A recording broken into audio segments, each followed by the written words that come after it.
first, I'd like to welcome our new member, Gene Chetsky. Gene has served in a number of roles in Hudson, including as a mayoral aide, a former member of our planning board. So Gene, I'm just very happy to welcome you. Thanks for being here. Oh, you're muted.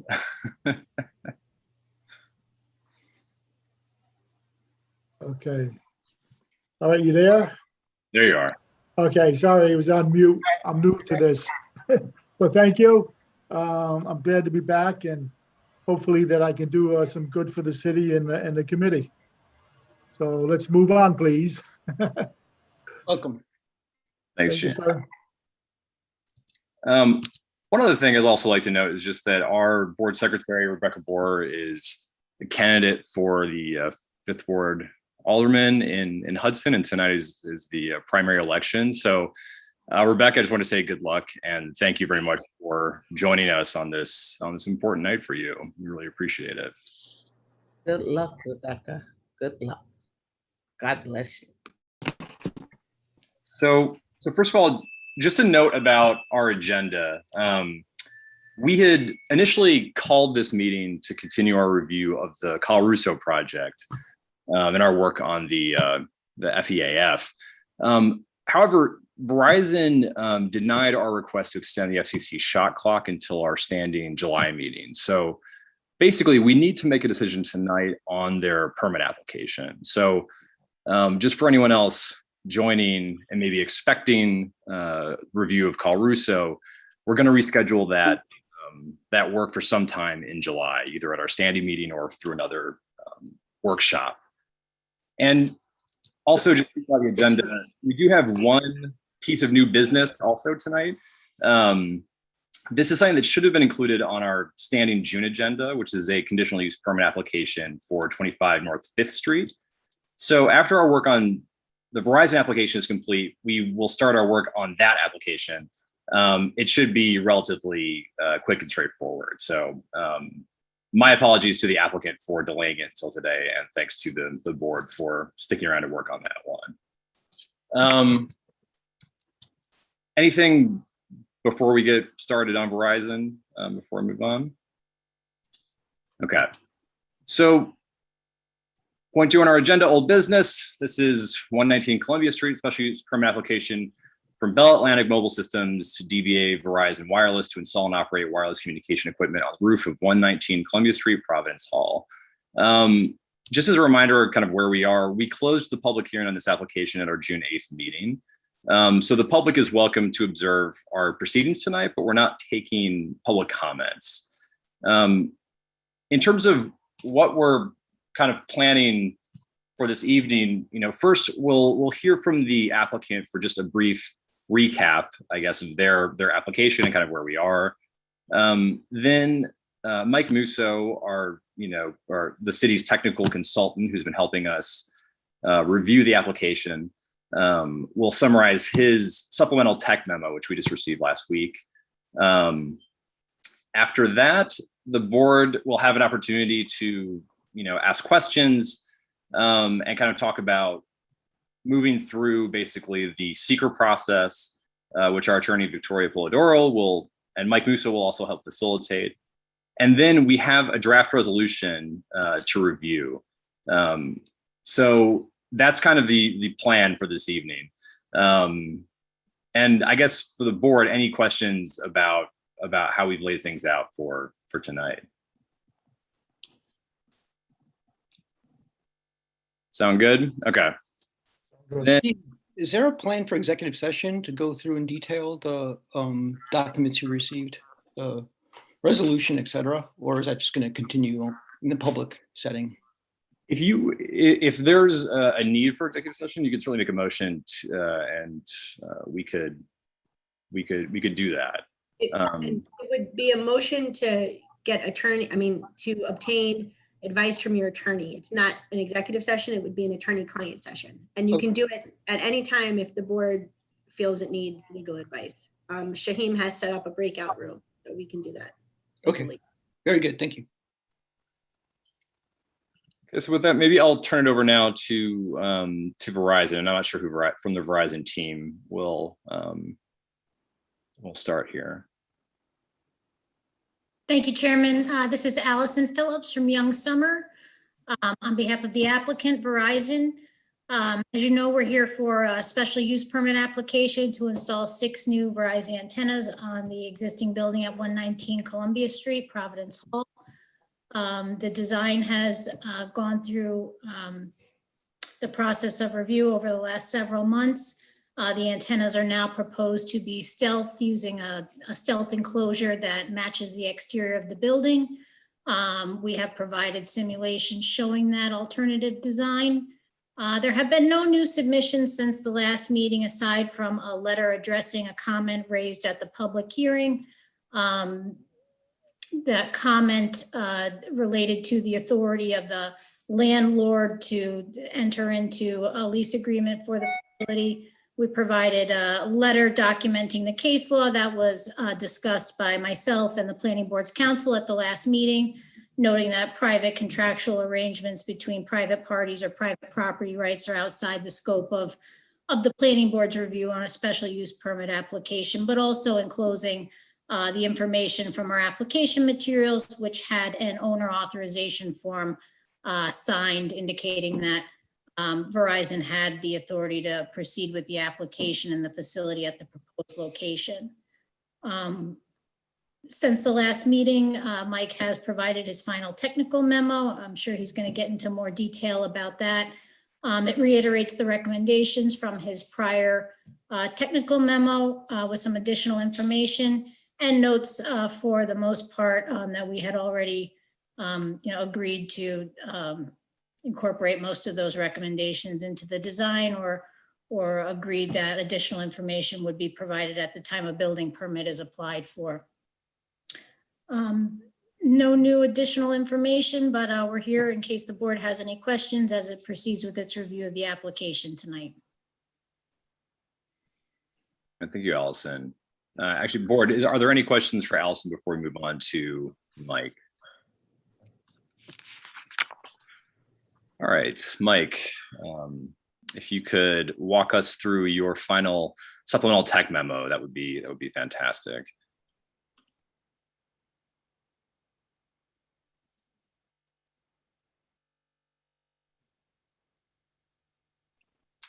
I don't know if you're talking, Mike, we're not hearing you.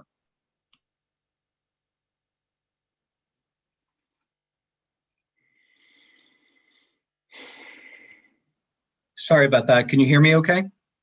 Yes, perfect, thank you.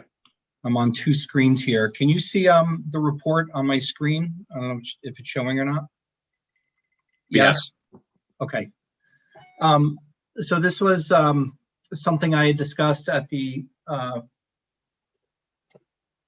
where are we? May and June planning board meetings. This is a supplement to our first tech memo that I know the planning board has seen and has reviewed. Our tech memo number 1 was submitted March 3rd, 2021.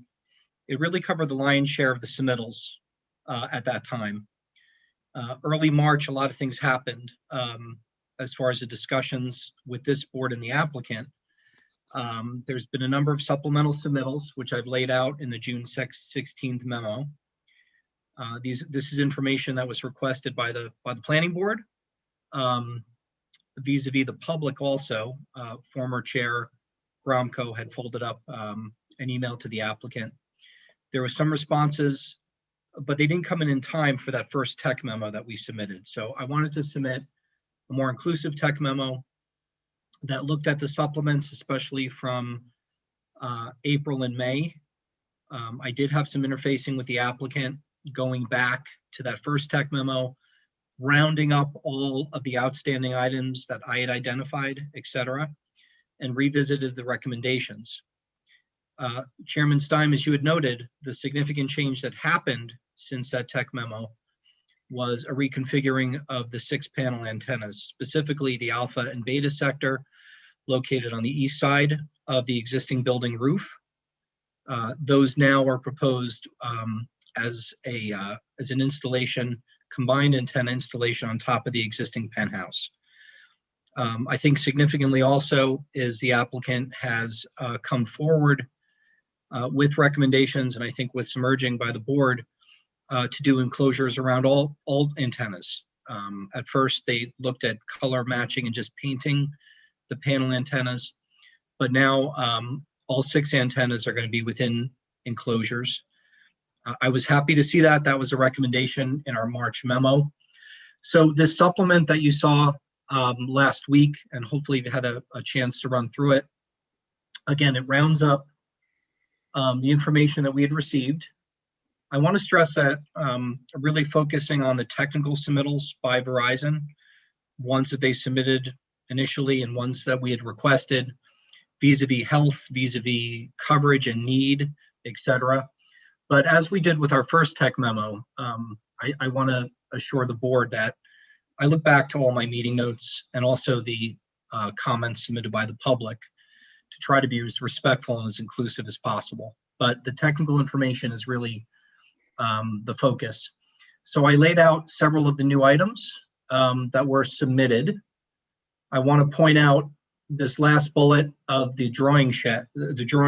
It's been 10 sheets for quite some time, but the version dated June 4th is really the latest and greatest for tonight's discussions.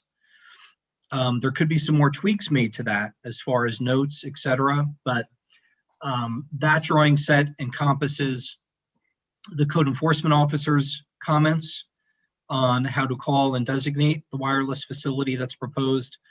It includes notes regarding code compliance. It also includes some health and safety information to confirm that the rooftop will be an FCC controlled exposure environment and the like. So the comments that we had on the drawings themselves, which are important, the drawings are the site plan that you're going to be voting on or looking to take action on. I feel that the latest and greatest are responsive. The comments that we've had prior and that the code enforcement officer has prior are included. As I noted, there could be some more tweaks based on your discussions tonight. I give just some brief background information about the project. This is, a reminder of the location, the nature of the facility that's proposed, the zoning district, etc., and that both a site plan and a special use permit will be needed should this application be approved. But importantly, a building permit will follow. And that shouldn't be lost in the shuffle here because there's a number of recommendations from my memos. There's a number of conditions that are put in the draft resolution that do carry some of the work to the building permit phase. And that's really not atypical. I don't want the board to think that that's me kicking the can with those recommendations. But these are some of the real details that have come up in discussion. How to scope out and get right the structural safety compliance report, an annual RF emissions report, the stealthing, how to get that right. There's notes on the site plan right now about matching colors and showing the height, etc. That's good and that's important for a site plan, but there's definitely some more logistics in dealing with stealth screening. We've seen it done successfully in a number of similar applications, but a building permit is going to be a second stage of this project should the site plan and special permit be approved. I gave a little bit of an overview on the modified configuration, and these again are from the drawings. You could see on the east side, this would be looking south, really from across the street, Columbia Street. Cross section of the building. This is now a stealth enclosure on top of the existing penthouse. So the antennas will be completely concealed behind that. And on the Gamma sector, closer to First Street, those antennas will also be shielded by a stealth screen. I included an appendix in this to give a good subset of all the new photo simulations. So when this plan was proposed by Verizon or floated to the planning board by Verizon, we had asked for a number of photo simulations to be updated. So these are just a couple in the report. just going back and forth from that existing penthouse. So really there'd be a top part of that penthouse being added. Importantly, what had come to light were alternate sites and the assessment of potential alternate sites. We had heard back, I think, in February from Planning Board member Cody on a couple locations, which, personally I visited. I've done map and topography reviews. I've included some photos in an exhibit that I'll get to in a minute. But the Harney and Son Tea, located to the north of the proposed facility, outside of the landfill, and on the other side of town on Union Street, a Verizon building. That's more of a, I believe, a kind of a shop for Verizon workers. It's not an operations hub or anything like that. There's a number of other alternates that have come up. I had identified a couple.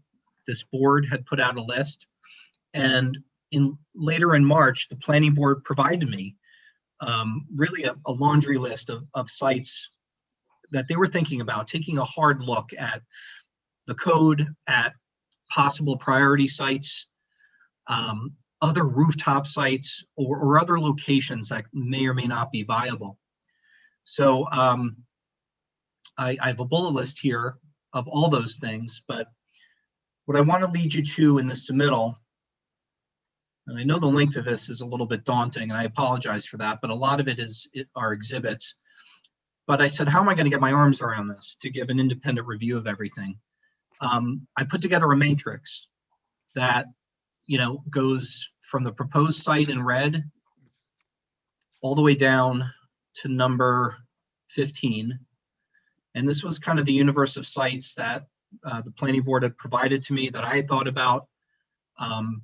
The ones tagged in gray off on the left-hand margin are ones that, based on my screening, site visits, logistics, other constraints, proximity to the target area of downtown Hudson, providing service within Hudson, etc. There's a total of 1, 2, 3, 4, 5, 6, 7 additional sites where we've gotten actual coverage modeling for. The sites in yellow were ones that were opposed. We've taken a hard look at them, and for a number of reasons laid out in this table, or one or more of a number of reasons, they were filtered out from further analysis. So for example, the landfill area on the waterfront, I had noted that a tower would be needed. It's a lower priority. Just me looking objectively at the code, but there's also environmental constraints, quite possibly or probably, on that property, dealing with construction and methane and other secret type issues I will get into later. The 18 questions of the part 2, we've certainly seen and evaluated those closely for tower sites, but this matrix, I wanted to lay out for the planning board the hard look that was taken during the process. And then just continuing down, I provided some maps I think that were useful, so you have them handy, maps of the historic districts, and then getting into the coverage maps, which are also in my tech memo, but also some photos and aerial shots of each site. This is actually what I have on the screen now is 119 Columbia Street, the proposed location, and the high band and low band and high band coverage potential. And then etc. Matching up with the numbers on that table that I just had on the screen. These would be some photos that either I took or grabbed from the computer.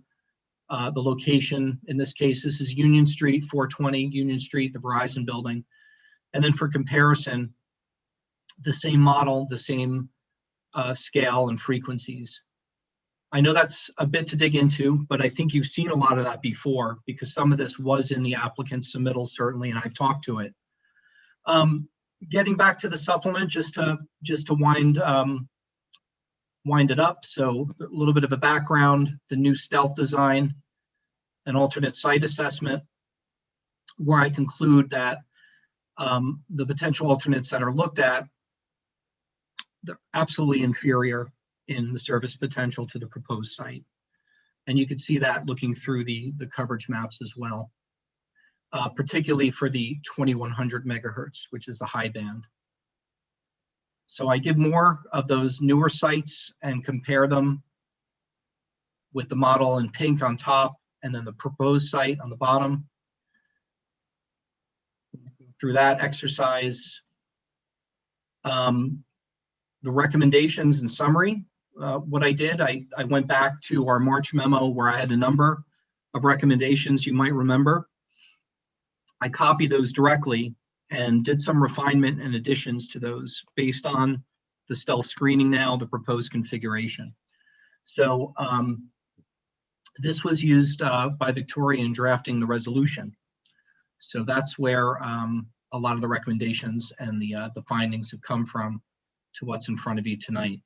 So I'm not going to go through any of that in detail unless you'd like to when we get to the resolution. I also conclude that the outstanding information is now complete in my mind. The code is complied to. The questions technically that I've asked have been adequately responded to. So as a technical reviewer, you know, I don't need any other information. And I reported that at the June 8th meeting. I gave some examples to what I had on the screen prior of some other projects. These are outside of Hudson, some outside of New York, of what stealthing could look like. It could get a bit ornate and complex. I've worked on sites on historic buildings with historic significance like churches. This is a campus, college campus in Westchester County. I'd spoken to some of you about that before. And this is a nursing home in Haverstraw where we have a stealth on top. Actually did a good job with the screening, 2 different color building materials. And then, you know, just for your review, and I always like to try to set up the page, these are the new photo simulations. So let me see if I can work this out a little bit. You can see my screen, the jump to the existing versus proposed. Steve, does that come through okay? The penthouse here, this is looking across the street, actually views obtained from Bliss Towers. Oh.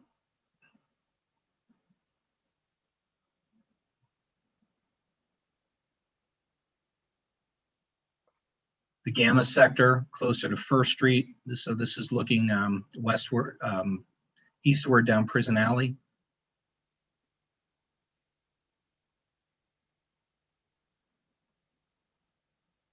This is the penthouse again. So I'll stop sharing for the moment, but that's an overview of our supplemental memo that was put together. So yeah, if there's anyone that has any questions.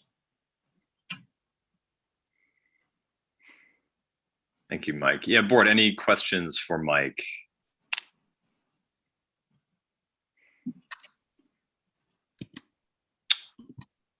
All right.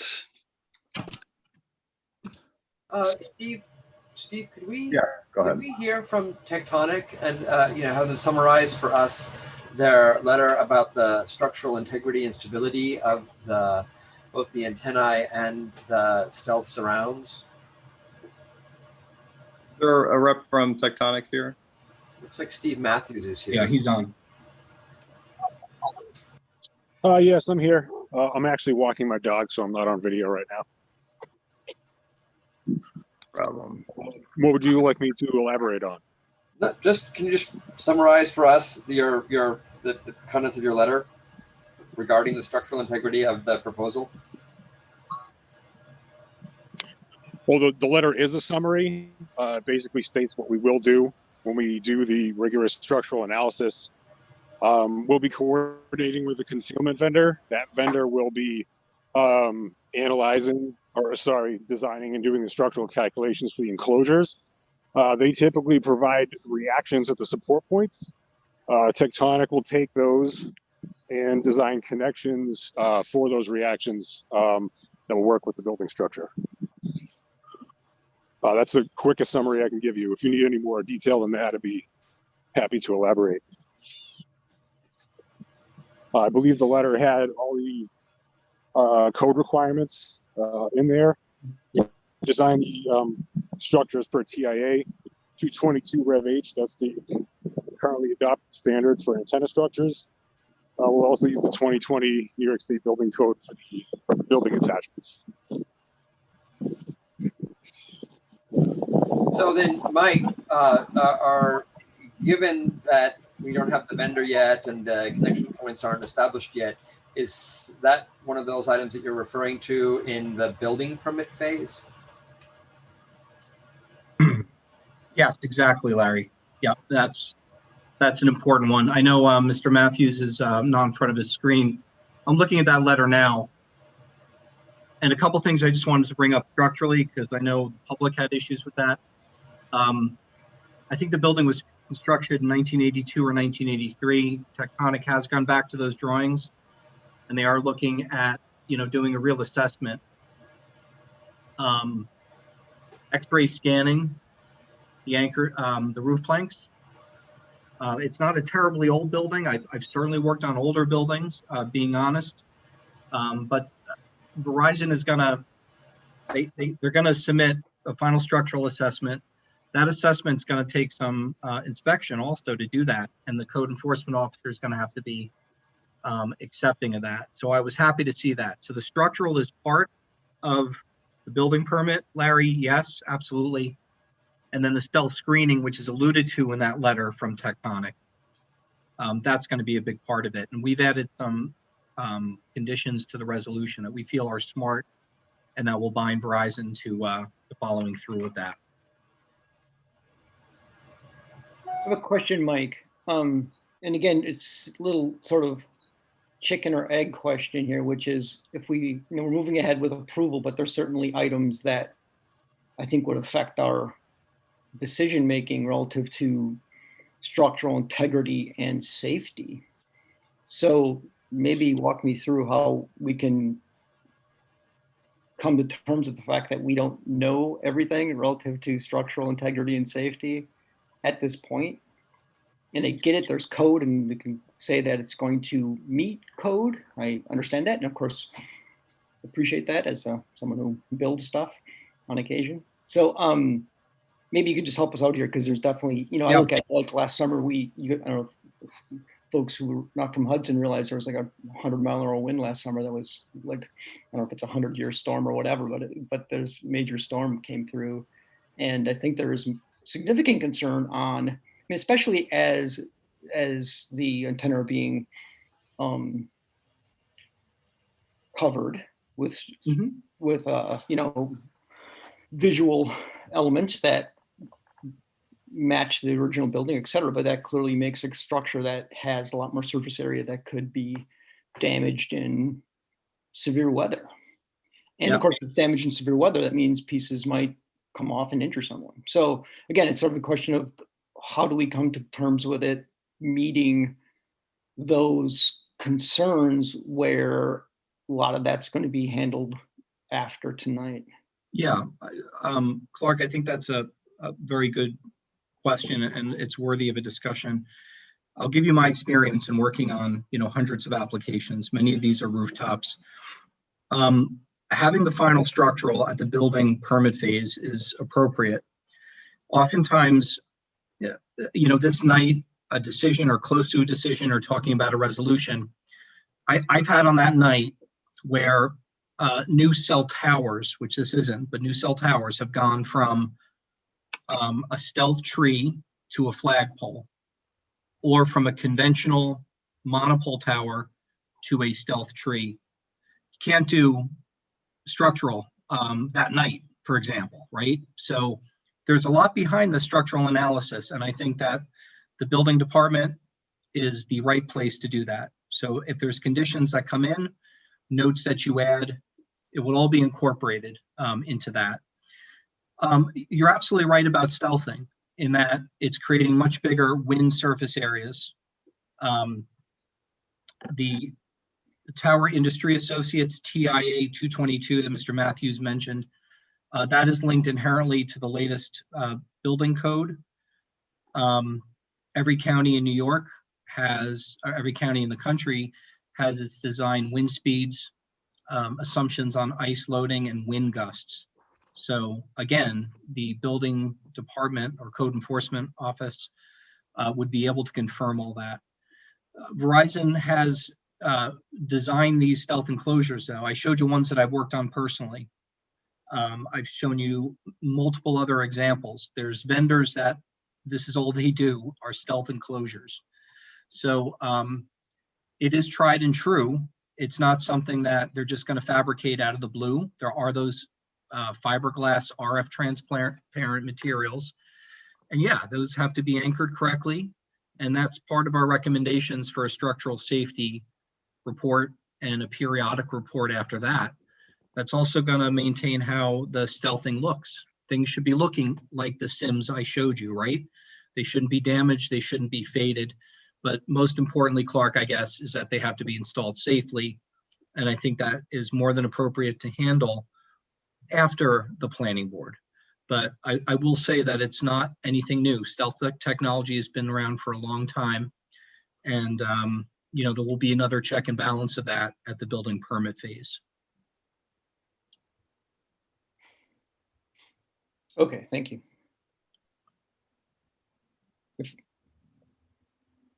Does Verizon have any more comments on that topic? I realize you're our consultant here, Mike, and I appreciate your good work.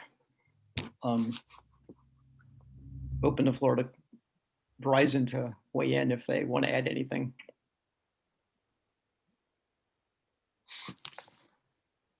Unless Steve has something to add to that, I think Mike accurately summarized what we expect to provide during the application for building permit process. And it will include a structural analysis that will have all the necessary information for the building department to confirm that we meet all applicable codes and requirements for the stealth enclosure.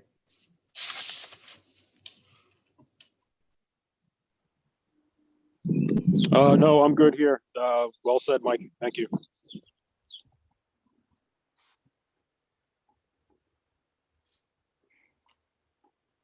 Board, other questions for Mike?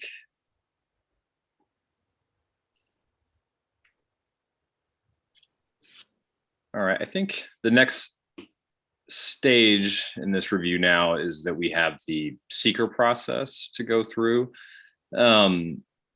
Is there a desire to do a attorney-client session before we do that? Clark, you'd mentioned an interest in that potentially. I guess I'm concerned about the resolution more than anything. In terms of language, and I just want to make a statement. I know that came late, so it's a very long, detailed document. Of course, I did, worked on it and looked at it in some detail, but I'm not sure about other board members have any concerns about that, but it definitely was a very detailed document that we got at the 11th hour. Well, it did go out yesterday, but I'd like to put it up on the screen at some point, and we can talk through each point, because the board has to be comfortable with everything in the resolution when that time comes. But I would suggest we start going through seeker first, and if an issue comes up on the environmental impacts, we can go into attorney-client, and then we'll take up the resolution after. Will we be able to go into attorney-client on the resolution? Yes, if you need to. We can go in now for seeker as well, if you need it, if you have a question. But I suggest we start, and then you see if a question arises. I have a question before we get into the specifics of this application. I think one of the public concerns, sort of one of my concerns, is the co-location requirements. And, I know that we had a representative from the building ownership asserting that this would be the only installation that they would allow on their roof. How do we know, what's the status of that, right? And what sort of Pandora's box? One of the conditions of approval right now, as the resolution is drafted, there's two conditions. One, that there be a note on the site plan, that there be no other installations without planning board review, but even stronger, I recommended that the applicant be required to file a deed restriction to prevent or preventing another carrier from going on the rooftop for 20 years, for at least 20 years. And, we can talk about the time period, but the reason I chose 20 years is because we don't know what kind of technological advances might occur within 20 years. And without being able to see the future, I'm not sure it makes sense to tie up the rooftop forever, especially if that means you're going to end up with a tower somewhere else. So, a deed restriction is enforceable. It would prevent the owner, whoever the owner is, if the building is sold 3 times between now and then, that owner would be prohibited from leasing that space to another carrier for that, whatever time period we decide in that restrictive covenant. So that's filed with the county clerk and it runs with the land. And So so I have some I'm sorry, I thought you were done. I'm done. Okay. I have some specific questions about that. Should we wait until the resolution? I feel like we're kind of jumping the gun, going off, veering away from the process here, but I do have some specific questions about that. It's up to Steve. I think it makes sense to me. I think to start seeker now, and we have the option of going into a session with Victoria if we need to. So I think Laura's right. Why don't we get started with that, and we'll come to the resolution when we get there. Sounds That good. makes total sense to me. And I'm the one that brought it up. I'm sorry. I just wanted to know before you look at the environmental review, if we were looking simply at the one installation or whether there was an open-ended, multiple installations that we might We're need to looking- consider now. For purposes of seeker, you're looking only at what's proposed, including the stealthing, with the understanding that you would be putting a condition on it to prevent it for, some period of time. Okay, thank you. Only this, this is, I don't so I do have questions, then I don't understand some of this, so, but I'll wait. So are we gonna go through the seeker question by question? So Mike Musso has prepared a draft part 2 and put in draft answers. So the board can go through, and if you disagree with an answer, we can talk about why. There's also a notice of negative declaration that was prepared that provides basically a narrative explanation to go with each answer. May I? So- I'm sorry. Sorry. Go ahead, Teresa. To me, this seemed to have been rushed. I didn't have any part in it. I don't know who else on the board had. So why was it like this? Because we had to give it our answer tonight? So there's 2 reasons. One is because if you don't take any action within the next week and a half, the shot clock will expire and Verizon will likely file suit against the city, a federal lawsuit. So we're in a rush for this board to make a decision. And second, in the normal course of an application, the consultants generally do prepare these sorts of resolutions and seeker review memos. It hasn't happened with this board before while I've been here because, frankly, we haven't really gotten to the end of any big applications yet. And the one that the board is, very meticulously going through it yourself. And doing your work. But it's not unusual for the consultants to prepare drafts on behalf of the board. It's unusual historically with this board. I've been on it for, I think, half my life. So you know, it is not It's common. unusual with other boards. So I don't know. Okay. So we did it. You don't have to vote on it. It's ultimately your decision, but this is what Mike and I put forward for you to consider. Okay, I want to understand this. So you're saying that if we don't do what we have to do tonight, Verizon is going to sue the city? I'm gonna let Allison Phillips answer that because it's just conjecture on my part what they'll do, but she can give you. Yeah, could you? Can I just ask that we go? 30-day statute of limitations. So there's a federal shot clock, which means you, as a planning board, are required to make a decision on an application within a certain period of time. That shot clock has been extended for months and months. And so that shot clock expired on June 8th. After the shot clock expires, there's a 30-day statute of limitations. So if Verizon were to sue the city, it has to be done within 30 days. And so right now it's been about 2 weeks. So if you don't make a decision, they may want to protect their own interest and go ahead and file that suit. Okay. Kindly, I have to say that I don't think it's helpful to us at this point Verizon's capable of doing whatever they want, but knowing if Verizon's going to sue the city right now, I don't think it's going to set us off on a nice path towards getting this work done. So, well, Teresa asked the question. I'm just going to answer it. Well, I just don't think referring to Verizon, asking them if they're going to sue us is going to be helpful to any of us. But I'm sorry, Teresa, if you'd like to know that, that's fine with me. No, it's okay.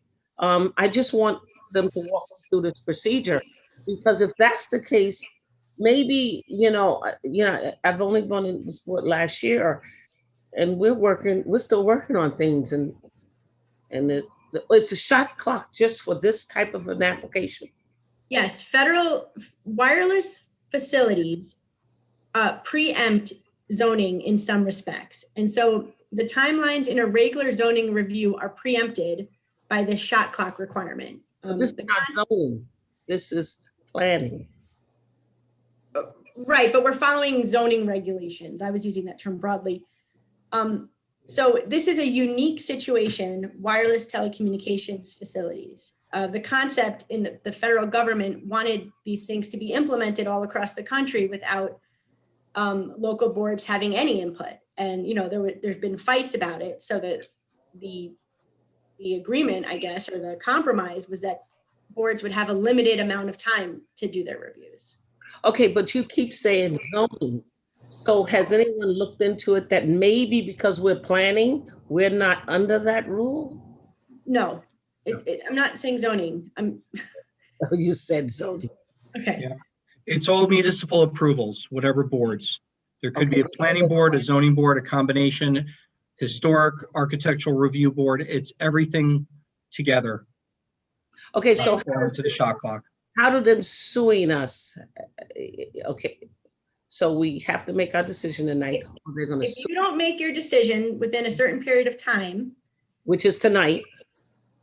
correct, we have to make a decision timely, then Verizon may sue the city.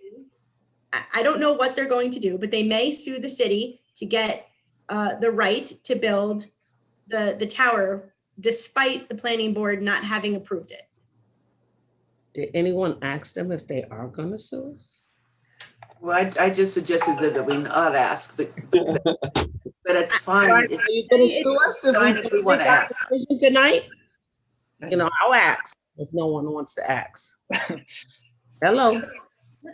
This is Allison. Verizon reserves its right to pursue any legal remedies available to it in order to get the approvals that we need to put the facility in place. Obviously, we're hoping that the planning board has enough information before it tonight to make an decision on the application. We look forward to the planning board completing the part 2 of the EAF and hopefully making its determination of significance under seeker, and then deliberating as to whether or not the application meets the standards of its zoning law, which is the decision that's before the planning board tonight. We feel that the public hearing was extensive. We've provided all the information that has been requested, which has been confirmed by the planning board's consultant. And so we feel the time is right for the planning board to make a decision on this application. But we will reserve our rights to pursue any available legal remedies if a decision is not reached. Okay, so that means you may or you may not. I'm back where I started. Well, so Teresa, I think the board has to do its review, whether or not, without consideration for what Verizon's going to do. But this just explains why it's on tonight's agenda. Okay. Instead of in July. I'd rather accept that answer. Thank you. We should also note that the board, and again, I know there's been a number of extensions of the shot clock. My view is extensions of the shot clock are largely a result of Verizon not responding to specific board requests. And the delays are Exactly. Can I state it's 100% on Verizon why they're delayed? So we asked for an additional shot clock extension, which was not granted. So that's why we're here tonight. Just as a reminder to everybody. Yeah. So can we move on then? Yeah, Victoria, do you want to start facilitating the process of reviewing part 2? Or is Mike going to do that, sharing his screen? So we're doing part 2 first? Okay. Yeah. Mike, you want to bring it up? Yeah, I'll run through, and I think I just want to preface, you know, in working on these applications, and Teresa, thank goodness, other types of land use don't have a quote unquote shot clock. This is a federal kind of mandate that's upon you as board members or me as consultants working to board members. I also didn't want to be at all presumptuous. This is clearly your document, but I'm going to share my screen now. There's 18 questions, which you're familiar with part 2. This is not a special wireless communication EAF. The beautiful thing about SECRA is that it's consistent, and it forces all of us and forces you as planning board members to really think and focus on the questions at hand. Okay, so It's hard to do that, Mike, when this is done for us. I mean, I have to say that this is unusual. okay, But it's already done. So I just want to preface this with board members. I've been on this board for, I think, more than 15 years. Never have we had this done for us. And we're human, you know, so it's hard not to be influenced by a consultant's answers or our attorney's answers to questions that generally we determine on our own. And I just want to make that comment. Yeah, Laura. Or worry, I just would like to go forward though. Now let's get into it. But I do just want to say again. I mean, I think that we're under this tight timeline. But we have tonight, Stephen. We have tonight. We So do. We could have done this tonight too. And we are. So we're going to go through that now. But we're doing that with the influence of the answers having been done for us. But I am doing what I don't want to do, which is prolonging this evening. So let's just move forward. I needed to say that, as other people have said what they have said. I need to say what I needed to say. Thank you. okay. Can you see my screen? Yes. Yes. Right. What I like to do is I like to run through the 18 questions. What I have prepared also for screen share is the SECRA workbook that goes behind each of these 18 questions. Number 1 is impact on land. All right, so let's see, impact on land.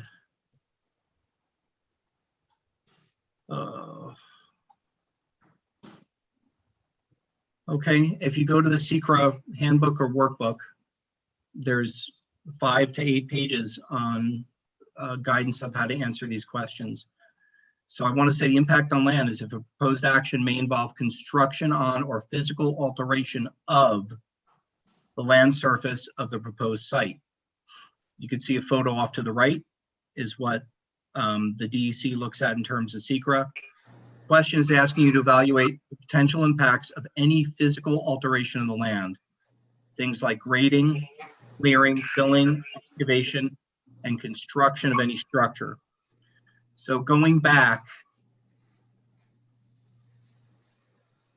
you could, am I back to the form? Yep. Yep. This will be a no in my estimation. Now, new cell towers I work on, this would be a yes. But clearly here it's a rooftop. There's no land disturbance. It's using an existing structure. So we could talk along the way here, or we could come back at the very end. I guess, Steve, what would you like to do? We could ask for agreement if there's discussion about a no or a yes.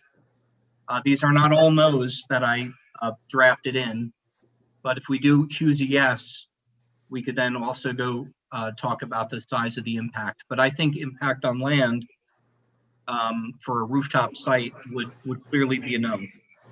Well, let's go question by question, Mike, after you do the review and see if people have comments or agree with the answer. So I think on this first one, do board members have any comments, or do you agree with answering this as a no? It's on a roof. The definition of land is land with nothing on it, correct? Right. So, Right.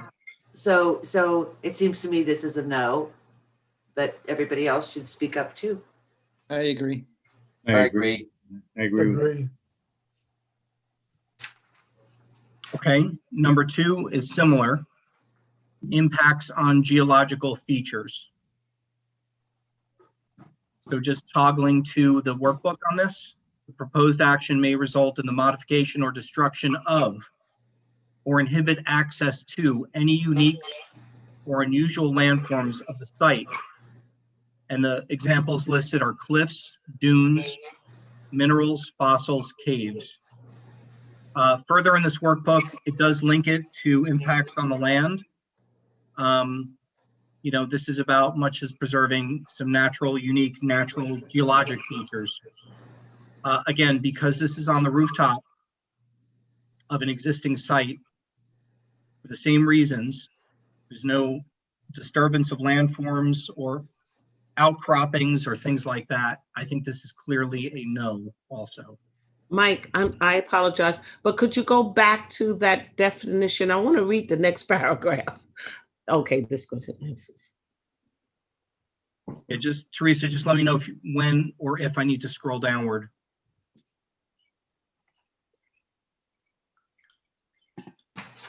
Okay, yeah, I wanted to, I kind of want to read the whole thing. Not the whole thing, but just to make sure. Yeah, let's see what else. Identify potential impacts. Mhm.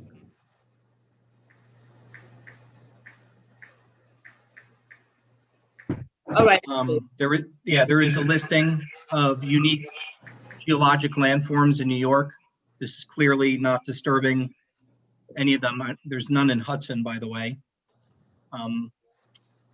Waterfalls, erratic rocks, gorges. If this was a tower in Ithaca, we might have another story here. But just joking aside, I did look through these workbooks on all 18 questions. So, I think number 2 would also be appropriate for a no. Agreed. I agree. Yes, agreed. Okay.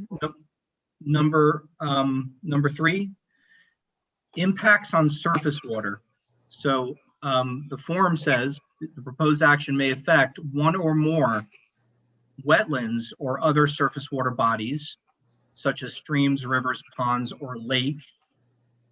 I'm going to go to the workbook in a second, but you could see the questions in the form itself.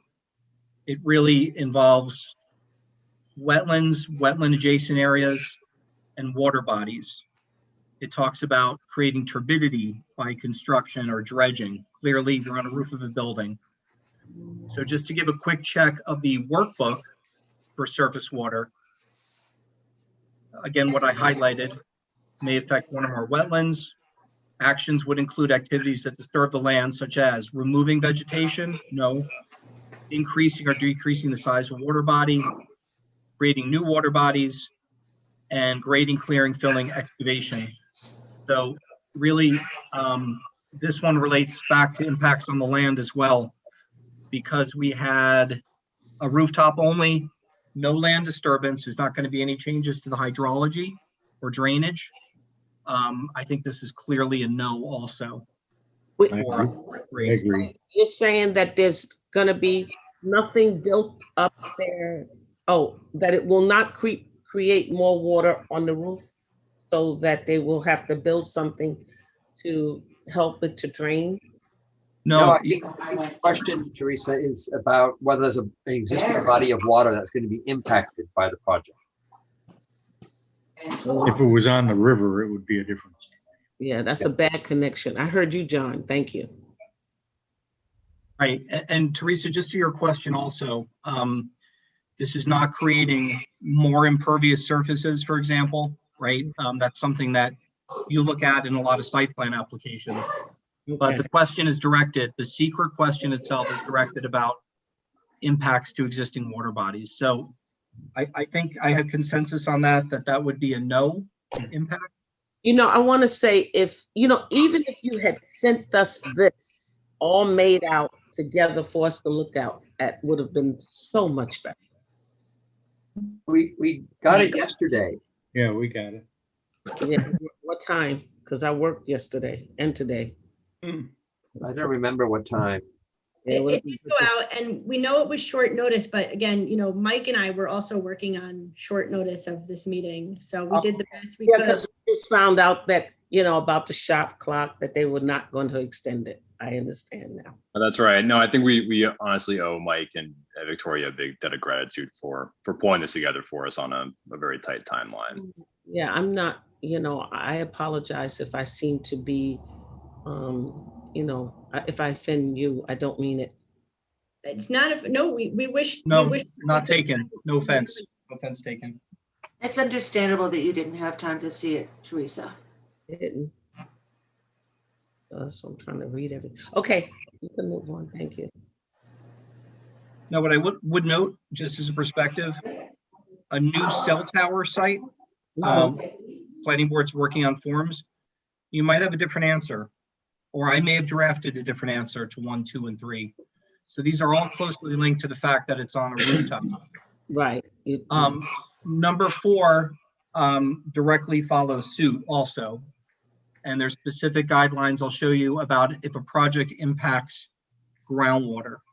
Through excavation, through dewatering, think of a large foundation. Again, none of that here. No. It also looks if you're disturbing land where groundwater is less than 3 feet below the surface. I've worked on cell tower, new tower projects where this got a yes and needed to be evaluated further. Looking at putting a cell tower foundation and a pole in a very shallow groundwater area. So the evaluation of this per the SECRA workbook. So if the action results in new or additional use of groundwater or may have the potential to introduce contaminants, and that's clearly no here. The applicant's not looking to use groundwater in any way. No. Nothing's going to be discharged or nothing changed with the groundwater conditions. So does number 4, does that choice, I assume, looks acceptable for the same reasons as the prior? Yes. Yes. Me. Yeah. Okay. Question 5. I think perhaps a little more discussion on this, or maybe not. But does a proposed action result in development on lands subject to flooding? So when I thought about this answer, when I thought about the technical behind it, could someone mute their line, please? Yeah, there's a lot of feedback. When I thought about this answer, I said, well, let's look at the layout of the equipment. Are they creating more runoff or impervious surfaces? And okay, there's no land disturbance. There's no grading that's going to be done. This isn't a commercial development with new asphalt, etc. And then I also asked, well, let me just look at it from the other side. Does this site lie within what SECRA might call a floodway or a flood zone? And I don't think it does. So first looking at the SECRA workbook, it says this proposed action may result in development on lands subject to flooding. So again, a rooftop and any disturbance. I think what the DEC is getting to in spirit is, are you going to be putting new occupied structures in a flood zone and putting people at risk? But the second part of that within the SECRA workbook, that's the flood zone map, is looking at the coastal atlas and the floodways. Now, these are not FEMA maps or anything, but our site's going to be somewhere over to the left of the H in Hudson. And at least from that perspective, that the property itself is outside of it. But I think more importantly, the facility is 100% on the roof. So I thought I did really think about the right answer for this. I did come up with no for those two reasons. It appears to be there's no development in the floodway directly or in the floodplains, or at least with the atlas that I showed you. The proposed action will not result in or require a modification of drainage patterns. We know that based on the site plan and the scale of the equipment that's proposed. And there's no change in floodwater flows that would contribute to flooding. So I think I have a comment. Yeah. I'm sorry, were you done? Absolutely, go ahead, Laura. Well, I think that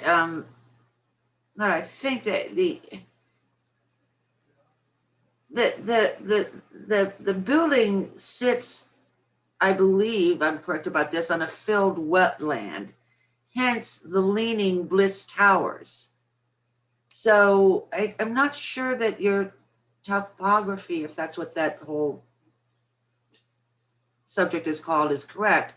It sits on a wetland, and that's part of the reason why Bliss Towers is leaning and potentially it might be taken down, though I don't know that that's really happening. But you see what I mean, Mike? I do.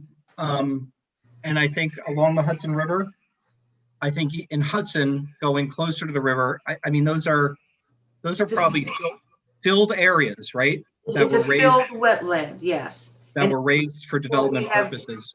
Yeah, we have Bliss Towers. I believe that one of the reasons why the building is so compromised is because it sits on a filled wetland. Mm-hmm. Yeah, and I think looking at the workbook and DEC's direction on how to answer this, it would be looking at the proposed action. It's going to look at the situation on an existing building. It's not going to have an impact on, surcharging any old wetland or changing that fill at all. It's a good point that you bring up, of course. And if there was a tower, I think that would be a very important discussion. You keep referencing everything back to if it was a tower, as if we're being given a gift that it's not. I don't understand that, but my comment had to do. I'll stop doing that then. Thank you. My comment had to do, and kindly so, with your explanation as to why the answer to this question is a no. And I just wanted to say that I believe that this is a filled wetland that's impacting our community. I don't think it was, Laura, because the bay came up to about the bottom of the hill on Front Street. I think Water Street, might be full, not Water Street, Dock Street. But I think the problem is with, and this is just my surmise, with Bliss Towers is it's built on Albany clay, which is not very stable stuff. Because if you look out from the area at the end of Columbia Street, you're at an altitude that is quite a bit higher than where the Fragary Boat Club is. And that was the original North Bay. And that would have been, part of that was probably filled for Dock Street. So this is just from my reading about this. Yeah, right. So I might be wrong, but I think I remember reading about this. Yeah. But John, you know this better than I, and you know the history of Hudson better than I. Yeah, I think it's the case, though, above the floodplain. right. Even if it was at one point built on fill, the question is it now land that's subject to flooding as identified on one of those maps that Mike showed us? to know. All right, is there any other discussion on number 5 from the board? I agree with no. I agree with no. Oh, I agree with John. Yeah, same. Oh, God. No, it's fine. Okay, so just moving on, we're about a third of the way through. Thanks for your patience. Impacts on air is the next one. So this one's really noted at an action might include a state regulated air emission source vis-a-vis a permitted required discharge. So, certainly DEC has in mind smokestacks, but there's other projects that emit to the air too. I mean, construction projects, agricultural projects that move a lot of soil and dust. It does look to define an air pollutant, which I think is interesting because it sticks clearly to chemical and particulate contamination. So we're going to get into public health later, but radio frequency is not part of this item for air impacts on air. There's no discharges. There's no generator. There's other wireless projects, rooftops included, that have fuel storage and a generator. Looking at what SECRA has, what they put in for this, they're obviously looking at stationary and non-point source air pollutants. They have criteria about greenhouse gas emissions, NOx and SOx, PFCs. That's interesting. I wasn't aware of that one. And hydrochlorofluorocarbons, which are a potent greenhouse gas emitter, and methane. Here we're not dealing with any air discharge, not an active facility. So for this one, as I've done on other wireless projects, I would designate this as a no, especially given the fact that there's no generator and there's no hazardous air pollutants on the list that would be a concern or an issue. So just want to see if there's any discussion around that.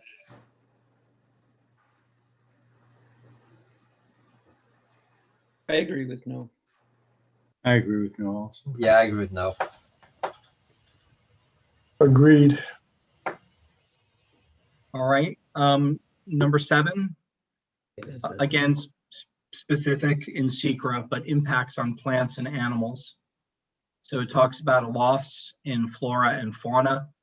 I'll jump to the workbook real quick, but this is very clear to me that it's taking down trees or wetlands. It's disturbing ecosystems that maybe are defined on a database or maybe not listed, but are still significant. There's no destruction of any habitat here. It's a rooftop site. It's an existing building. So for this one, I think this is clear that it would be a no for plants and animals. Agreed. Agreed. I'm sorry, let me just I say, birds. Does it affect birds? No, there's no information that it would affect birds. The U.S. Fish and Wildlife Service has put out bulletins for birds and bats, sort of on a programmatic nationwide level. But getting back to the SECRA questions that you could see here on the form, may cause reduction in population or loss of individuals of any threatened or endangered species. So the DEC was pretty specific about animals on the list. The proposed action may result in a reduction or degradation of any habitat used by any rare, threatened, or endangered on the New York State or federal list. Part 1 EAF, which was submitted at the very outset, did not identify, anything on the roof or in the project disturbance limits. et cetera. No, there's no special concern, species of special concern or conservation need.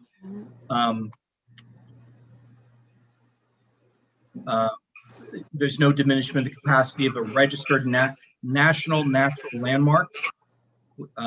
We don't have one in Hudson. Conversion of more than 10 acres of forest. So you get the idea where the DEC is coming from. Okay. So I believe the correct answer for this has to be no.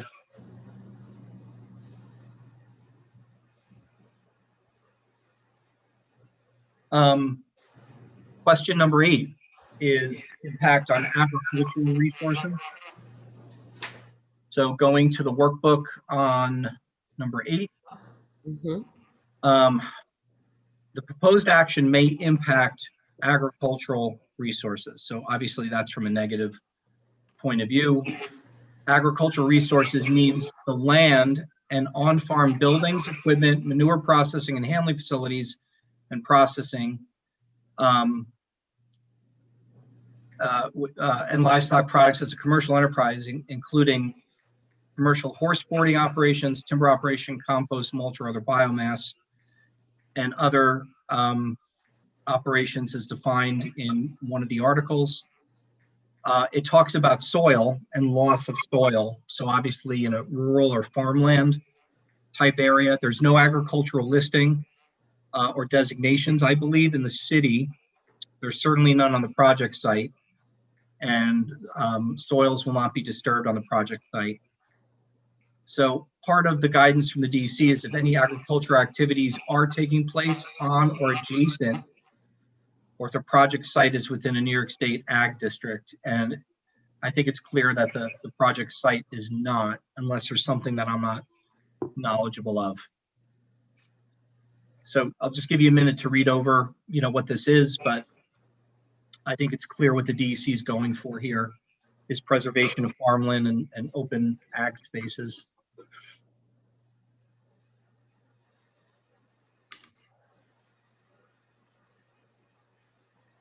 Is there any discussion on that at all? I agree with no. I agree with no.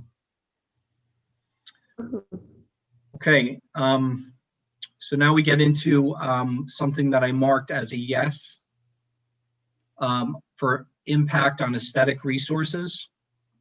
So the land use of the proposed action are obviously different from or are in sharp contrast to current land use patterns between the proposed project and a scenic or aesthetic resource. So I chose yes here because they're a big part of the code, a big part of the planning board's review was on the aesthetic resources. Because I did check yes, I then had to go down and check off if the impact are none for each of these sub items or a small impact.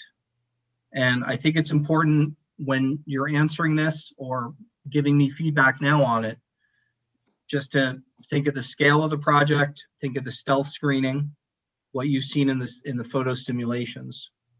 So I really think this one we'll have to deliberate a little bit longer on and go through, items A through E here. And Victoria and I could, are going to record the notes and discussions. Mike, can you go to the workbook like you did for the other questions? Yeah, absolutely. Okay, so the question 9, impact on aesthetic resources. In the box here is just what I read you. That's the same on the form. So one thing I do note is that SHPO has weighed in on this about the area of potential effects, something that's been in my memos, it's something that you've seen. They looked at cultural resources, and as part of that, they look at potential visual impacts to areas of significance, cultural resource areas of significance.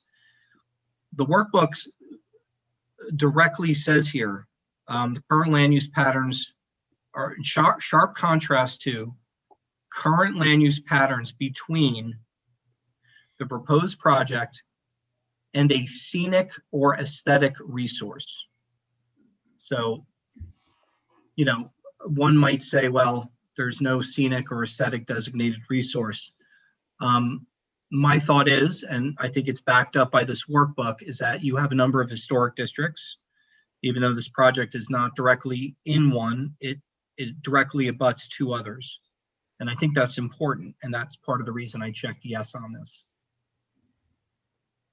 So looking down here, the first paragraph is, you know, a little bit of background, consistency issue, land use.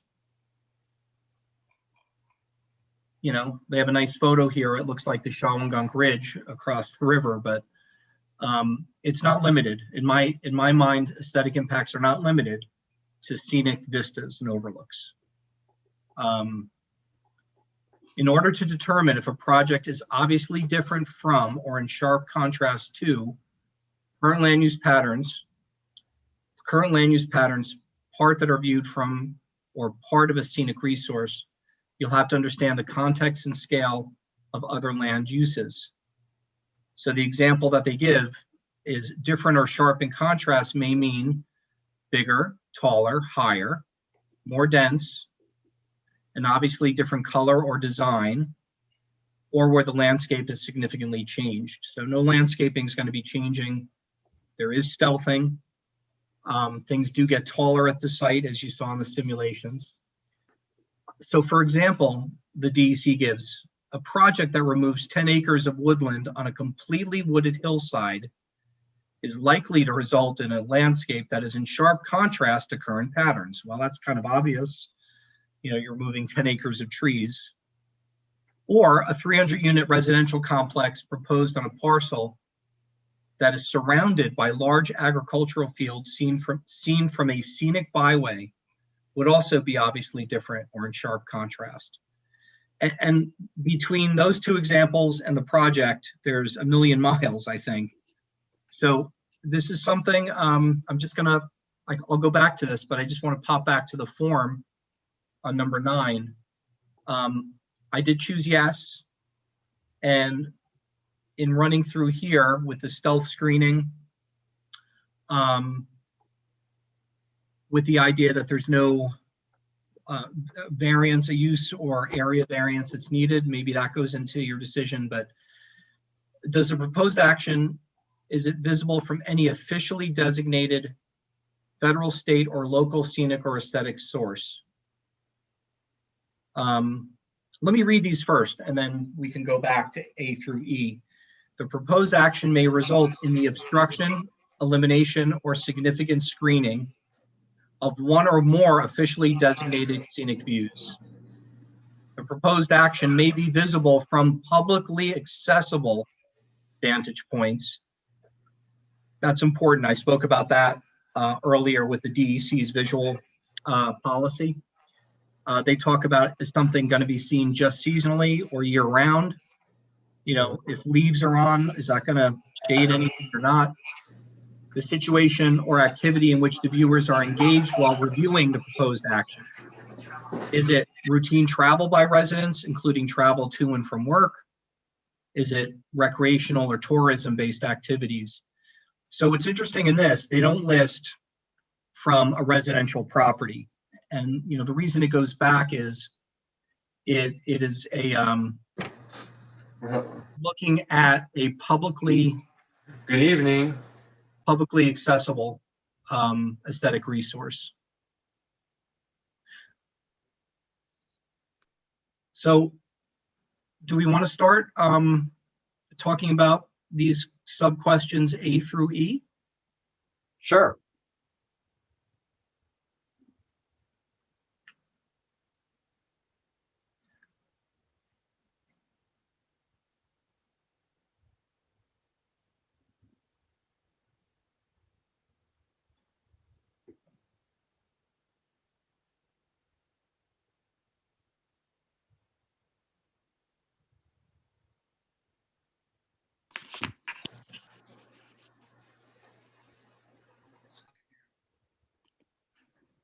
Okay, I have a question.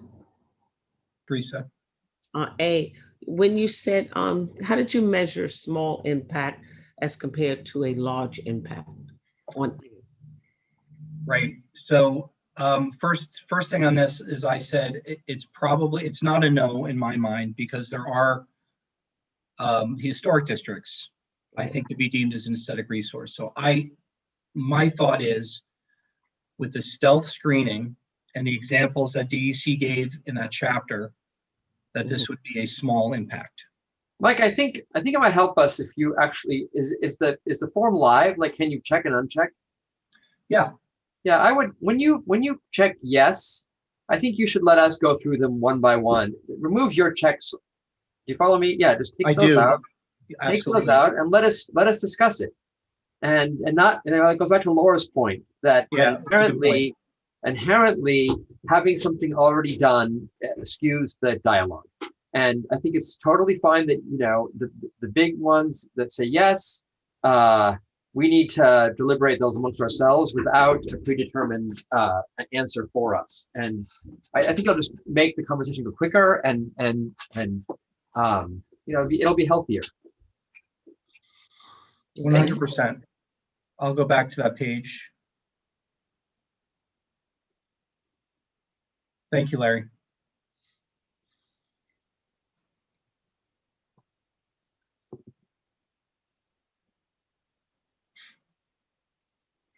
Already it feels better. Okay. So what do we think? I mean, it's clearly visible from an officially designated local resource, right? It's in an historic, it's abutting an historic district. Do we think it's a small impact, or do we think it's moderate to large?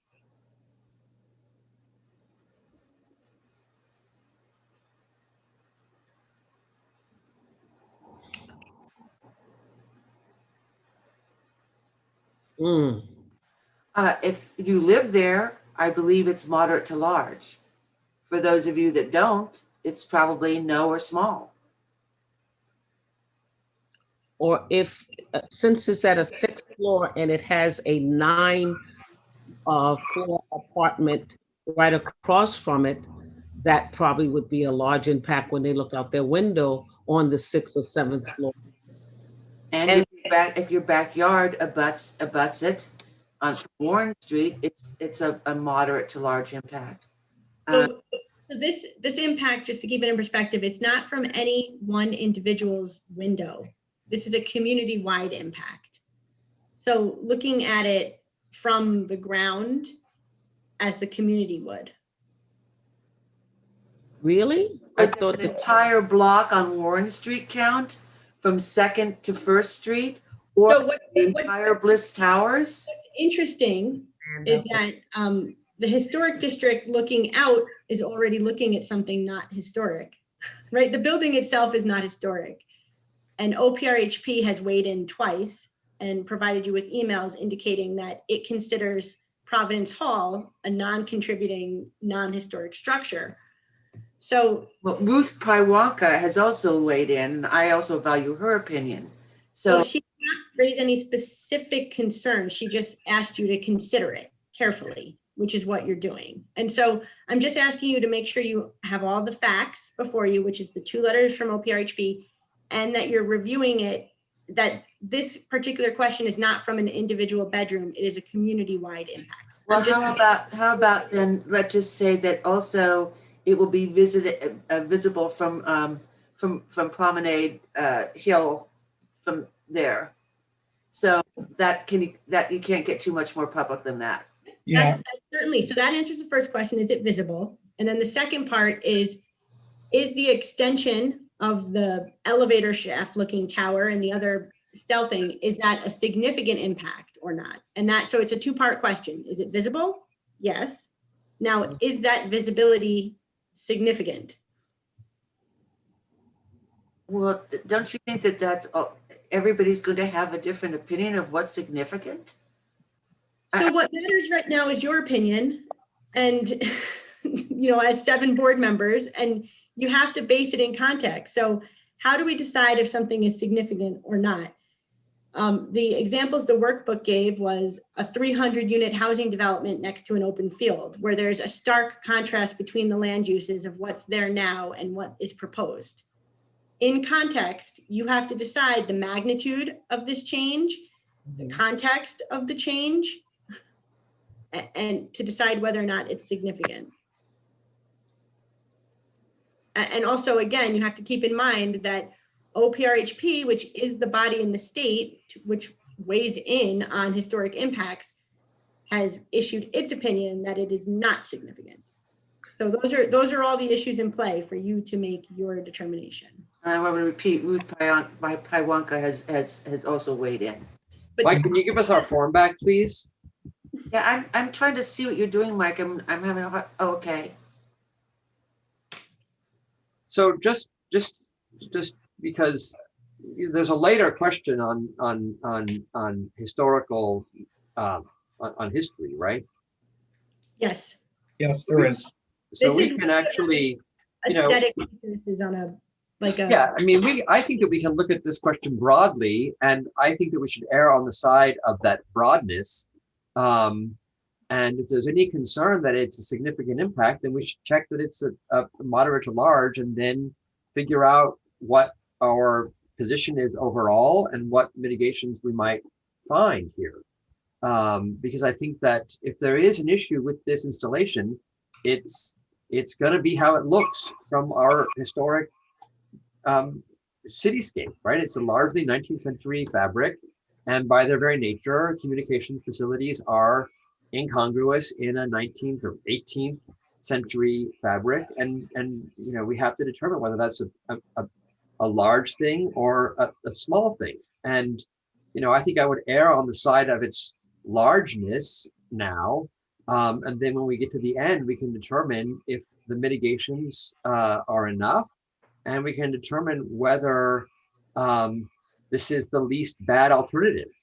But I think that you know, it makes sense to me anyway that if it's at all possible to consider these things moderate to large, we should do so, because then we're erring on the side of extreme caution, and we can figure out amongst ourselves whether there's sufficient mitigation and whether there's a better alternative.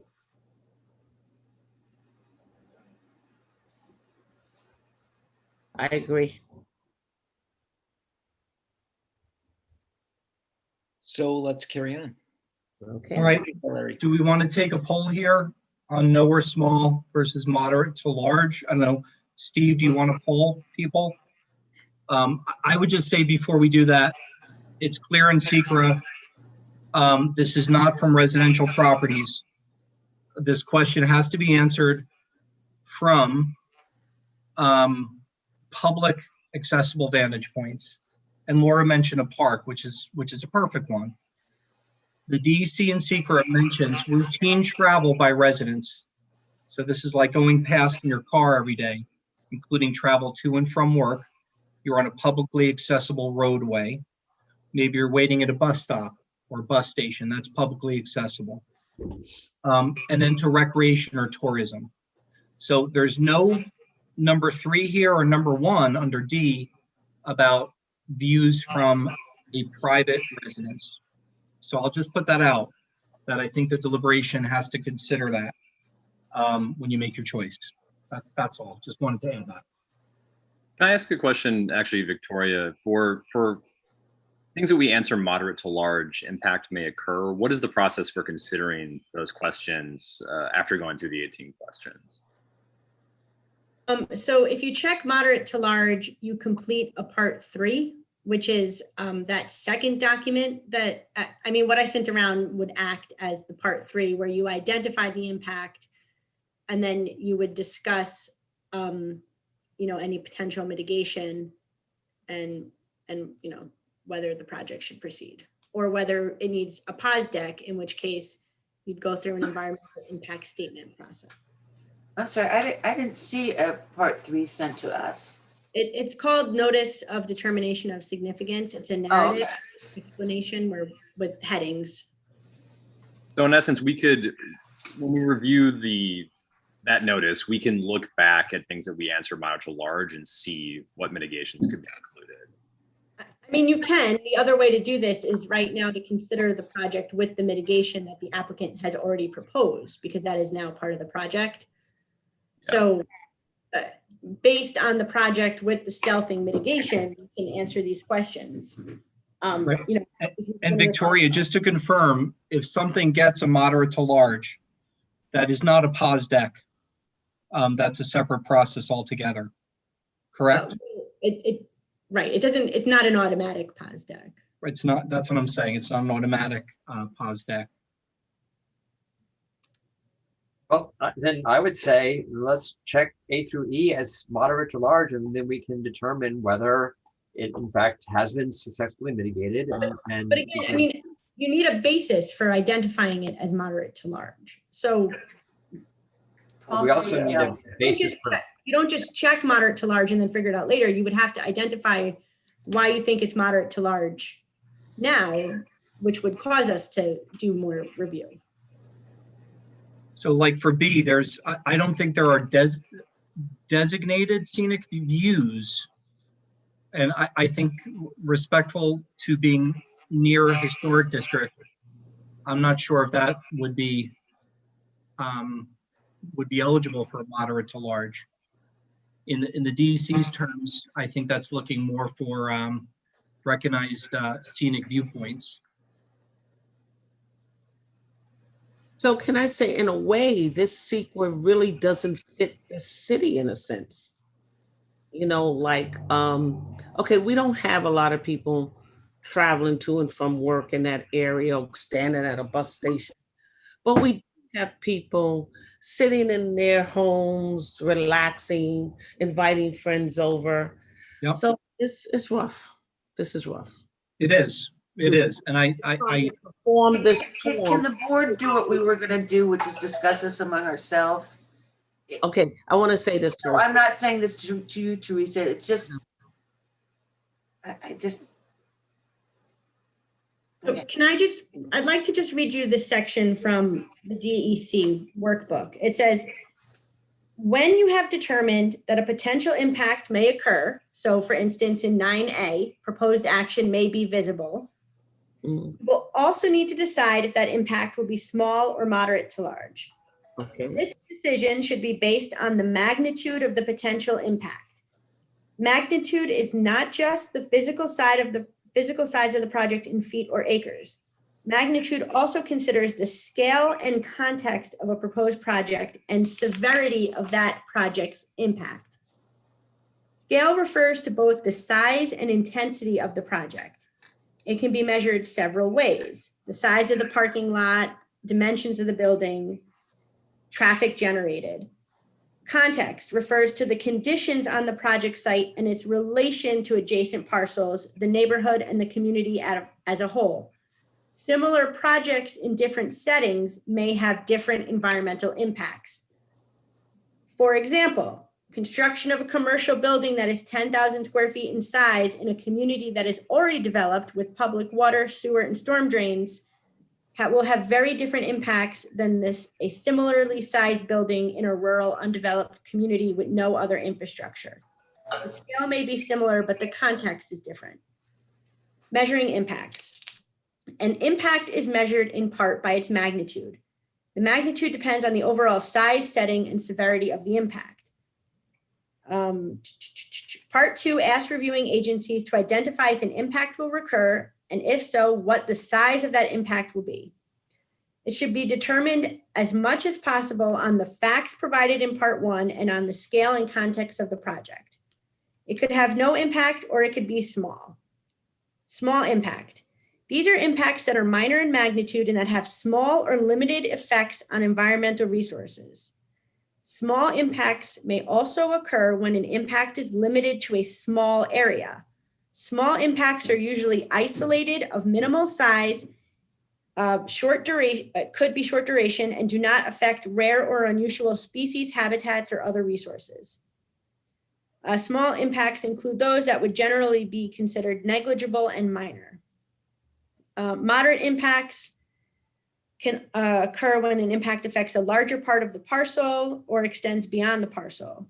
They could be isolated or of regional concern. They are often reversible and can be readily addressed through mitigation measures or project changes. Large impacts are severe in magnitude or cover larger areas in neighborhood or community, could be irreversible, challenging to mitigate, or of wide regional scale or long durations. So that is how the Department of Environmental Conservation describes the impacts and how to assist you in identifying whether one is small, moderate, or large. Thank you. My comment to that, even if it's not a comment to that, is that the towers are, there's no setbacks, and in essence, they're rather looming over the 2nd Street Park area, around Providence Hall, and the bistro. What is that? The garden. In addition to the Front Street Park, the Promenade Park. That's my comment. Well, it seems to me that Actually, sorry, Mike, could you pull up the renderings that show the sort of different views looking at I think that might be worth. Yes. You consider this. Yeah, let me. Yes. You can still see my screen, right? You see the simulations? Yep. Okay, good. So this is the penthouse. This is back, I guess, from Prison Alley, right? Yeah, here it is. 1, 2. Is looking up on Columbia Street down towards the water.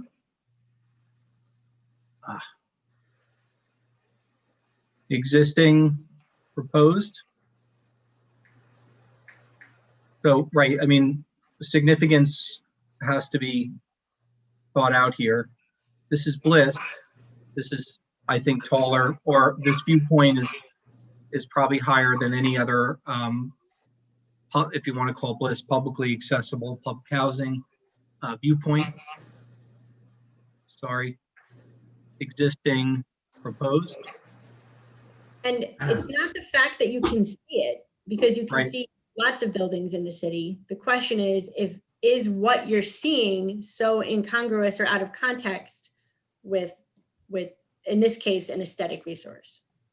it seems to me that the renderings are very helpful. It seems to me that if you hate these antennas and hate this process and hate the fact that these things are being placed on top of a building for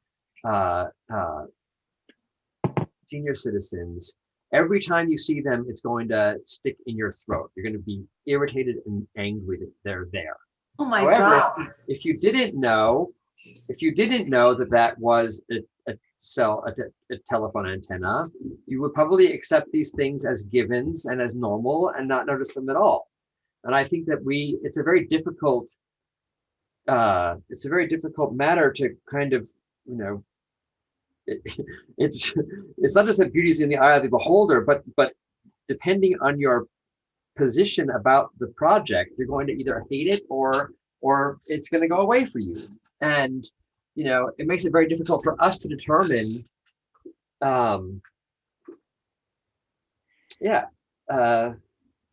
what the actual impact here is.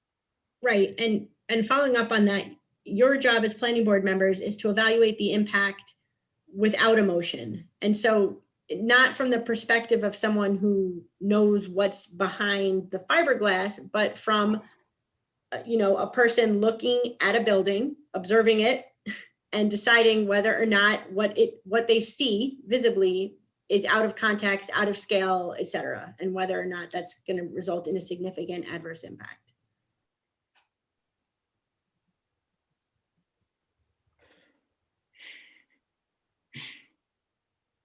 I mean, maybe we should do sort of a poll asking each member what they think about this. I mean, I guess I will put out there, when I look at the renderings, my impression is that it's a small impact. And I don't know how to move forward without kind of going through and seeing how people suggest answering this question, and we go with the majority on it. Okay, when I look at the renderings, I find it to be a moderate to large for the reason that you read, Victoria. It was the second one on moderate. That it is affects a larger portion of the community? Or, Yeah. okay. Something like that. You read something that kind of said, yeah, that's moderate. Sorry, just a quick question. Are we still on A or are we moving to B now? Because there's different Oh, context. still on A? We're still on A, and I guess what I suggested is that we go through Okay. member and see what you all are suggesting we answer and go with the majority. Okay. Okay, so I said moderate. Teresa said moderate to large. Clark, what do you think? I would say moderate to large as well. All right, Laura, what do you think? I would say moderate to large. I also just want to say that for those people that don't see the moderate to large, you know, saying moderate to large is probably difficult for them, just in response to Larry. So yes, I would say moderate to large. John? I'd say no or small impact, personally. Larry? Moderate to large. And Jean? Small, Hmm? small impact, even though you can see it, it's not that much of a problem. So I would go with small. So I think, so we're answering this moderate to large. All right, let's go. It's going to be. And the reason is for the second one that you read. It fits in my opinion. Carry on to B here.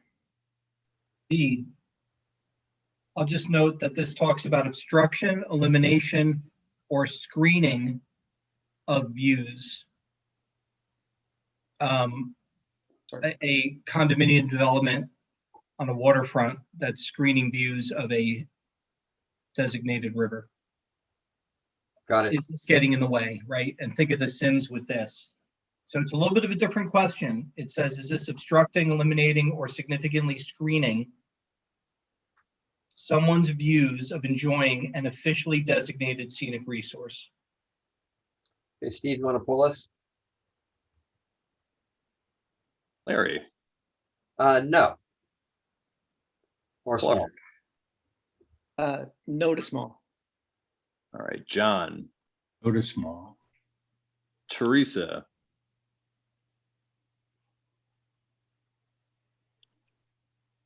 Oh, Teresa, you're muted.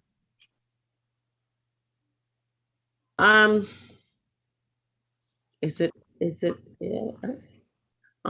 Okay, I'll say small because you have to be up that high. I don't know, no, small.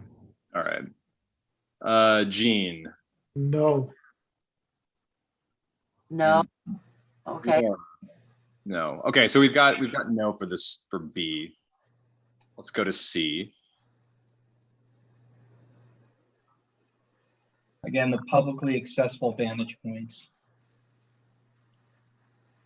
You know, we did look at on-leaf and off-leaf way back, the photo simulations.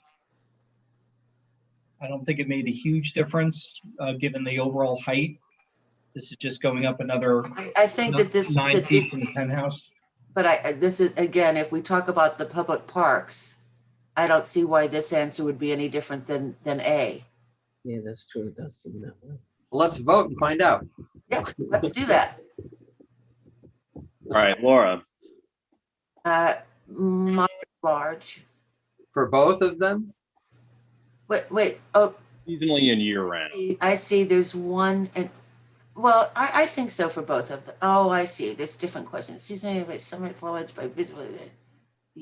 I don't know, people go out to the parks in the winter? I guess so for both of them, yes. All right, Larry? Moderate to large for both. For both, okay. Sorry, let's see down here. Teresa.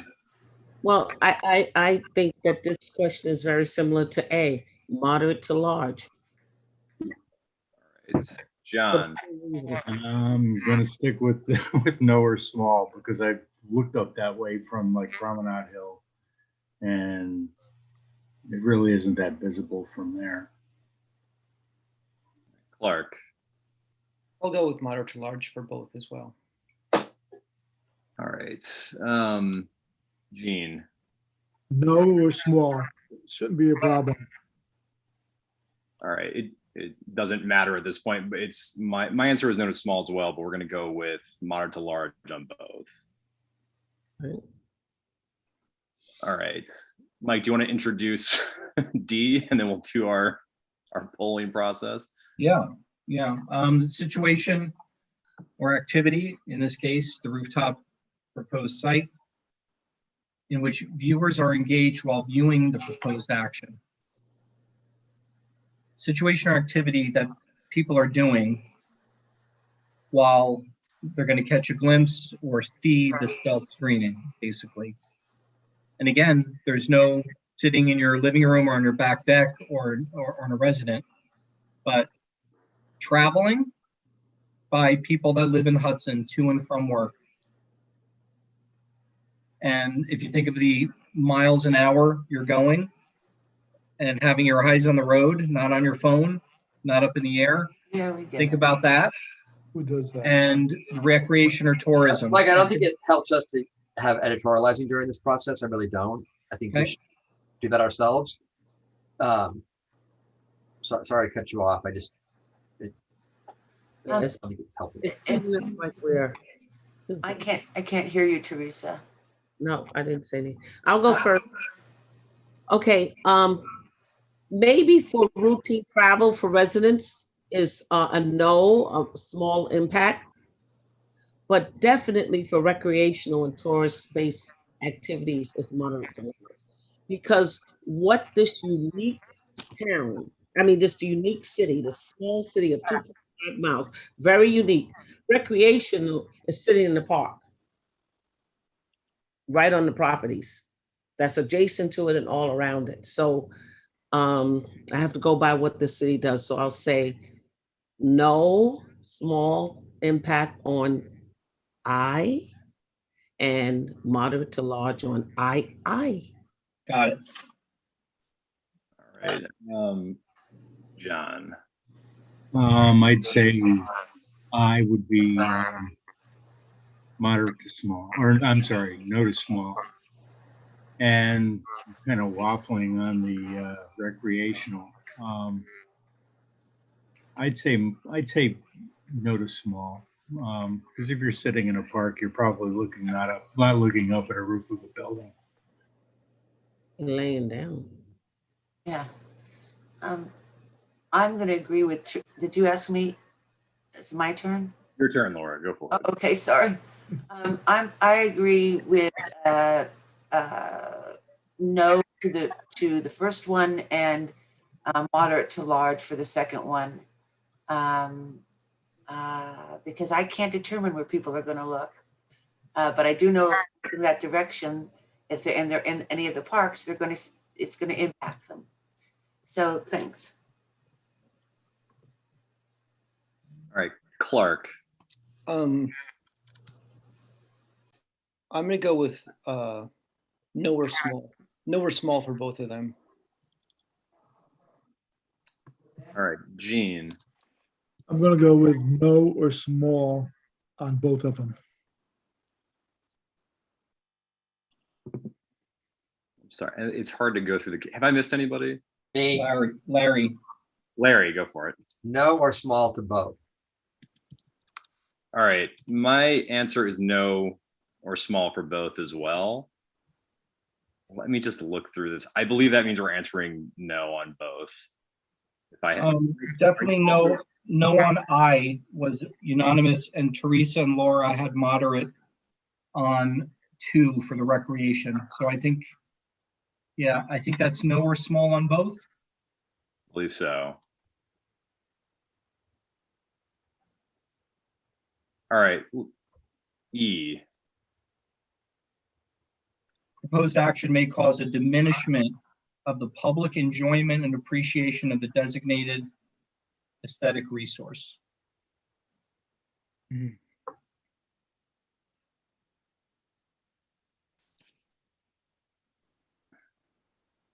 Guys, I would just say too, I mean, I personally appreciate Mike's kind of background on this and rooting it in the workbook. I think we have every opportunity after that to have our own discussion about it. But I think I think the perspective is really important, honestly, as we're going through this process.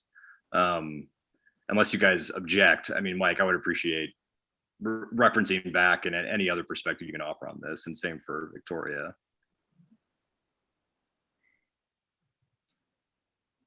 Yeah, I'm just going to jump to the workbook on this one.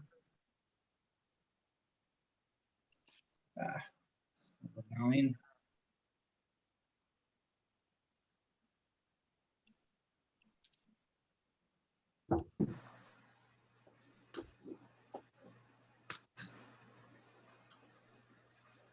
This is 9E, diminishment of public enjoyment.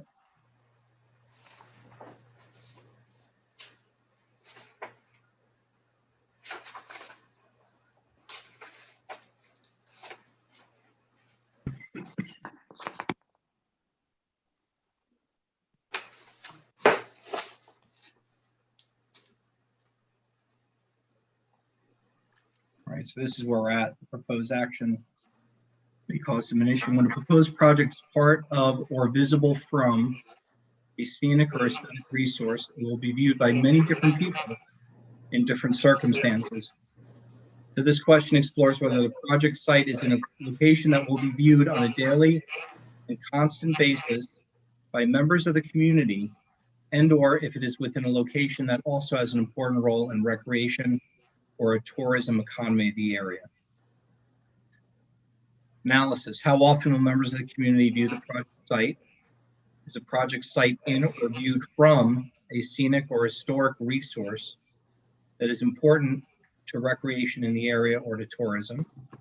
How will that project site change the use or perception about that resource? Examples of a small impact: the project site is visible from minor roads used by a limited number of local residents only, and is not part of a recreational or tourism related activity. Another small example of a small impact example: a limited portion of the project is visible, but because it is not in sharp contrast to the scenic resource or surrounding land uses, there will be no diminishment of the designated resource. And moderate to large examples: the project is visible from major roads and highly traveled routes used by many residents and visitors. The project site is visible from, is in, or obstructs a scenic resource that plays a key role as part of a recreational or tourist asset of the community. Project site is another moderate to large impact would be: the project site is visible, and because it is in sharp contrast to the scenic resource and surrounding land uses, will significantly reduce enjoyment and appreciation of the scenic resources.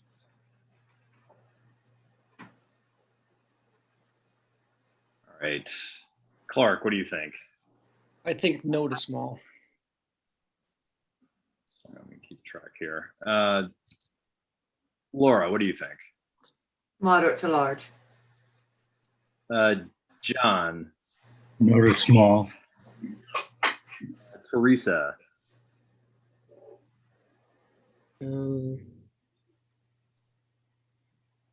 Moderate to large. Jean.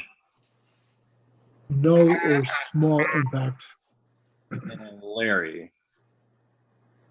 Well, no to small, but can I just say that it's because that word diminishment, which is funny. It's not the work doesn't actually really talk about diminishment, but I can't really. Yeah, I mean, I don't think we're going to largely diminish public enjoyment by having these things up there. So for me, it has to be no to small. I see it the same way on this one, so I think we're answering no to small on E. We don't live there, but fine, good, great. Let's keep moving. Moving right along, Laura, you're right. So F is the last number on the form here. There are other impacts that we could list to memorialize this, but it asks, there are similar projects within the following distance to the proposed site. Now, going back to my, too many things open. Going back to my tech memo. Mhm.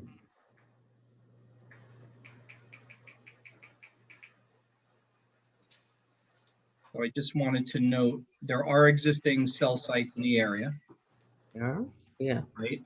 I think the closest one is at the hospital.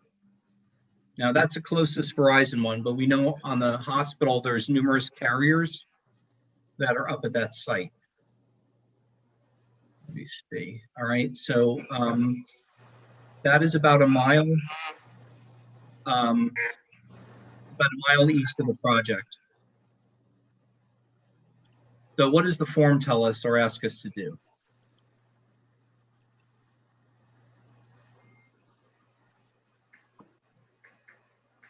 Yeah, I can read this one while you're looking. Oh, you have it.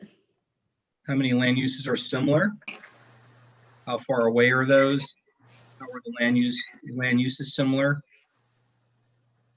Now, I guess the other thing to mention here is utilities on top of a building roof. The land use as a housing building, public housing building.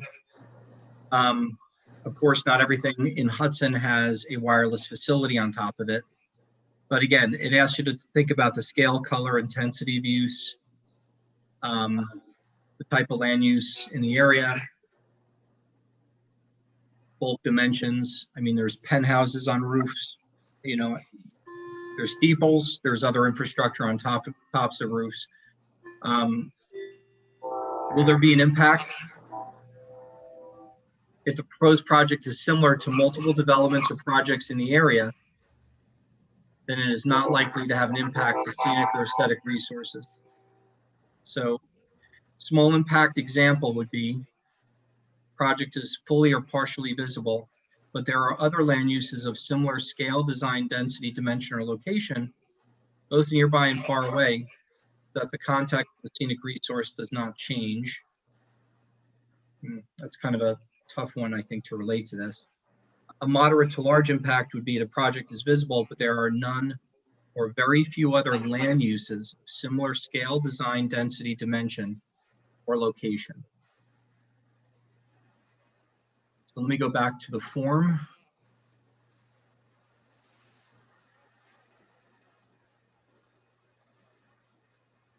So you think about the hospital cell site, no screening, multiple antennas, multiple facilities, that's a mile away. And I think it gives you leeway to think of other rooftop, what's going on with other similar types of buildings, maybe commercial buildings or multi-use residential buildings. Are there, Matt, that what you just showed us, it didn't show any antennas on top of any residential buildings, did it? No. No. Okay. That's all I'm asking. Mike, are they asking the question 0 to a half a mile? I'm not sure what. I know, just like, the C and D above, you had an I and a 2, a 1 and a 2 underneath. I think it's just asking you to consider those distances. Think about it in terms of a half-mile radius. Think about it in terms of a 3, going beyond that. Yeah. And then come up with one answer, going however far you see fit as a lead agency. Okay. So the hospital isn't particularly visible from, I live down here, so I can't see the hospital from down here. Is that what I'm supposed to be thinking about? So Laura, it says if the proposed project is similar to multiple developments or projects in the area, and then these are some ideas of what could be the area depending on the size of the project, in terms of scale, context, dimensions, density, design, location, then it is not likely to have any impacts to scenic or aesthetic resources. The reviewing agency will need to decide, however, what the threshold is for how many other similar projects may be visible. So it's just another way of asking whether this is consistent with other utilities in the city or other similar projects in the city. Well, but the second, could you go back to that, Mike? The second part said, I mean, it appears to me that it also means that if from this area down here, you can't see the other place where there's towers, I don't see, I don't know that counts. I know that there's towers way up the street, but that doesn't impact me down here on a visual basis. I think you have to take it literally, What do you mean, John? meaning that are there similar projects visible? Okay. So I don't visible think- I from don't where think- from the point of, in this case, from the point of Providence Hall. From the aesthetic resource you're Right. concerned about. Right. This question's all about an aesthetic resource and. Yep. Right. Which you're using the historic district in this case. So So is the hospital antennas visible from an historic district? Yeah. They are? Yeah, it's the top of Warren Street. You can absolutely see the Right. And Rossman, yeah. it's but definitely- the hospital towers are not visible from down here, which is a historic district, on this side. But it's not the only aesthetic resource. It's not a unique aesthetic resource. It's an aesthetic resource, but not the only one. Let me just go to, I'm not understanding this question. This question's very difficult to apply to this particular situation. to our unique city. But it's just asking whether this is going to be similar to other nearby projects or whether there's like a proliferation of these and this is just going to add to a detrimental impact. The question can go either way depending on the type of project and the context. So since the trajectory of the area that Verizon will be reaching is literally down here, I think that we could consider this just this area. You know what I mean? Verizon, this is the area focus. But my mind doesn't understand how the towers here visually have anything to do with the towers up at the hospital, which I cannot see from down here. That's where I'm having trouble.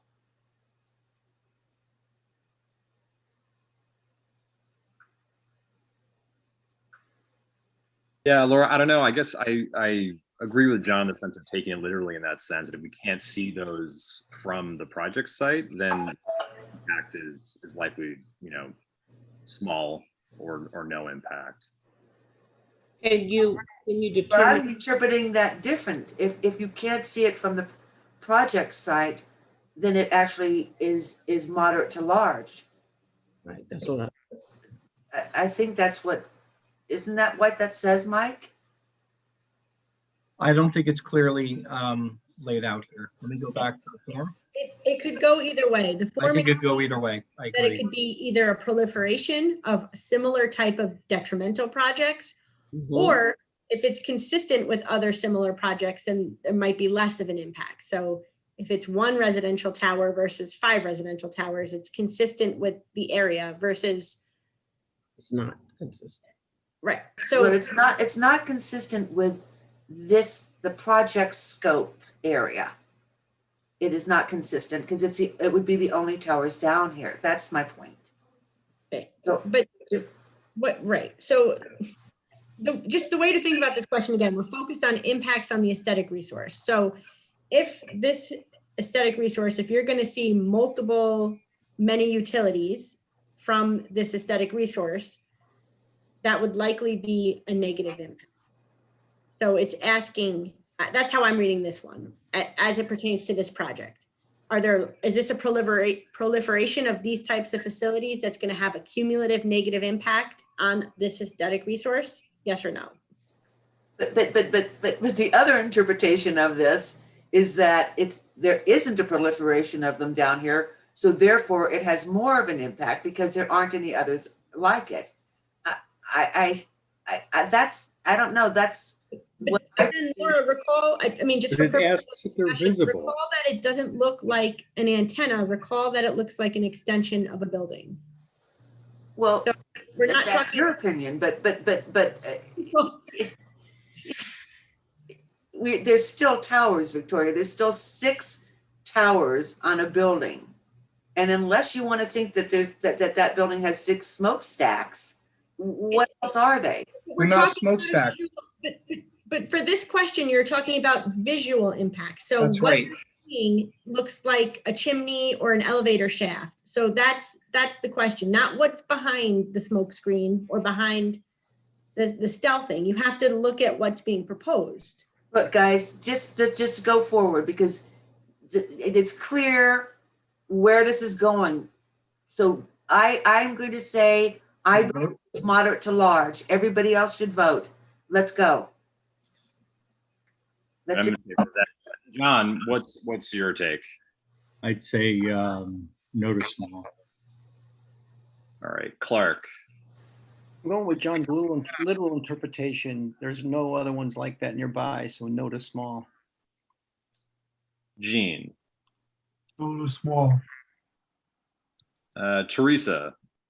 Well, I took it the other way because I did too. Mike said that it was ambiguous. Well, she said something. It said because there is no other building, those brick towers, it's a large impact. I'm taking it as moderate to large.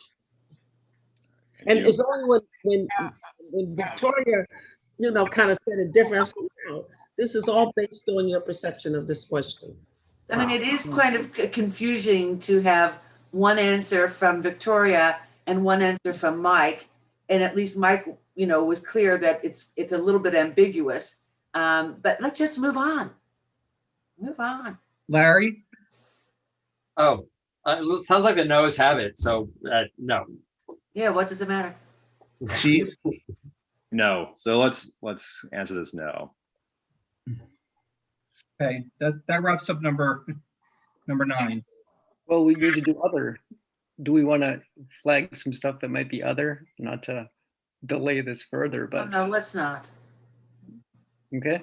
I mean, it's if people have things that they want to add there, then this is the time. Clark, is there anything that you have in mind, or No, just procedurally, I was looking at that to make sure we check that box or not, right? So I don't have anything else, but wanted to make sure if anyone else did, they could weigh in. Oh, thank you. Yeah, if anyone wants to put, capture some of these discussions, I could put them into G, or we could just leave them blank. all right? It sounds like we're leaving it blank. Okay, So on to 10. okay. I again check this one as a yes. The reason being, let's see. Proposed action may occur in or adjacent to a historic or archaeological resource. So we covered this a little bit in our discussion in number 9, right? There's definitely some more here. It does talk a lot about state and national registries, but it absolutely leaves something about a local designation, which you have your historic districts. So let's get to the form and let's see what we need to look at. There's A, B, and C. There's an other impacts if you want. And then E is if any A to D are answered moderate to large, there's some follow-up questions. So let's attack the first three questions first, A, B, and C. Proposed action may occur wholly or partially within or substantially contiguous to any buildings, archaeological site, or district which is listed on the National or State Register, or that has been determined by the Commissioner of the New York State Office of Parks, Recreation, and Historic Preservation to be eligible for listing. So I think the very specific point of this is meeting those criteria, national or state list, or has been determined to be eligible. So any discussion from the board on this one?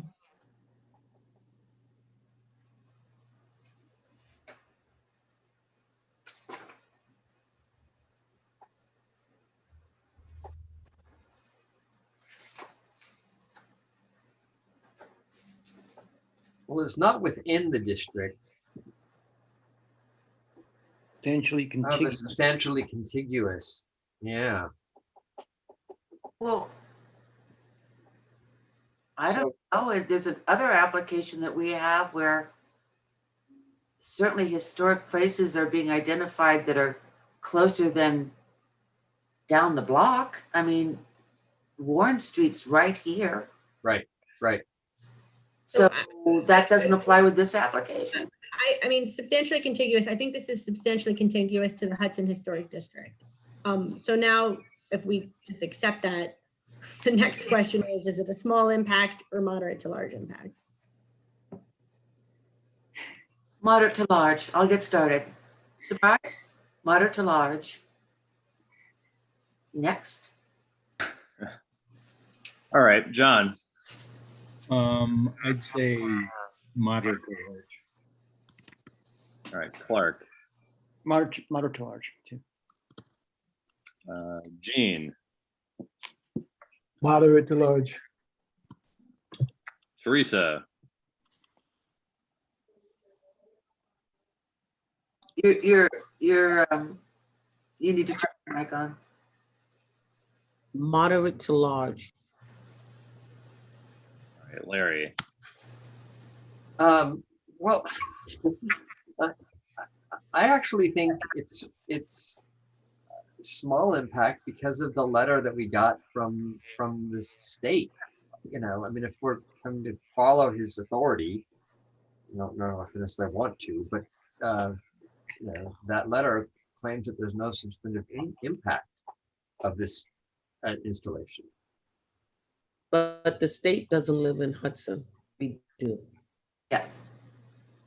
Yeah, but they make the I just determination. want to remind everybody that this applies to the board, you know, overall. So for all our other applications, so down the block seems pretty darn close to me. Well, I think I totally agree with you, Laura. That it's substantially contiguous to an historic district. The issue that comes for me is what's the impact, and you know, given that the letter that we got from SHPO, if I accept that letter, then it's a small impact. It's fine, Larry. It's fine. Right. And when we get to part 3, you guys will have to explain, depending on how this all plays out, exactly what the impact is on the historic district that you are identifying, or you know that's not happening. Yeah, and I should have jumped to this sooner, but the small impact for this one versus a moderate to large. Moderate to large historic structures are planned to be demolished or relocated. Historic structures are to be remodeled. The project introduces an architectural design that is not consistent. The project changes the character or view of an important aesthetic resource. Small impact would be there is no historic or archaeological resource on the site, but there may be a small impact to community character because of concerns over consistency with existing architectural and aesthetic resources. A small impact could also be there are historic or archaeological resources on the site, but the project design is such that no disturbances or major changes to structures will occur. Minor disturbance to the resources will occur. I think minor disturbance is for an historic resource on the site proper, which we don't have. Work at a location that is locally designated, and historic preservation permits are issued that indicate identified being worked as being in compliance with relevant local historic preservation code. So the idea about the screening and the conditions that I thought about would be for consistency for the existing building, but the existing building is not a designated historic structure. So I don't know. So far we have, it looks like moderates have it. Well, no, Mike, thanks for going through that. I mean, I think that's really helpful to read through. I mean, I can't read that and say moderate to large. I think that it's very clearly small impact. Does anyone else? I'll change mine. John wants to change. Does anyone else want to change their take on it after reading that? I do. Yes, I do. I do as well. Thank you, Mike. Thank you. Yeah, thanks. So can we just have, is this going back to Steve, Larry, Clark? Was that John for a no to small? Correct. Mhm. Teresa? Are you Yes. stay- No, I No. said I was changing. You're changing to no to small or staying? I think it's 5. I'm changing to no to small. Okay. Laura, you're staying. Jean? No to small. Okay, let me just go back. Oh, yes. Now, if that said it made an impact on people, that would be different. Fair. The proposed action may occur wholly or partially within or substantially continuous to an area designated as sensitive for archaeological sites on the list. But let me go to the workbook.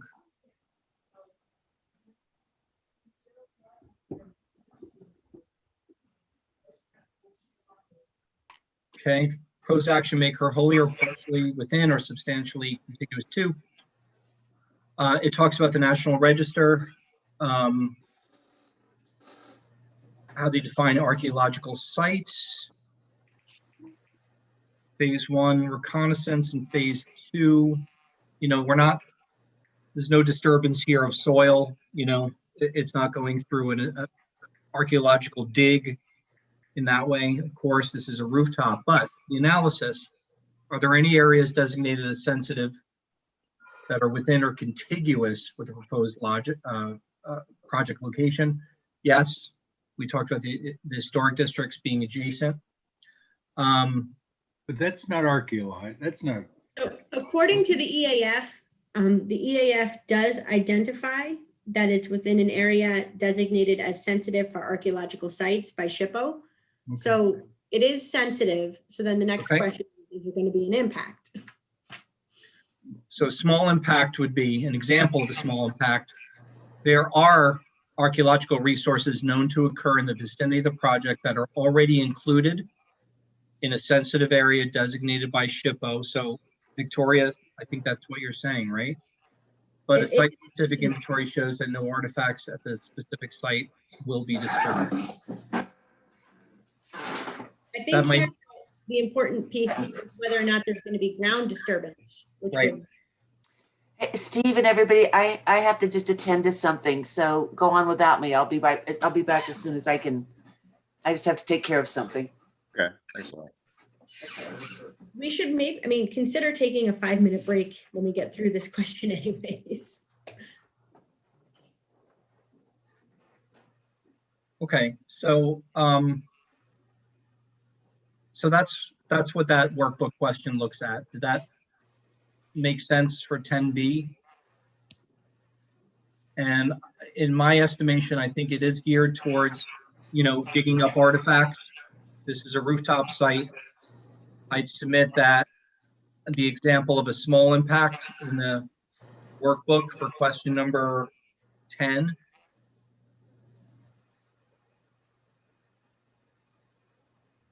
I think, that might be one to consider. Well, tell you what, Mike, I mean, I guess Laura had to step away for a moment. Victoria suggested we take a 5-minute recess here so that we can use the bathroom basically, and it feels like we're gonna be here for a while. So why don't we reconvene at 7, sorry, I'm in the Midwest, 8:26. 5 minutes? All right, thank you. All right. We can go out? Yeah, Yes, you got be back at 8:26, please.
Do we have everybody? Oh yeah, there's Jean. Victoria, are you back? Yes, I'm here. I heard that. All right. I think that Laura might be disposed a little bit longer. I do think we have to carry on now. So let's keep going.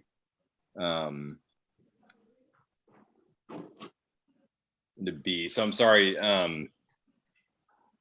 Mike, would you mind just refreshing us on? Yeah, no problem. So on question number 10, and I think 9 that we just covered in 10, you know, maybe the longest deliberations here, but we had a good discussion on impacts on historic and archaeological resources. It was checked as yes, as the action may occur in or adjacent to historic district. Number A, we had consensus. Letter A, we had consensus of no to small. After I pulled up the workbook, question 10. So we talked a little bit about that. You know, no historic or archaeological resource on the site, but the project design is such that no disturbance or major changes to structures will occur. And just, you know, examples of a large impact to item A, if, you know, there's historic structures themselves planned to be demolished or relocated. So I think we have consensus on letter A, 10A. Is that correct? I think we had everybody on that. Correct. Laura? Yeah. Okay, the proposed action may occur wholly or partially within or substantially contiguous to an area designated as sensitive for archaeological sites on the Historic Preservation Archaeological Site Inventory. So that workbook sheet, okay, it states a little bit more about archaeology, about a phase 1A or 1B. Phase 2, a lot of this entails digging in soil and land disturbance, which a lot of development projects do, but of course this is a rooftop site. So as far as small impact, an example, there are archaeological resources known to occur in the vicinity of the project that are already included in a sensitive area designated, but a site-specific inventory shows that no artifacts at the specific site will be disturbed. So since there's no soil disturbance, that might be relevant here, that type of rationale or reasoning. Moderate to large, on the other hand, for this item, is archaeological resources are present on the actual site, and the site is included in a sensitive area designated by SHPO, but the project is such that the artifacts will be destroyed, covered, or built. So it's a little bit more about, I think, archaeological resources. Victoria, I don't know if you have anything to add? I mean, this question gets to the concept of ground disturbance. Agreed. Will there be disturbance to the ground which could result in destruction of archaeological resources? Here, you're on a previously disturbed site on a rooftop. So, you know, I would suggest the answer is no, based on that and based on SHPO's response letter that SHPO agreed there would be no impact on archaeological resources. But again, noting that the whole area is sensitive for these types of sites, and on other projects, you know, such a review may be required. So since Laura isn't here, what we might do is go through and do our poll essentially. If we come down and we're sort of evenly split, then we'll wait until Laura's back and she can weigh in on it. All right, Clark. No or small. Okay. John. John unmuted. No or small. Thank you. All right. Teresa.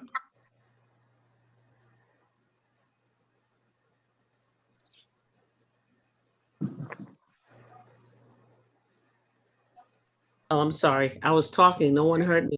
Noah Small. I said, and now I know why they don't place these things on poles anymore. Never get past. All right, Larry. No or small. All right, no or small for me as well. So that's no or small on B. Okay, Gene is no or small. and Jean, gotcha. Sorry, Gene. Sorry, I know I'm a newbie.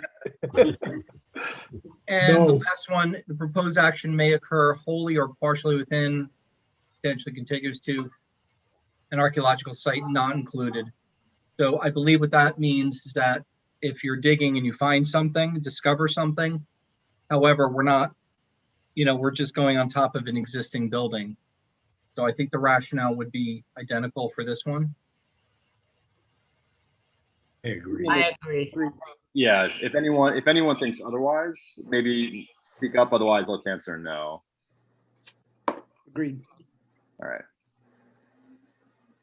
Okay. All right, so we had no moderate to large in A through D above. So we don't have to do the following in part 3 or check these boxes. So we're on to number 11. All right, now this harkens back to the first couple criteria. So I want you to think about the use of an existing building, not taking open space or green space, an impact on open space and recreation. I'll go to the workbook, but I had tentatively checked off no here, and I'll go through that rationale here. Proposed action may result in a loss of recreational opportunities or a reduction of an open space resource as designated in an adopted municipal open space plan. So the analysis part of this would be if the project exceeds, let's see.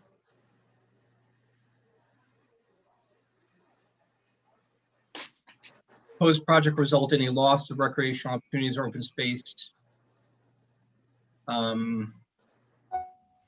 They talk about the plans establishing outlines for capital improvement, purchasing new trails, open spaces, or recreation areas. I think what the DC is hinting out here is if there's a development project coming in, say within a planned or designated open space or recreational area, that would have to be looked at closely under SECRA. So, I think that's the gist of it. When a location is converted from an undeveloped land to residential, commercial, or industrial use, there is at least some loss of open spaces. There could be a loss of recreational opportunities. So again, I think this, thinking of what's being proposed on an existing building, I believe the answer would be no. I don't think this results in any kind of a loss for recreational opportunities or a reduction of open space. I just want to ask a question. Just take, for instance, like sometimes they have buildings that have, like gardens up on the roof. They have recreational space for gardens and all kinds of stuff. Now, if this building had that, would this apply? Arguably, but Teresa, just looking at the last part of this sentence, designated in any adopted municipal open space plan. So I think it would go back to that. The question is more about publicly accessible municipal space. Yeah, open right. space. If you want to look at it that way, I would agree. You said like public, meaning not just people that live in the building. Okay. Right, public park. I think in the workbook, they talk about things like alienation when there's takings of parks. But I don't think we get that far based on what's being proposed on the existing building. So Steve, do you want to poll about agreement with that or? Well, does anyone have an objection to answering this no? No. No, No, All right, No. let's answer no. And move on. Okay, impact on critical environmental areas. This is very narrowly defined. And in fact, there is a listing of designated CEAs within the state. There's interestingly one in Hudson, but it's not near the site. And the impact, this just isn't relevant. So just for giggles here, within or adjacent to a CEA. And again, CEAs are designated around the state.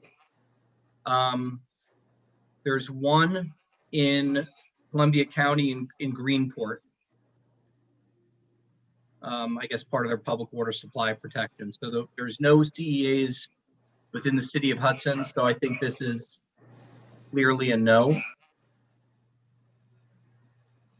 Any objections to that? no, Nope. no, All right. Okay. Move on. Moving along, impact on transportation. The proposed action may result in a change to existing transportation systems. I think we can say no on that one. Okay. agreed, All agreed? yes, yeah, okay, Onward. Impact on energy.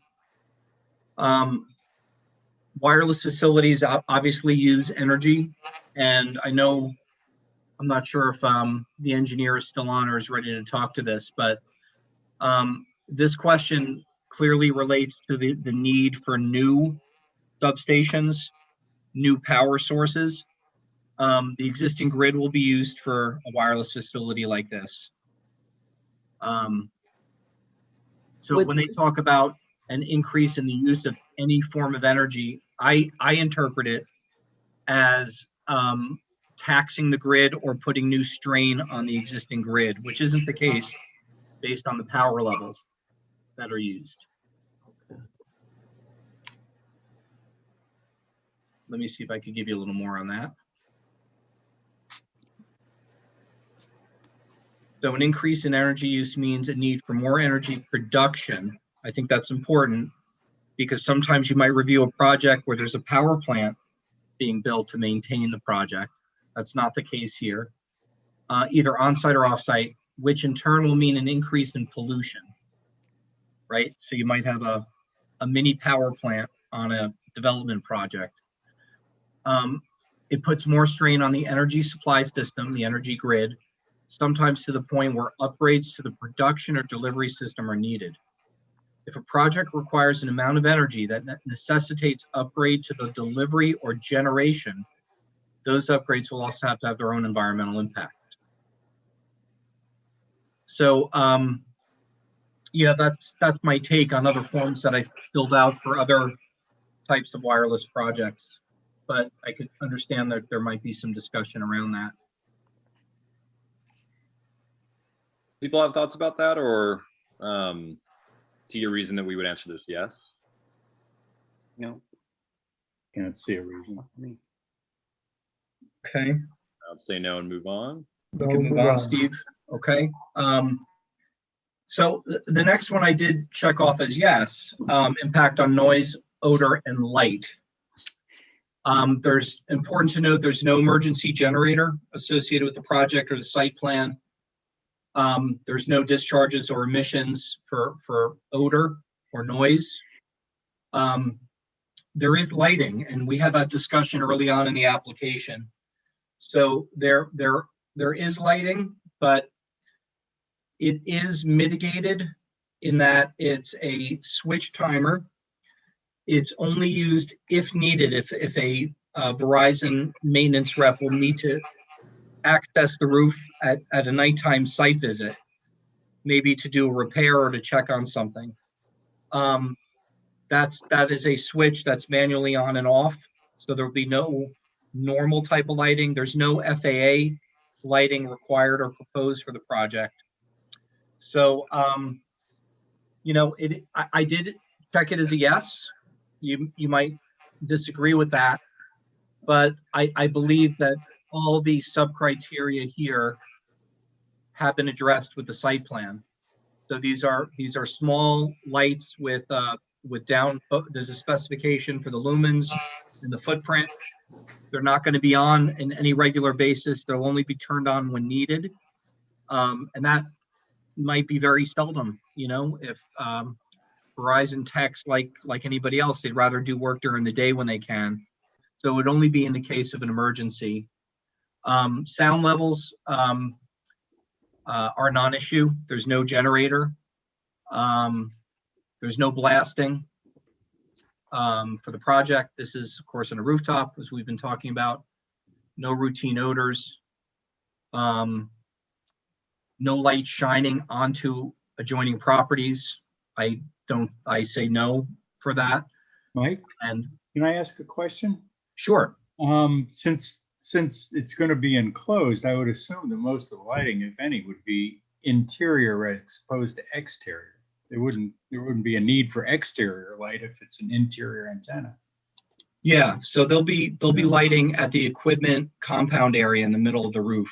Oh, okay. All right. Okay, gotcha. So, but again, it's a small, I think it's a 125 watt dark sky compliant light. Gotcha. Okay. I hadn't thought about that. Well, but so it's the lighting is what you're basing your yes answer on? It is. And I don't know if I talked you out of that or not, but there would be an increase in outdoor lighting. That's a yes in my mind. And then to evaluate it, it could be really no impact or a small impact. I could just show you real quick. Dear, where is this? So just to flip through the drawings. We did ask for, and they did provide specs on the lighting. So if I could zoom in on this a little bit, it's a nice spec. I've actually seen this before on warehouse buildings and equipment shelters that are on the ground. So it is dark sky compliant, I believe, and it's got a nice, window. There's going to be 4 lights. They'll only be used during emergency maintenance operations at night. There's a shut-off dial timer and 25 watt LED, not 100. Yeah, that seems, outdoors, that seems, negligible. Yeah, I mean, yes, 25 watt LED is a lot brighter than 25 watt, Sure. tungsten. And Mike, these only come on during emergency maintenance that Correct. at night. Yeah. That's it. And, if there's wind or something blows by, they're not on a motion sensor.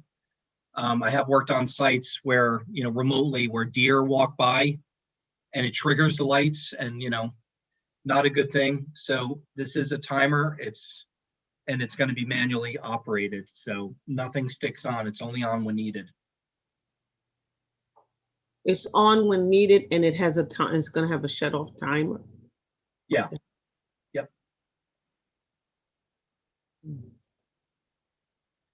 What do you all think about answering yes or no to this question? I want to ask a question. Does this mean that when the maintenance man can come, turn on the light, and if he forgets to turn it off, the timer will turn it off? Is that what shut off timers on there? That's Okay, right. you're saying it's not going to be on, so I'm wondering why would they put a timer on it? Right. It just might be, exit the site without hitting the switch. Right. It's a fail safe, Teresa, with that.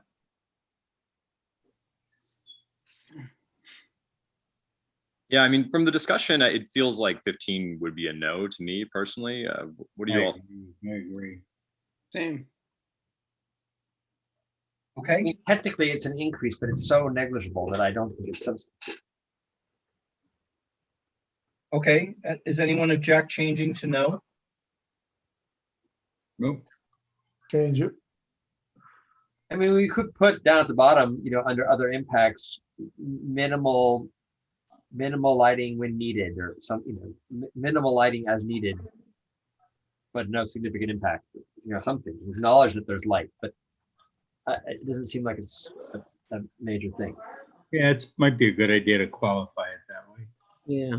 All right, yeah, I just can't type live text right now, but I'll make a note of that. Okay, impact on human health. So we talked a lot about that during the application. It's interesting in that the secret guideline, it's really looking at contamination in the environment. Let me show you what they mean by that.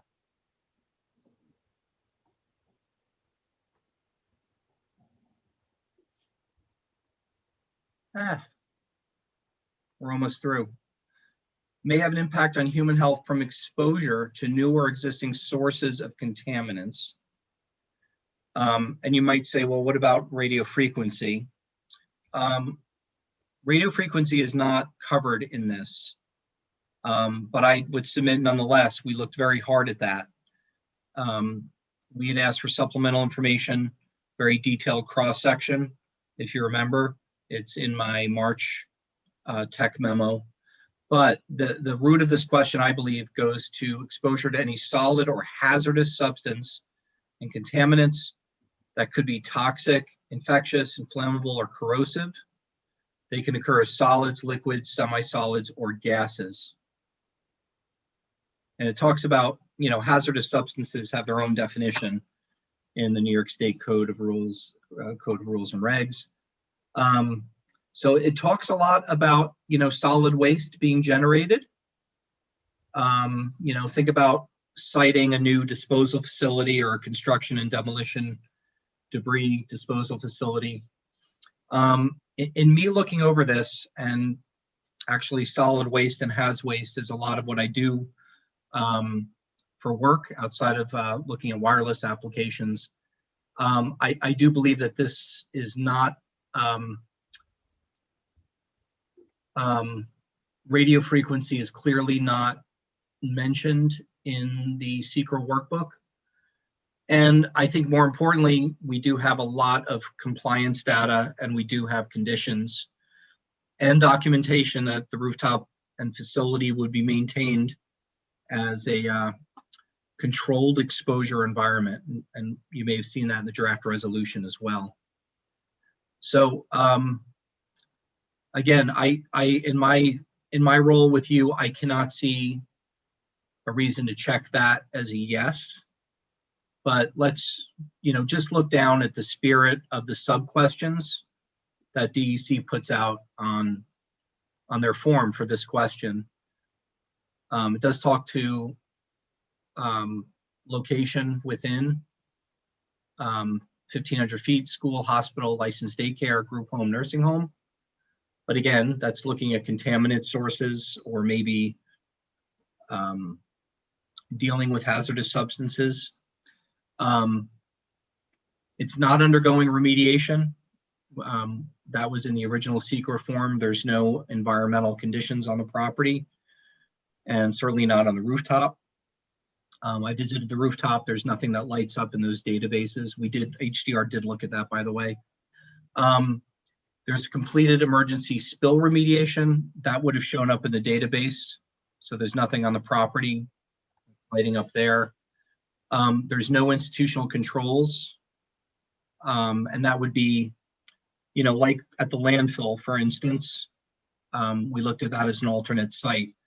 Disturbing a contaminated site or a permitted solid waste landfill, there's obviously institutional controls or deed restrictions about building on top of those. There's nothing like that here, especially at the rooftop, and so on.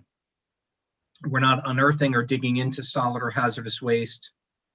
We're not increasing the rate of disposing or processing of solid waste. There's no generation or discharges from the proposed facility, etc. So does anyone have a discussion or not agree with the no determination? I agree with no determination. Pardon, John? I missed that. What's that? What's that? I missed what John said, and now he muted himself. Oh, I see why. That he agrees with the no determination. Well, this one is tough for me because we aren't allowed to evaluate this in terms of radiation and radio frequency, which is probably why it's not listed here. But I cannot, in good conscience, say that the proposed action may have an impact on human health.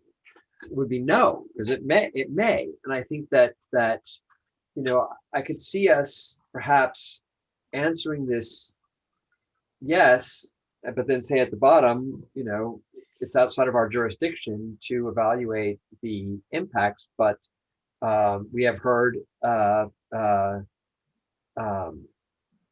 from our public, and we need to acknowledge their concerns or something, right? Like, it's to flat out say no makes me nervous, because the proposed action may have an impact on human health from exposure.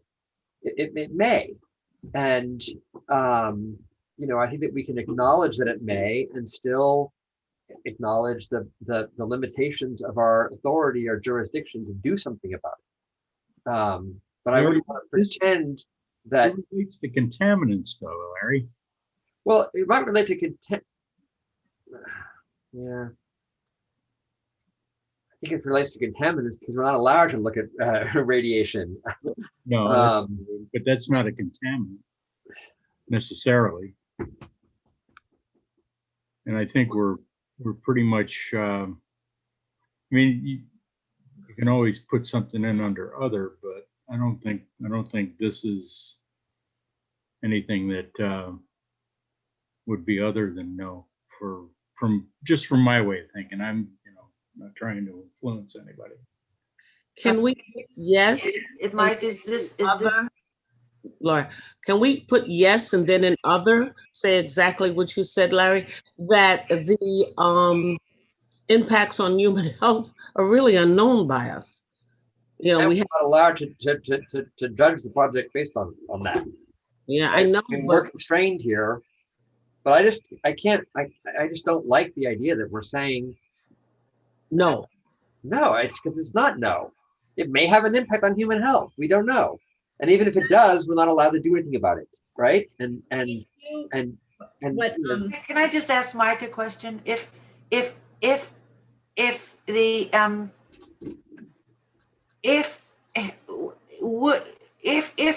FCC didn't allowed us to comment on this, would this be considered a contaminant? I you know, what is a contaminant? If the FCC didn't restrain what we could vote on, would this even be considered a contaminant? I don't know what the definition of that includes. So what's in the secret form is any solid or hazardous substance and contaminants. They can be toxic, infectious, and inflammable or corrosive. They can occur as solids, liquids, semi-solids, or gases. So this is something that's completely different from physical characteristic with this.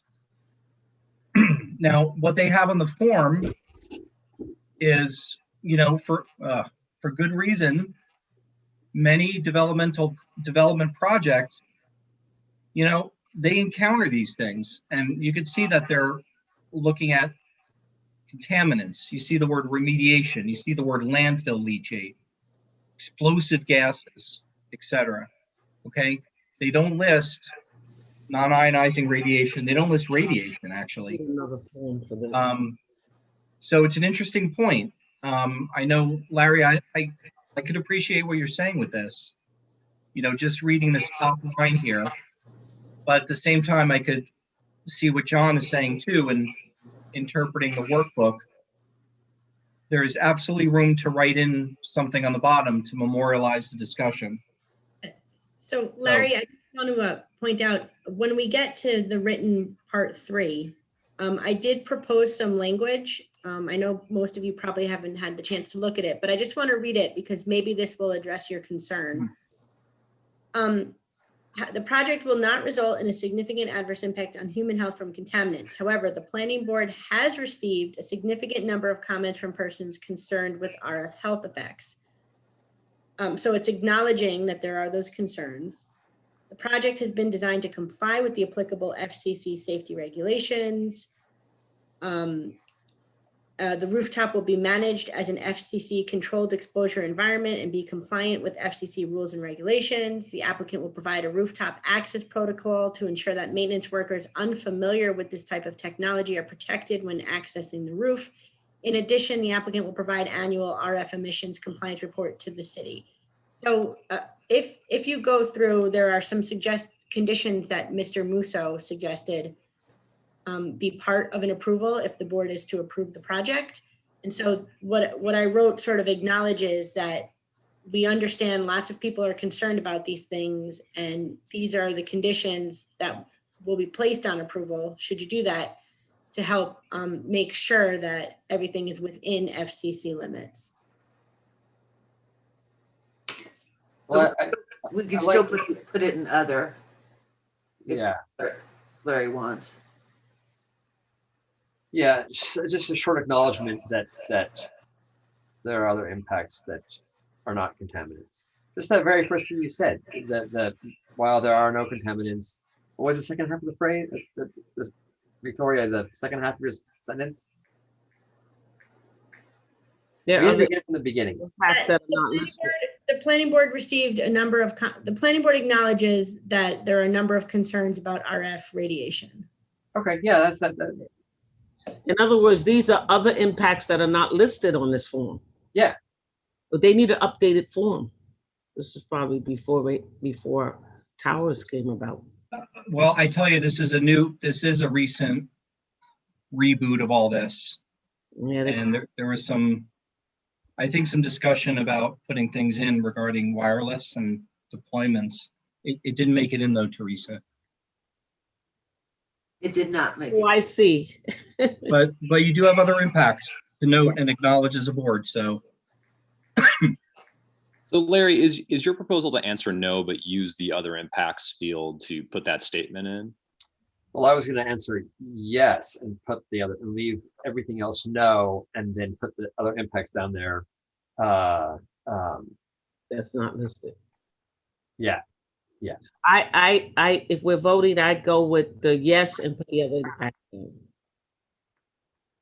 And actually, are we voting on answering yes to number 16, answering no or small impact to A through, Mike, what are the letters? L.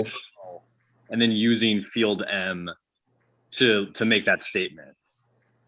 That's what you're voting for, Teresa. Yes. Is that right? Okay. Laura, what do you say? Well, so we're discussing if we put, are we discussing what Larry suggested? Yes. Which Larry suggested answering yes, and then no or small impact may occur to A through L. Right. And then use the other impact section to make that statement that kind of links with our statement. Right. Right. Victoria, can I ask you a question? If we do that, down the line, we have to substantiate this yes, right? If we answer yes, and then we put no for everything, and then we add an other, what does that do to us down the line? So the other that Larry suggested is an acknowledgement of comments received on a particular issue. And, that's just a factual acknowledgement. So you don't have to do much, but like I said, I have drafted some language for you to consider to flesh that out. I just meant if we answer yes, does that? The big yes doesn't require anything further. It's Okay. The moderate to large. Moderate to large. All right, well, then I agree with Larry then. Thank you, Laura. John. My sense is to answer no, but to put, since Victoria's statement is going to be in part 3, in other, put see comment regarding RF in part 3. Oh, now I'm. Okay, John, in a sense, that's sort of a different proposal, I suppose. So essentially you're saying no to this, to what we're kind of polling for right now. No to the physical contaminants, but acknowledging there that, you know, the RF frequency is a real concern. Okay. Okay. Clark, what do you say? I'm going to agree with John. I think there's a lot of this stuff, and I think we encountered this before with other reviews, where the form and the format is dated. But if we're sticking to the definition per Mike's review of the definition in the secret handbook, I would say no, because RF isn't identified, and it's physical, physical contaminants, gaseous, liquid, solid. And, God love the state, they should add radio frequency in there, but they haven't done it yet. I think that Larry's yes, since it basically doesn't make a difference, means that maybe somebody will actually look at the other, that, You guys can outvote me, of course. No, I'm just saying, doesn't matter to me. All right, Gene, what do you think? Say no. The answer no. So essentially no. I'm sorry, Teresa, did I get yours? Yes, you did, but did we get yours? It's 3 and 3, Stephen. That's right, Stephen. I'm in favor of Larry's approach here. Me too. Yes, right. So answer yes. We'll answer no or small impact may occur on A through L, and then let's make that statement in the other impacts. Okay.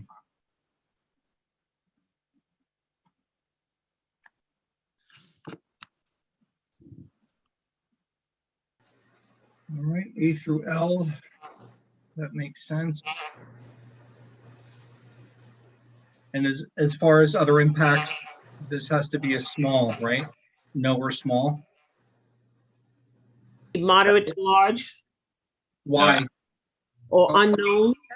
Yeah, we don't know. There's no unknown. Oh, Or maybe you don't have to answer it at all. Leave those blank and just add the language here. That's a good idea. yeah, that's a good idea. Well, if you look at the language, it says may occur, which is really, kind of risk assessment, right? It may not occur, but it may occur, moderate to large. Again, it's a question of whether we think unknowns could potentially be. You got to look at the science and the regulations that are in front of you, right?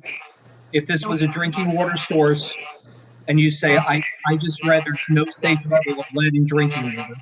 Mhm. You know what? There's a 15 part per billion standard right now. That could change, but I think you have to look at the science and the evidence and the rules and regulations that are in front of you. Okay. So yes, and then right now, all no or smalls. Some text to add to other impacts about the radio frequency and leaving the choice blank, which I don't think you have to fill that in. Okay. Okay, consistency with community plans. Mm. So there's 2 more left, all right? And community plans, I'm going to jump to that workbook. Consistent with adopted land use plans, all right? So bear with me, I have 2 more of these workbook sheets to go over.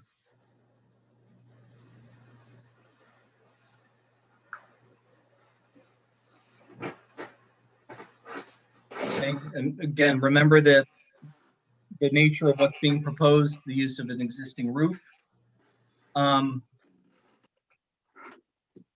These laws allow and encourage the adoption of comprehensive plans. Now, I think you have a comp plan that's on the books, is that right? You're not on the you're not part of the local waterfront revitalization. I think you're set away from that, but you do have a comprehensive plan. Well, we do have an LWRP. Yeah, we have an LWRP. It's been settled by the city, but still not approved by the Department of State. Do you know how far that gets from the waterfront? Like, is there a designated LWRP area? I believe Yeah. so. I don't remember what the map is. Though. Okay. I can find it and send it to you. Well, we got open space, an economic development, a comprehensive plan, LWRP, maybe a Main Street plan, as the DEC calls it, as part of the comp plan. Okay, in order to answer this part 2 question, reviewing agency should become familiar with what, if any, plans exist and what the vision, goals, recommendations, and map land use plans may be included. All right, you guys know that better than anyone, or as well as anyone being on the planning board. If one or more adopted plans are in place, the reviewing agencies research the plans and any accompanying maps in order to determine the goals and strategies that apply to the project site. So the project site, are there any goals and strategies specifically for 119 Columbia Street or the district with which it's in? Now these are goals and strategies, not historic districts nearby per se, but goals and strategy. And if there are any specific recommendations applicable to the site. So, you know, if there's a large tract of property that is tagged for, I don't know, a community park or, you know, an intermodal transportation system, right, to be shared by a community. If those have been identified and tagged within an adopted plan, not, you know, in concept to be talked about, but in a comp plan or another adopted plan, that would be important. This property, to my knowledge, does not have anything specific as such. Sorry, can I just comment? Can I just comment? There, Yep.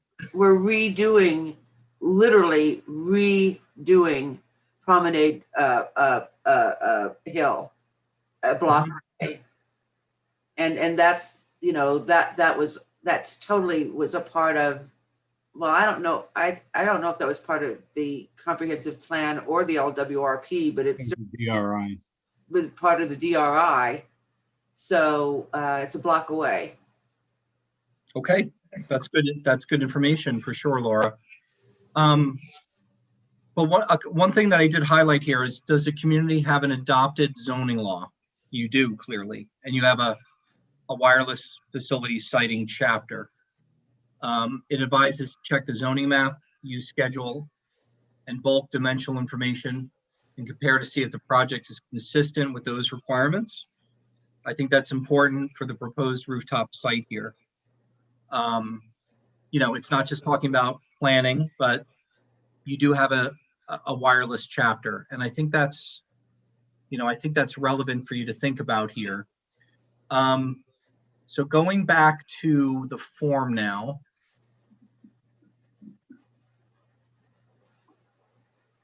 Okay,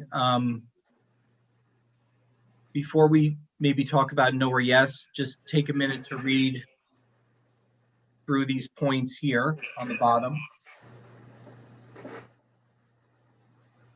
That a little bigger for you.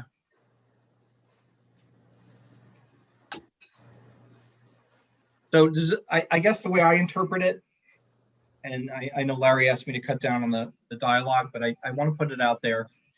If the proposed facility, the proposed project is directly interfering with an adopted land use plan, that's just going to stop something from occurring.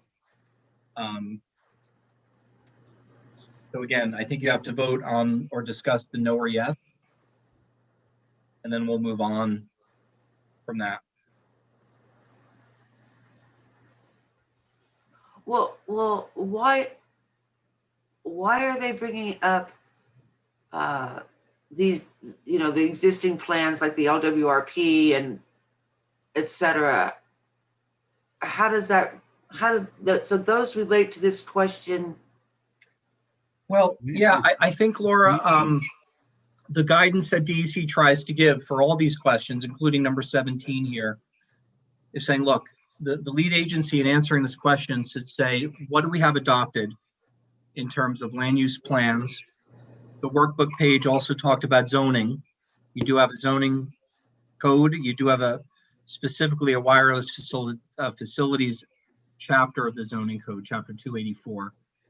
And by example, they note the LWRP, a comprehensive plan, a Main Street plan, etc. They just give examples of different types of adopted land use plans that might be, in Hudson or whatever municipalities using this form.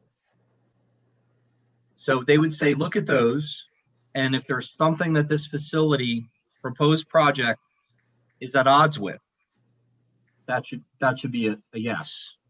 If it's gonna, completely interfere with something in a land use plan, that's the opportunity to say it's not consistent with what we've already adopted. Okay. Does anybody have something that they feel is identified in one of those plans that this would conflict with?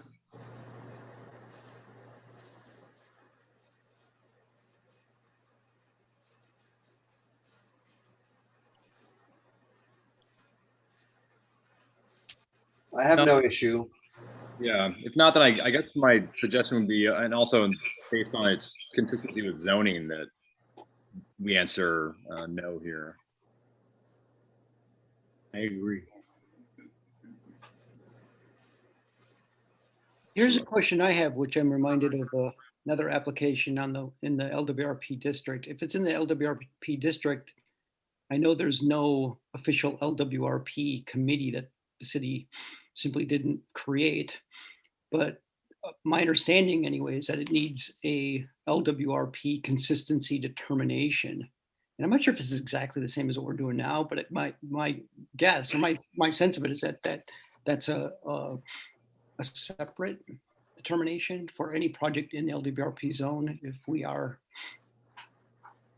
if this site is in there. And I know there was a comment from, I believe it was Carol, saying that the LWRP zone is west of 3rd. So again, maybe some work from our seeker, but perhaps that needs to be considered if we're checking all the boxes here. I think it's an important question. Steve, maybe we can get some advice, moving forward on this from the city council, because and the legal council, the city's legal council, because we don't have an LWRP consistency review process in town. This is in the LWRP district, and there is no mechanism, as far as I know, for actually evaluating whether any proposal is consistent or not consistent. My understanding is the mechanism is the review agency has to, again, I don't want to call exact language, but I think the review agency that's granting an approval needs to make that determination. And again, my guess or my understanding is that the planning board would play that role. Absolutely, LWRP consistency review board, right? Like if the board was there, they'd be an involved agency. We'd probably still be the lead agency, and they would weigh in and say, this has whatever impacts or not, or whatever. But we don't have that. So it seems presumptuous on our part to determine whether, on LWRP terms, there's consistency here. I think we can say whether it's consistent with community plans as we see them and as we can read them. And to me, that means, it seems to be no, right? There is no, they're in the category 2 of our zoning criteria for telecommunications equipment. And having just spent the last 2 days reading the LWRP again, I don't see anything in there that would make this application, invalid or inconsistent or non-conforming. Right, and I guess my point is that separate from what we're doing now, based on the code, right? I believe it is supposed to be. Clark, yes. I think there's two different questions. One is whether or not this is consistent with community plans under seeker, but Yeah. Clark's asking about whether or not there's a separate procedure for determining coastal consistency under the City of Hudson Code. And your zoning law does have a whole chapter on determining consistency, but it gives those functions to a board that's not created. Right. So right. So that's where that stands. We utilize the LWRP and, you know, in other applications freely, but I just want to make a comment on that, but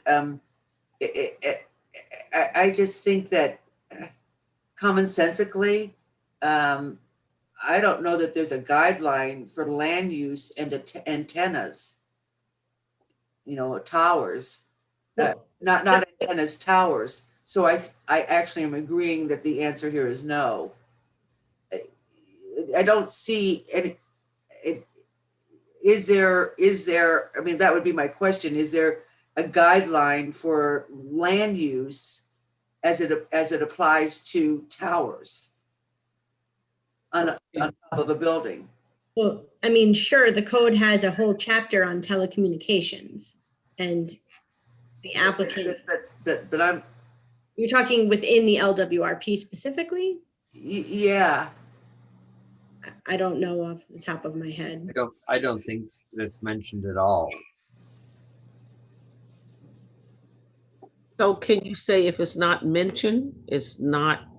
I just think that no is a good answer to this one. Okay, let me ask a question. Oh, sorry. Okay, since it's not mentioned, can you say then it is the proposed action is not consistent? Something like that. You would have to identify Yeah, why it is. consistency. Because it's not mentioned? No, that's not enough identification. Well, so, I mean, we know that it's consistent with the, you know, dimensional regulations in the zoning law and with the telecommunications law. Okay. And one of the members stated that they recently read the LWRP and they didn't see anything it would be inconsistent with. You know, I defer to you guys on that because I don't know off the top of my head, but you would have to identify specific inconsistency. We don't have time because, okay, we would have to do that tonight, right? That is correct. Mm. Yeah, I mean, I didn't read I know Larry has been deep in the LWRP recently. I don't know. I mean, I don't think, my sense of it too is that this is not going to be mentioned in there and that it's consistent with our zoning. So I suppose I feel like we're moving towards answering no on this one. Should we do a poll? Well, I like the fact that I think that's Mike trying to scan the whole comprehensive plan. Yeah, I had that on my hard drive. I figured I'd take a look. I remember looking at it and I didn't see anything for any wireless communications, cell sites, cell towers. I'm pretty confident it's nothing in the comp plan. And I'm looking through the LWRP from 2007. I haven't seen anything yet. Are you scanning for words like Mike is, John, for cell? What did you scan for, Mike? Cell? Yeah, like power, wireless, or the word cell. That should light up something.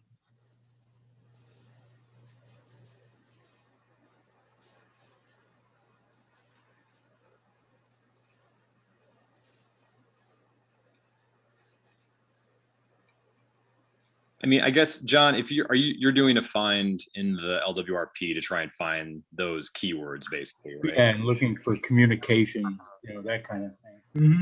Do we want to skip ahead to 18 and come back to this after John's completed that search, and we can kind of confirm whether or not there's anything in the LWRP speaking to this? Sure. I'm getting close to the end, so I mean. Are you close to? Okay, if you're close to the end, maybe we can get it probably done. just say no.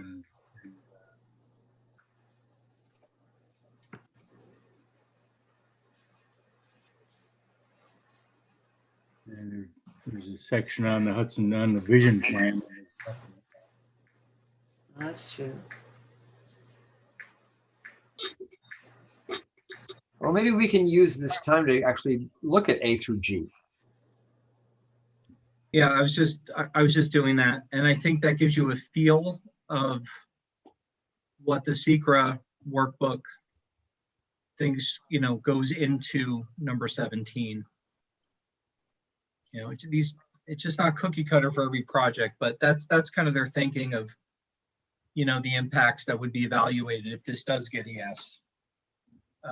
Our project here at hand, of course, is quite different than what some of A through G would look to describe. But yeah, I think it's good if you read those over. Make this a little bigger.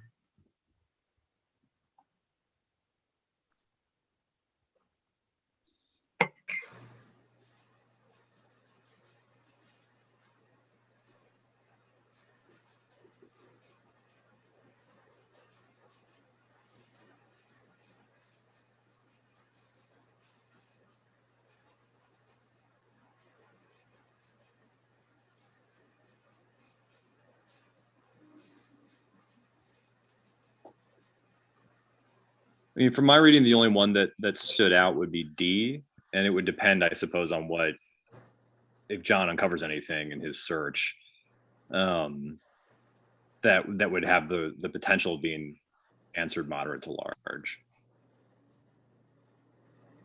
But did anything else stand out to you as you reviewed A through D?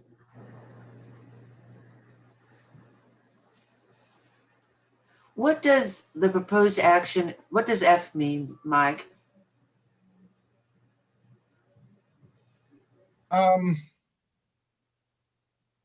Remember, all these sub items here are meant to cover the broad scale of projects. But if a proposed development or some action physically located in an area characterized by low density development. That means that there's not a lot of stuff on it. Exactly, Yeah. farmland.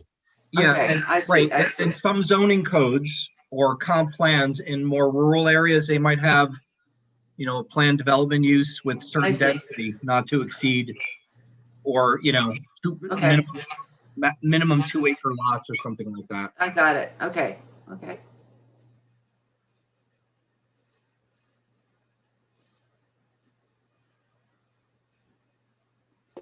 You all ready to go Yep. through a roll call essentially here on answering no? All right, Laura, I agree with no. Larry, No. all right, John, No. Jean, No. Teresa, No. Clark. No. All right, Steven. no. All right, I- on I- 18. All right, this is Nothing in the last question on this form. Congratulations for getting this far. I know there's a lot of work and focus tonight. Consistency with community character. The proposed project is inconsistent with existing community character. So let me go to the workbook on this. Or maybe just take a quick minute to look at some of the sub questions down below.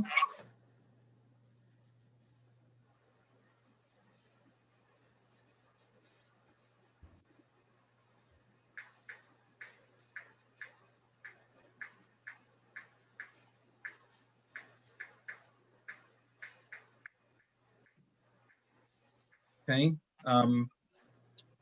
we'll talk about the no or yes. I had drafted in a yes response to this, but let's go to the workbook. Where are we? Okay. All right, there's a bit of a preamble on this one. Many people, this is the DEC talking, define their community's character in very general terms. And boy, working with this board, I know the city of Hudson is very unique and maybe not described in those terms. Anyway, community character is defined by the by all the man-made and natural features of the area. It includes the visual character, town, village, or city, and its visual landscape, but also includes the buildings and structures and their uses, the natural environment, activities, town services, and local policies that are in place. In other words, what the planning board is tasked to do in Hudson is to understand and make decisions about the sense of place or character that Hudson has. Note that question 18 asks if the proposed project is not consistent, kind of a double negative. Reviewing agencies need to first understand what the existing community character is. Sometimes this is clearly defined in a comprehensive plan. As such, reviewing agencies should be familiar with those plans. Other times, the reviewing agency will need to discuss and articulate what current community character is. All right, so identifying potential impacts. If a proposed project does not exceed a numeric threshold, that might be something in the code about size and scale, maybe something on the plans. Think back to what's being proposed here on an existing rooftop. There's no green space or land development. The proposed action may replace or eliminate existing facilities, structures, or areas of historic importance. Replace or eliminate existing facilities, structures, or areas of historic importance. Let's see, for example, replacing a traditional 3-story Main Street structure having parking in the rear with a modern concrete block structure having parking in the front, it should say in the front, to significantly change the character of the street. In some communities, the character is also influenced by entire blocks, streets, or neighborhoods that may be altered by a project. So I just want to point out the example that they give here of, an impact. A small impact, if this is answered yes, could occur under the following, such as the visual character of the area is changed in a minor way, but is generally consistent in the design, placement, size, streetscape, intensity, and architecture. A small impact might also be when the balance between retail, commercial uses, and residential uses does not change. A small impact could also be proposed project is a land use that is similar to others that can be found in the neighborhood or area. That gets into larger impacts. Another sub-question, proposed action may create demand for additional community services. So you think about, large tract subdivisions, right? Where, oh, we gotta have a new fire district or more police. Kind of clearly this facility is not associated with any of that. But one of the sub-questions here is growth and development that might change the character and the need and demand for public service. I'm sorry, Mike, did you skip over moderate to large? Yeah, for the first sub-question, I went over the small. Oh.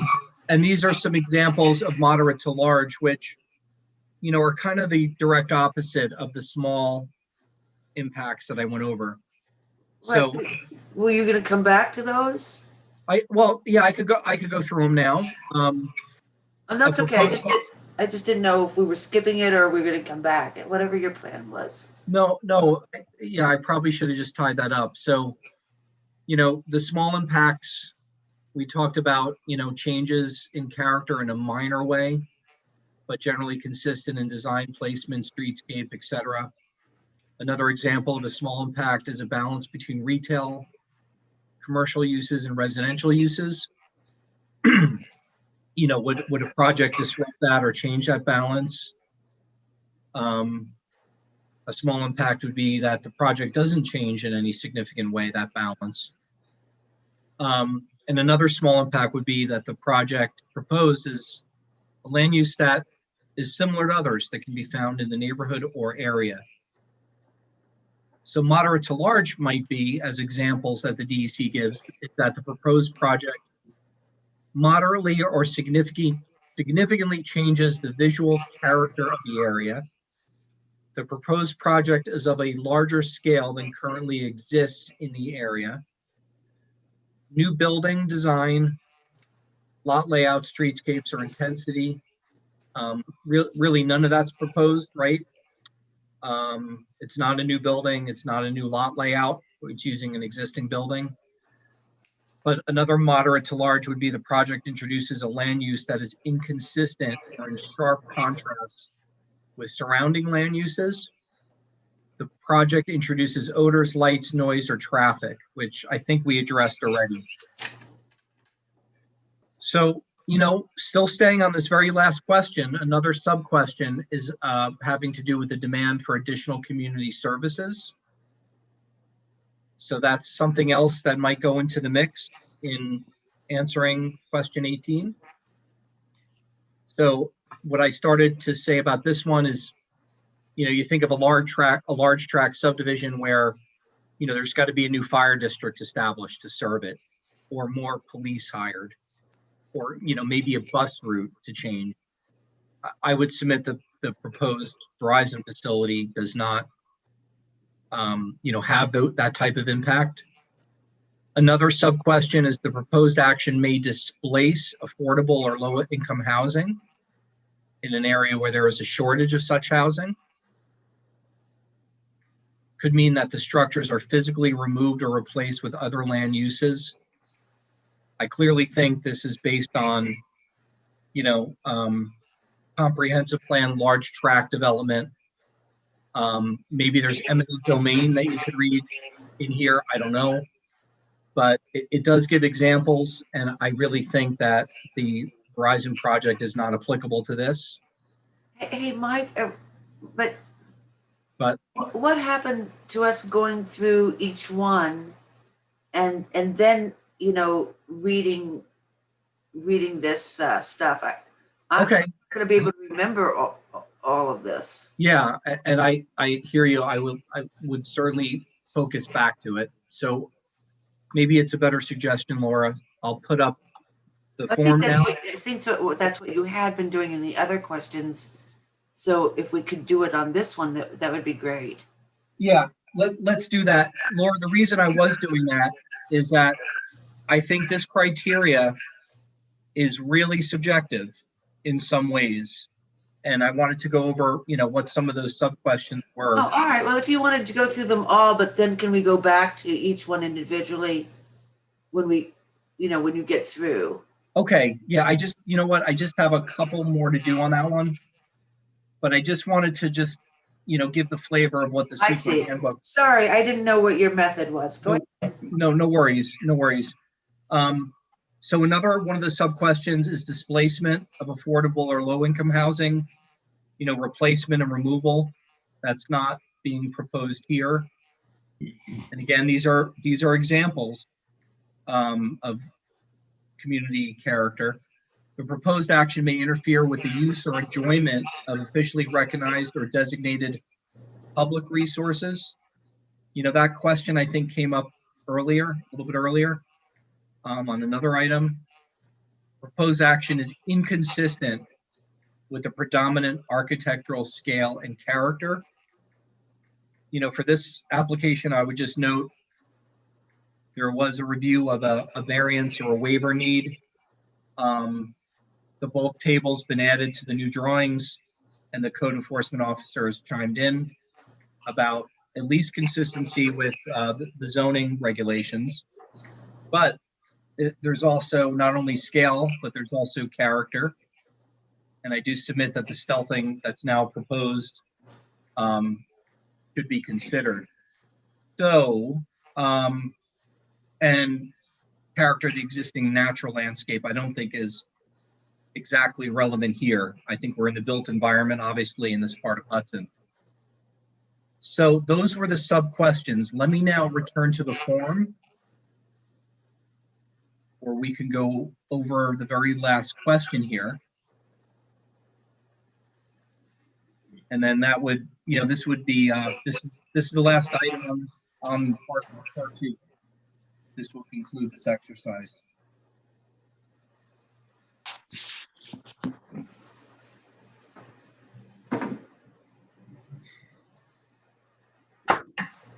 All right, so I guess we are proposing answering yes here and then working through A through F. Yes. Correct? All right. Does that any objections to that? No, we have no choice. All right, let's do A.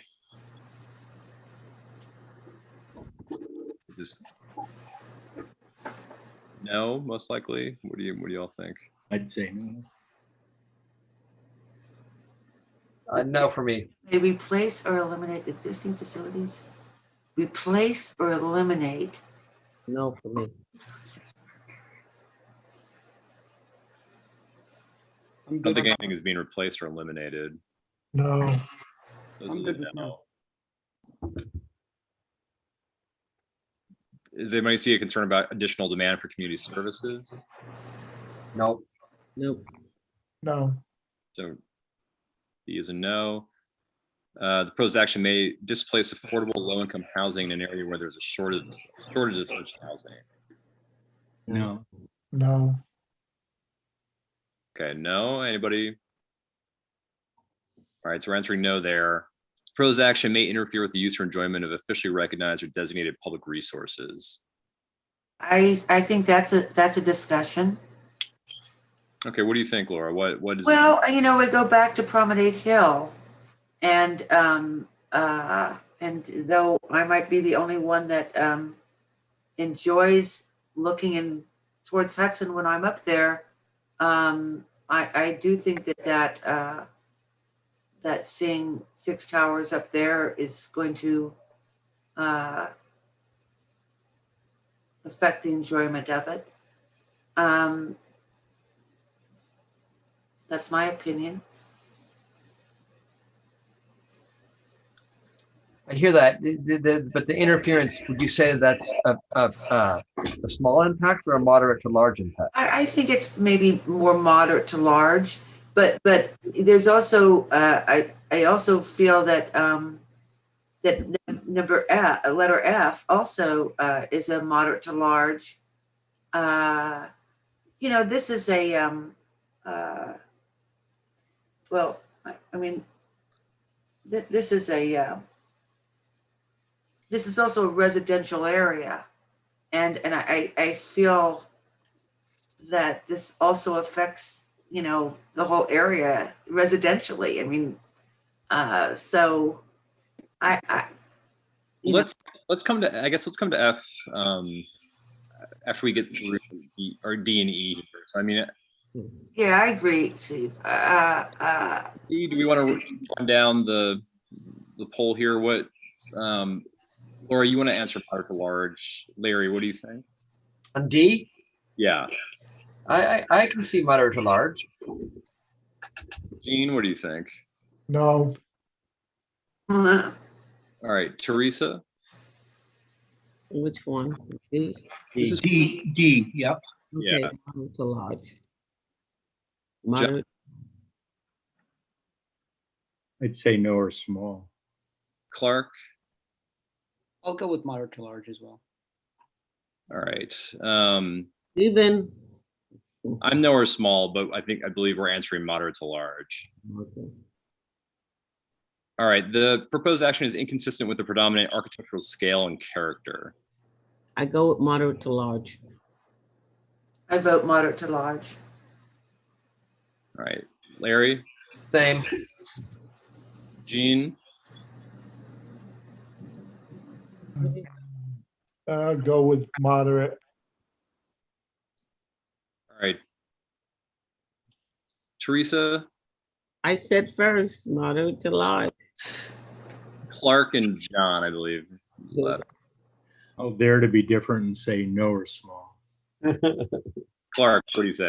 I'll go with moderate. And I actually want to make a comment, and I know the current built environment is different than the perhaps future built environment.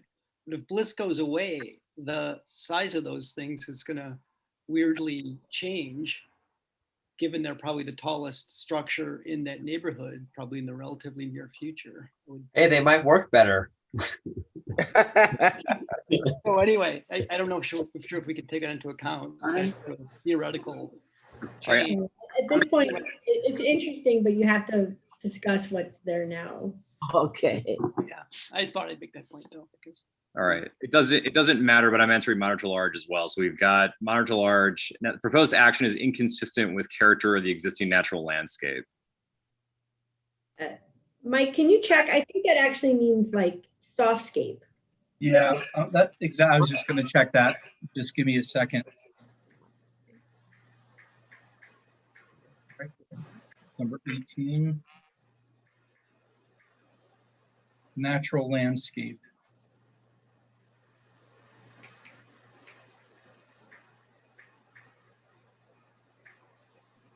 Yeah, I think that's how I interpret it. It's the existing natural landscape.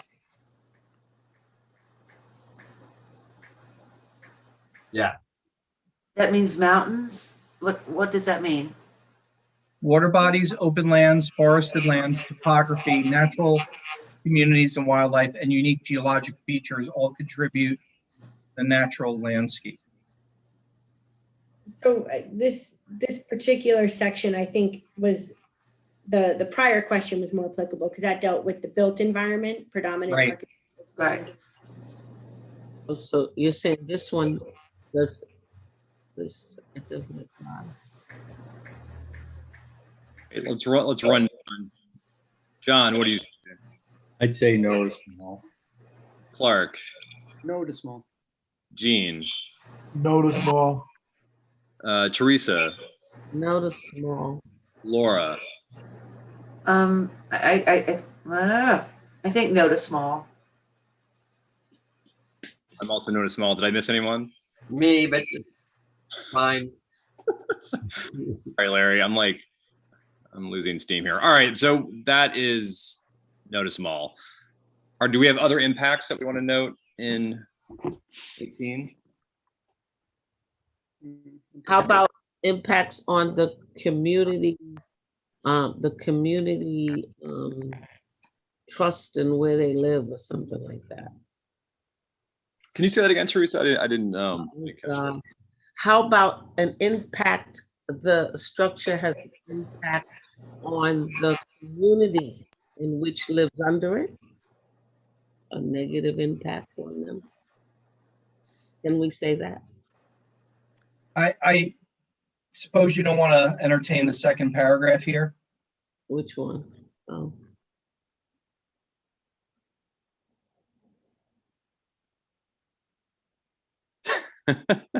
I didn't think so.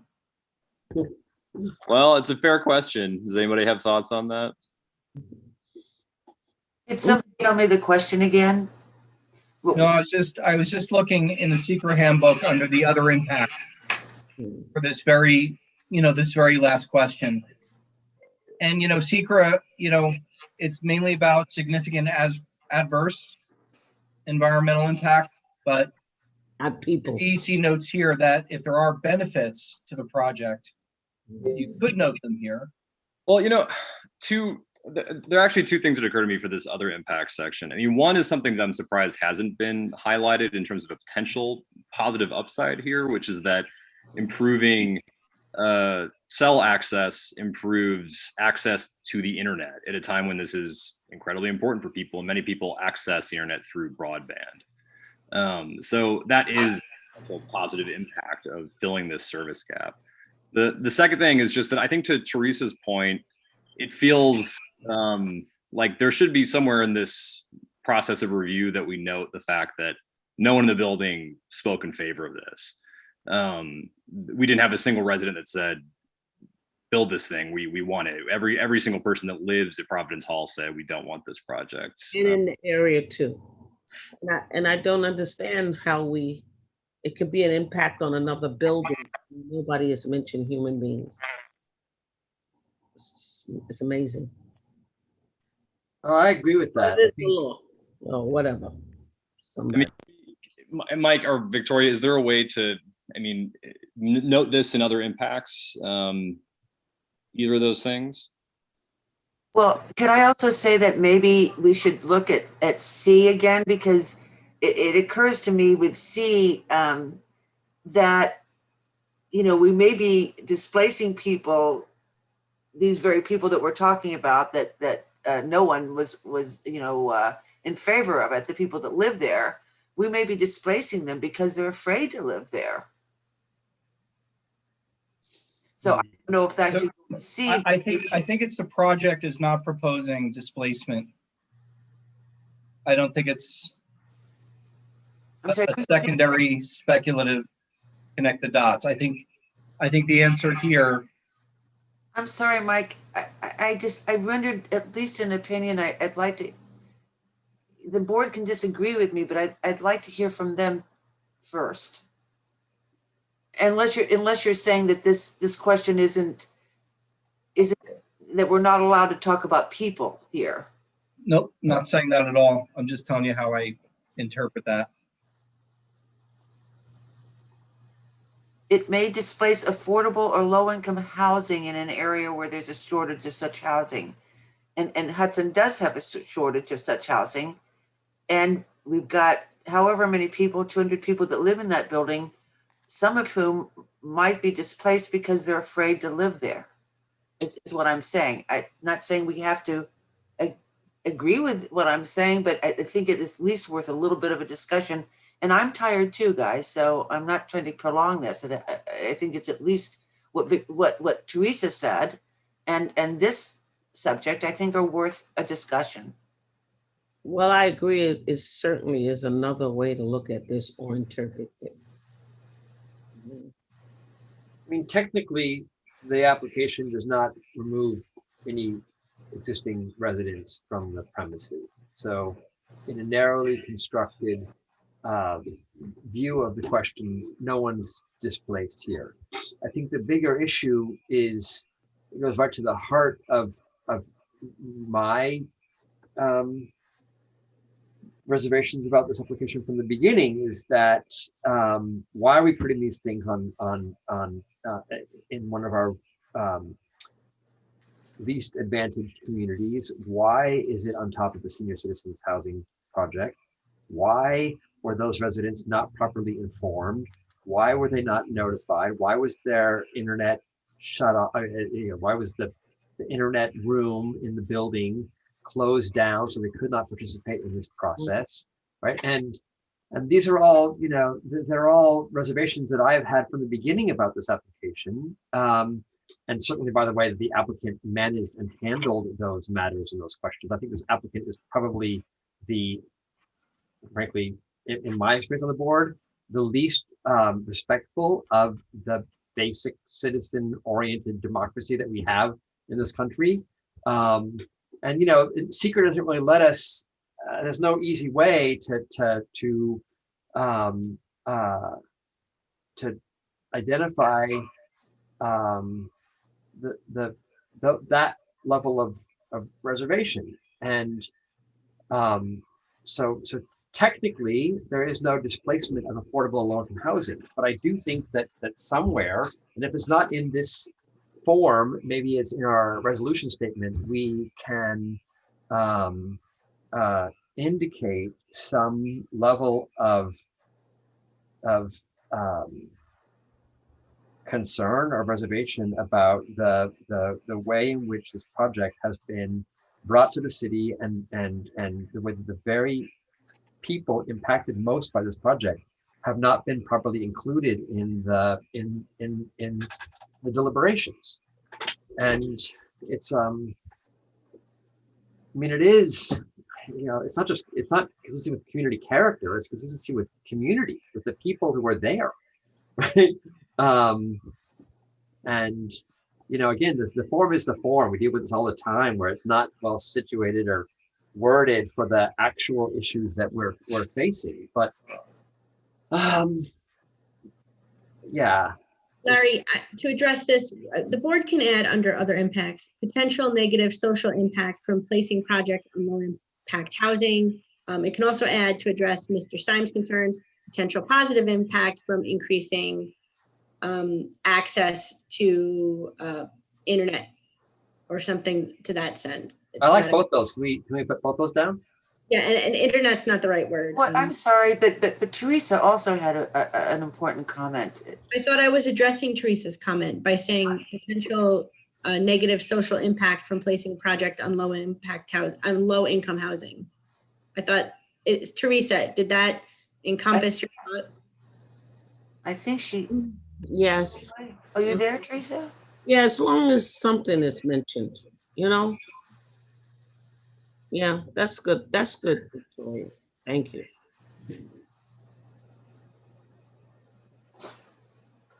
I don't really see the reason to put that there'll be more connectivity down here. But in this particular one, but I live down here and I have no trouble with connectivity, actually until recently. So, but because I think Teresa's statement is an important one for other impacts. Okay. All right, noted under 18G. Mhm. Like, so you got those from essentially what Victoria ran? Yeah, I think I do. And there was, I think, 2 other questions where we're using that other box. So Victoria and I think we'll be able to patch together our notes. I think we got them. All right. Can I share my screen now, Mike? I'm sorry, I'm just trying to speed this up a little bit.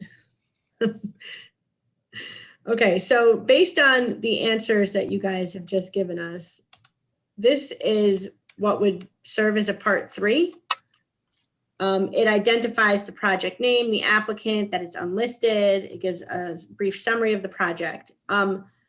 So I'm just gonna skip over the ones that you've already identified as no. So geological, land, air, plants, animals, ag resources. So this one was a big discussion. Aesthetic, historic, archaeological resources, open space, recreation, and critical environmental areas is grouped in.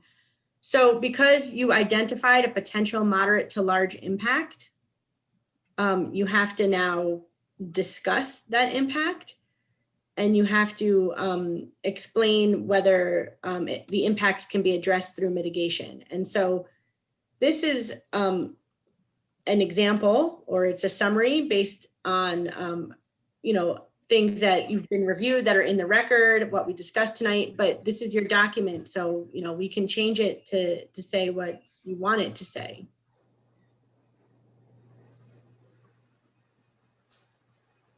Tori, do you want to read it aloud, or how do you want to proceed? Do you want us to read? Sure. The planning board has identified a potential moderate to large impact on aesthetic, historic, and archaeological resources. The site is located 1 block from the Warren Street Historic District, a locally designated historic district, and adjacent to the Hudson Historic District, which is listed on the state and national registers of historic places. The site is not located in an area, oh, that's wrong. The site is also located in an area with archaeological sensitivity. The project will also be visible from public locations, including Promenade Park. And Laura, if I missed any, tell me. I was trying to capture it while you were speaking before. Oh, thank you. There's also, well, keep going, Victoria, I'll find it. There's also a couple of other parky areas there. Mhm. Okay, so then. Victoria, if I can real quick. So this covers items 9, 10, 11, and 12 on the part 2, right?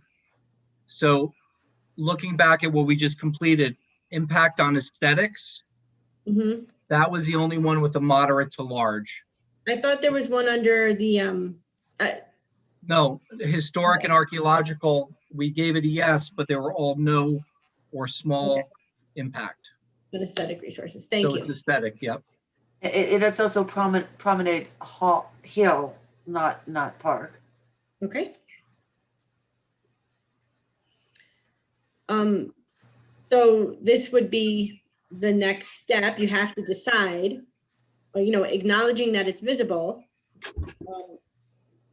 Does the proposed stealthing minimize the adverse impacts to the maximum extent practicable?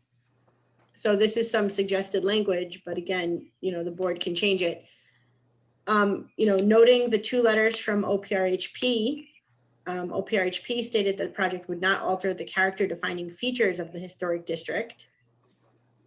And And you did agree that it would not have any significant large impacts on historic, archaeological, or cultural resources. So really, we just need to get to this concept of, you've identified a potential impact on aesthetic resources, and does the stealthing minimize that adverse impact? Okay, before we do, can I just add, after Promenade Hill, Mhm. the 2nd Street Park, and I'll have to spell this because I don't speak foreign languages. The BISTRO, bistro, and then MASHRIG, MASHRIG garden. And yeah. So, Laura, you're talking about the like garden behind that restaurant. Yes. Okay. Is that, can we consider public or private spaces like that? No. Is that a public park, or is it a? No, it's not. Okay. I mean, I would recommend against including private. Okay, then take that one out, but keep the 2nd Street Park. Okay. So just in discussing this, looking back at the form, there were 2 boxes or 2 sub-questions under number 9, impact to aesthetic resources, which are tracked as moderate to large. The first is, proposed action may be visible from any officially designated federal, state, or local scenic or aesthetic resource. And the second one that was checked as moderate to large is, the proposed action may be visible from publicly accessible vantage points, I seasonally, I year round. So Laura, I think that notes what you're adding here about Promenade Hill and 2nd Street Park. You would discuss those, but those are the 2 items. And as Victoria submits, think about the simulations and the stealthing, if that is adequate to address those moderate to large impacts that you guys selected. I don't know about this sentence. The extension will not look out of place nor draw the eye's attention any more than other rooftop utilities. Do we even need that? You don't need it. We can delete it. If you have another explanation. Well, no, I mean, I think your explanation in the previous sentence is sufficient, right? The planning board finds that the proposed stealthing will minimize adverse impacts and appear as an extension of the building. Like that's, if we agree that's what it does, then that seems to cover it. Victoria, could you make that larger, honey? I don't have a copy of, I have a copy of the thing, but I think this is new, so I can't really see it. It is. I was trying to do it during the meeting, so. No, that's great. I just can't see it. Now I can. Thank you.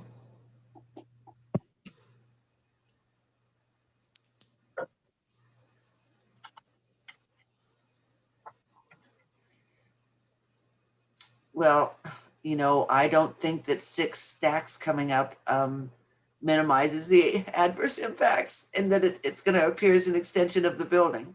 That's my opinion. Isn't it 3, Laura? Or 3, I'm sorry. And then there's the other thing. How many stacks are there? I'm sorry.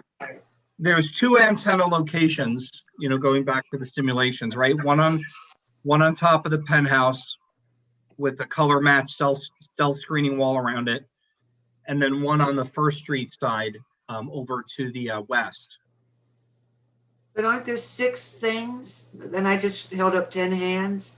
Yeah, there are 6 things that are divided between the alpha, beta, and gamma sectors. Alpha and beta are on the penthouse, and gamma is at the 1st Street end of the building. In between the 2 is the equipment area, which is not screened, which is not stealth. So in terms of the 10-foot stacks, is then how many? Just 2? Well, yeah. So the antennae are behind the screen wall, right? So you don't see the antenna. Well, you see that? I know the screen wall, but how many screen walls are going to be up there that are 10 Two. feet high? Two. And the one I have on the screen now is alpha and beta. So this is on the east side of the building. That's the existing penthouse now, the existing conditions. There'll be 4 antennas. 4 of the 6 antennas will be behind that screen that just appeared.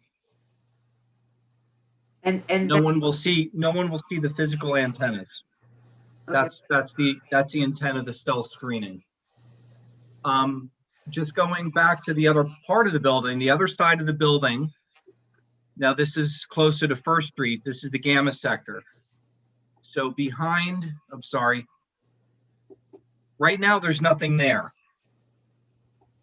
There'll be 2 proposed antennas and a stealth matching wall there. So no one will see the actual antennas, right? But since they are close to the parapet, they will be screened by a screening wall on all the sides. On all 4 sides, it's a little unclear from the elevations. And if they are screened on all 4 sides, how do you access these stealthy rooms? Yeah, the maintenance will be able to get in. You know, they'll be able to hinge a door on one of these. Let me just make sure, Larry, looking at the drawings, I think this is helpful too. So this is the latest drawing set that you have. All right, there's equipment in the middle of the roof that is not screened because it doesn't rise up above based on the angles. The antennas are up on the penthouse, and then they're on the roof on the towards the west side, towards the river side. Okay, so looking in plan view, and if somebody from Tectonic or the applicant want to chime in about the 4 walls. Laura, looking in plan view, this is on top of the penthouse. These little notches here are the 4 of the 6 antennas. So you could see that they're completely behind a screening wall. You won't see it. That's in plan view. And then on the other side of the building,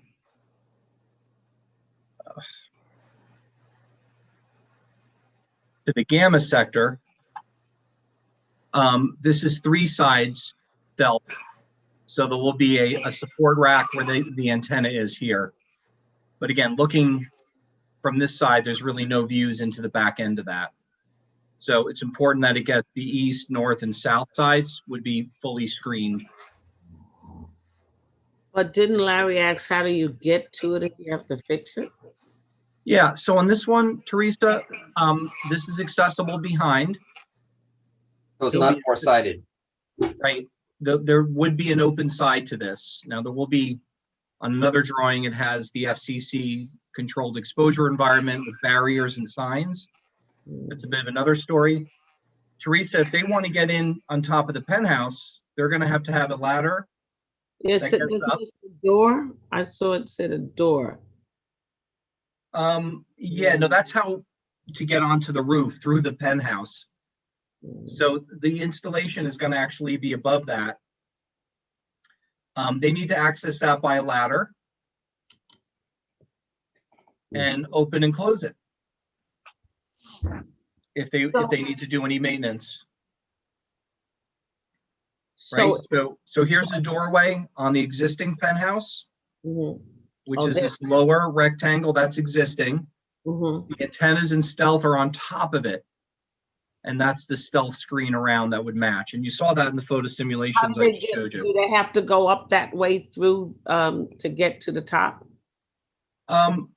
My guess is, since this is an existing roof, the penthouse, it has a roof to it. No, they would have to notch out or temporarily have a space that they would open and close. But you don't know because they didn't say it. Right. Hey, Mike, this is Steve. I can chime in. Yeah, please.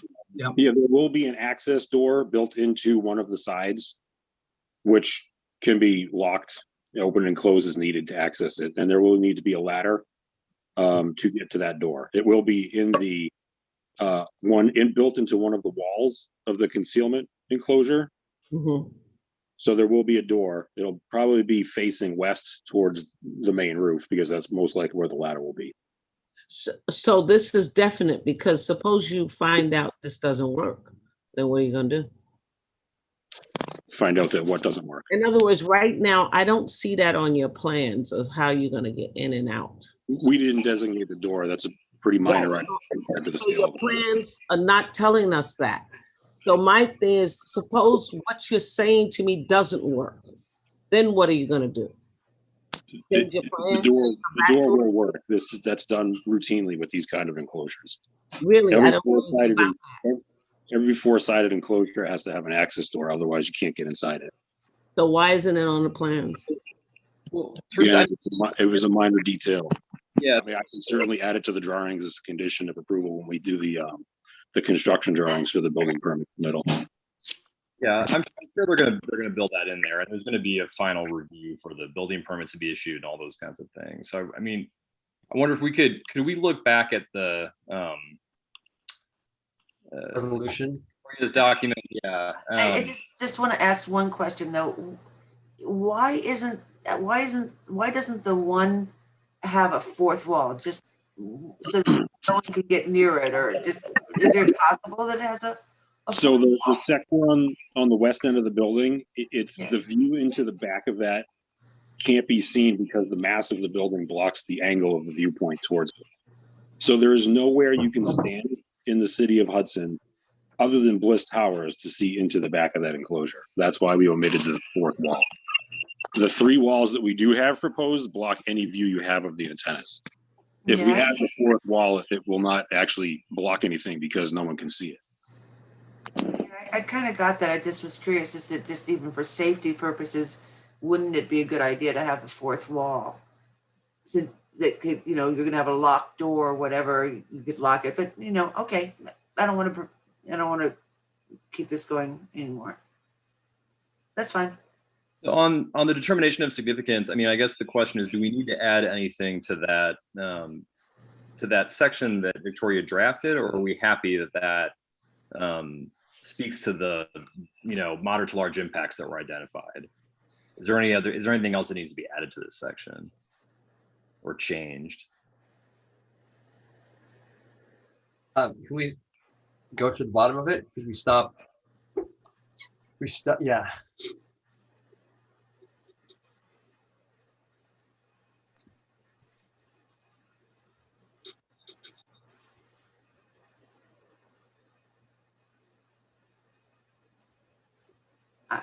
I do not agree with their decision, and I think that I think that Ruth Pi Wonka's name is important in our community, and I think it would be to note that she does not agree with that.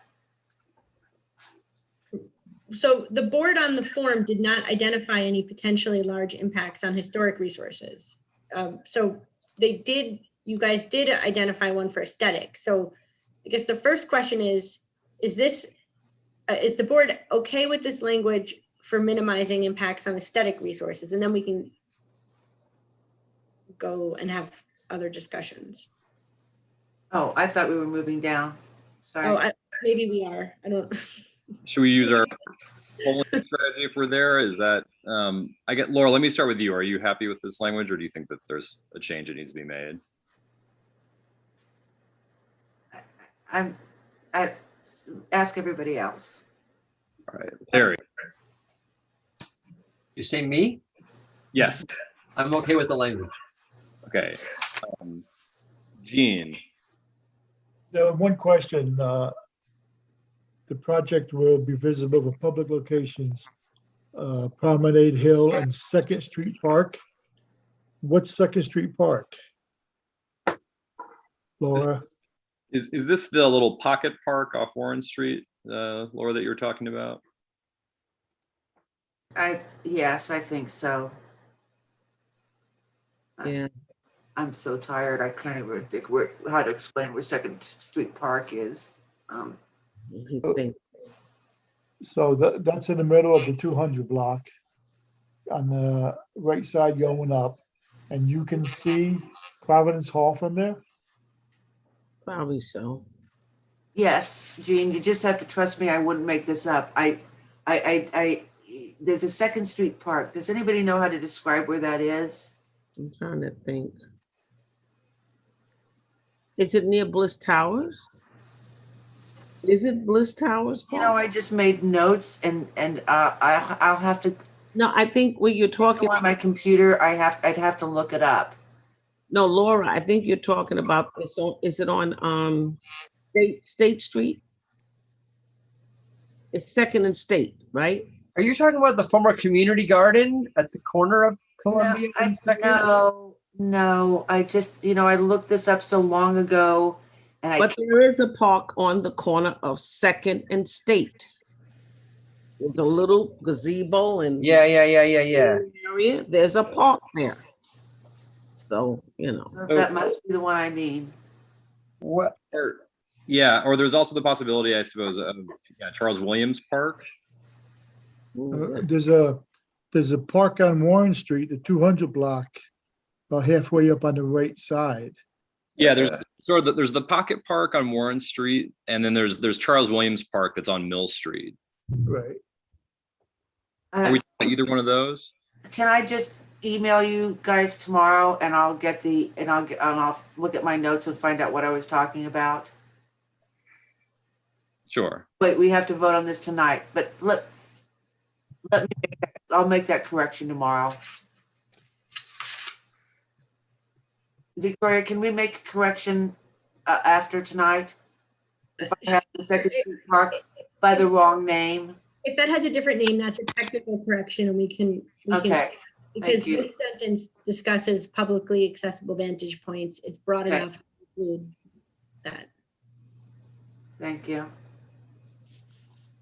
Okay, so then let's move to the next section. I mean, the board didn't identify any potentially large impacts on historic resources. So this just notes that there were 2 letters from OPRHP and that the board does not, the board agrees with the conclusion.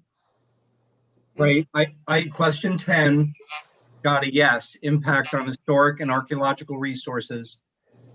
And then the deliberation was, the sub-questions were all no or small impacts. Right. I see.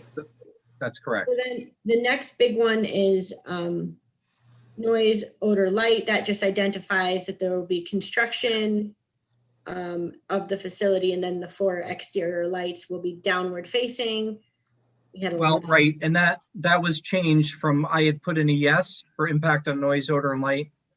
That was actually changed to a no after discussion. So then this was the other big discussion, impact on human health. So the project will not result in a significant adverse impact on human health from contaminants. I mean, I can say as defined in the seeker law or as discussed in the workbook. In the secret workbook, yeah. Yep. And then, however, the planning board has received a significant number of comments from persons concerned with RF health effects. And then it goes through to discuss how you're going to mitigate those concerns, which is that the project's been designed to comply with applicable FCC safety guidelines. Applicants provided information that exposure level approaching or exceeding FCC guidelines on the rooftop are likely to be found very close to, directly in front of the antennas, and that therefore it's going to be managed as a controlled exposure environment. There will be a rooftop access protocol and emissions compliance report. So those are all conditions or proposed conditions on the approval to minimize risks from exceeding RF radiation limits. Can we say, you said the project has been designed to comply with all applicable effort. Can we not say it so definitely? We're not building this. Well, so, I mean, Mike Musso has done a report and he can speak to that. He's reviewed the design and as proposed, it does comply. And that's why, we don't trust and verify. So that's why we're going to ask them additionally for annual reports to confirm that they're staying in compliance. And you said discuss in the workbook, you say sequel workbook, right? It's supposed to be sequel. Oh, yeah. Yeah, right, in that first sentence there. What workbook? Okay. That's been So the, you're saying that we can put that definitive statement in there because of, I'm sorry.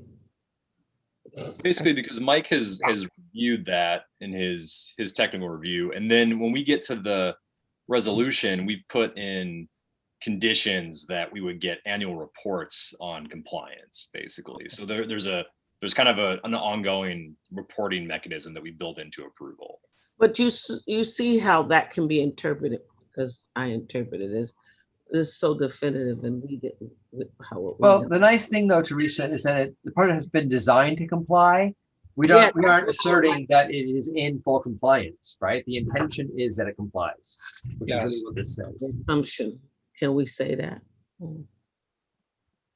But it does, I mean, in a way, it does say that. The project has been designed to comply. It means that it's intended to comply. It's designed for that, but we're not saying that it complies. so I'm going to say designed The to, interpretation of when you read, you interpret it that way, and I interpret it another. so Teresa, are you suggesting I say comply with and or desi- No, you know what? I wish I could be more clear, but I can't because I work today and I'm so tired. And I wish I can get, I'm saying I don't like what I see, but then I can't give you anything else. So go ahead. Okay, well, we'll go through it and then, we can come back to it. So that's human health, and then consistency with community plans. We discussed that. It's Don't go so fast. Yeah, that got a no, there were no identified inconsistencies. So right? We The went next- through that one.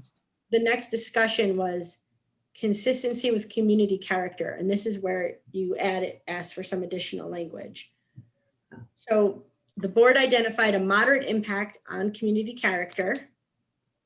It includes, while the area includes 2 tall multifamily structures with rooftop utilities, the structure on which the antennas will be located is already inconsistent with the predominant character of the area, which is, the more historic type structures. And the project will result in an increase of height and mass of that inconsistent building. The potential impact will be mitigated by the antennas and equipment being screened with stealth measures designed to match color and feel of the building's facade. So weird wording in there. That is weird, I'm Potential- sorry. The I think that potential was- impact will be mitigated by screening the antennas and Yeah. Right. And when you say moderate, did we do moderate to small or moderate to large? We did on 2 of the sub questions, and I'll read those in a minute. Oh, They were checked with moderate to large, and they are: number 1, proposed action may interfere with the use or enjoyment of officially recognized or designated public resources. And the second one was the proposed action is inconsistent with the predominant architectural scale and character. Okay, good, thank you. Boy. Okay, and then Teresa, this is next sentence. Mhm. Board also noted a potential negative social impact from placing the project on low-income senior housing and a potential positive impact from providing additional connectivity. That's as discussed earlier, and then no other impacts identified.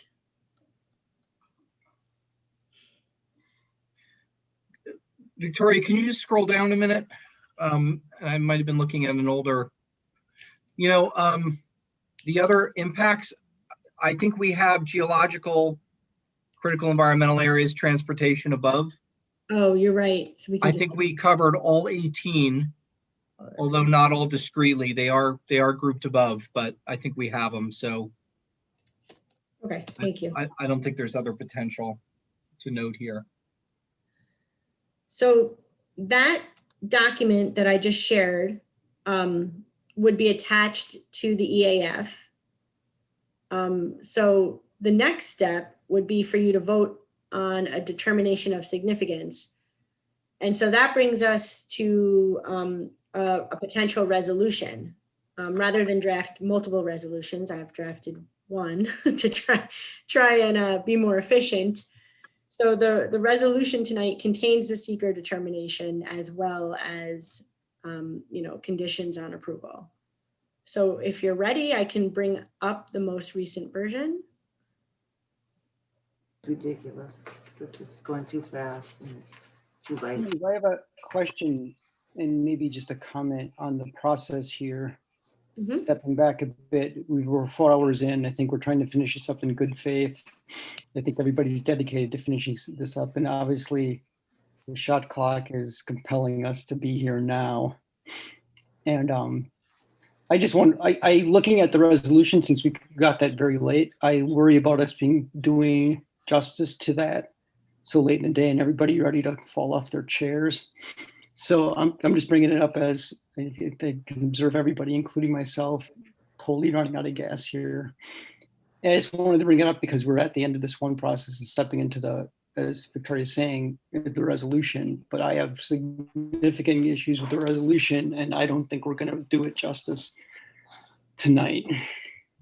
So Clark, I mean, are you suggesting then that we do another special meeting basically before Victoria, what amount of time do we have to work with here? I have to count. Let's see. I agree. I know. Actually, one thing we are doing though is reviewing Mr. Hellman's application, which will take not a long time, but he has waited very patiently. So. And I guess at the top of the hour here, at top of the meeting, we inquired with Verizon on their sort of intention. And we get it that the lawsuit is hanging over our head potentially, but perhaps we can appeal. I absolutely with to the say fact that a lawsuit's hanging over our We're head. doing it in good faith. We're trying to finish this up. I want to say also, perhaps very diplomatically, the process has been less than smooth with Verizon. Oh. Again, very diplomatically here. And I feel that there's a lot of critique and criticism of how it's been handled. And the vast majority of the delays, I'd say all the delays in the shot clock are a result of those issues we've had with Verizon. So again, I don't think it's necessarily my aim to stick a thumb in their eye here, but to basically state we're here now because of the shot clock issue. And I don't think we can do justice after 4 hours already into this. So I don't know sure what anyone else thinks, but I looking at the resolution, and again, I thank Mike and Victoria for doing the work here, but we're here, we have to step back and look at why we're here now, and this because the shot clock is looming. And again, I'll just state that I don't think we can do justice in this late hour to finish this up. I also thank you, Victoria and Mike. You did wonderful things, but I totally agree. I just want to have a good feeling about what I do and say. And I want to look at, there was some words that I didn't like, but I just can't think. And I'll probably give you something even worse than what I thought you said. So. Oh, you're so terrific, Teresa. We just want a couple of days, guys. Come on. Victoria, what timeline do we have to work with here to do a meeting to finish this up? Well, so I mean, it's sort of not much time because the time period for Verizon, I mean, the shot clock has expired. So the time period for Verizon to perfect any kind of lawsuit is about 2 weeks. So I mean, I feel like what people are saying is that it could be this week. We just need to sleep before doing this last stretch. Yeah, So, I mean, if we can pick another night in the near future, or even a daytime meeting would be fine with me to finish this up. Well, let's just do that, guys. Let's pick a date and a time. How does everybody else feel? yeah, I mean, I feel like there's general assent, but does anybody else, anybody object to this strategy? I mean, I'm pretty booked, but I can try to get coverage and make it work. When are we proposing? For you, Victoria? I mean, see what works for everyone else and then I'll try to make it work. Okay. I'm gonna be away from Thursday till Tuesday. Ooh, That matters. that matters. Do it. Can I just say tomorrow night?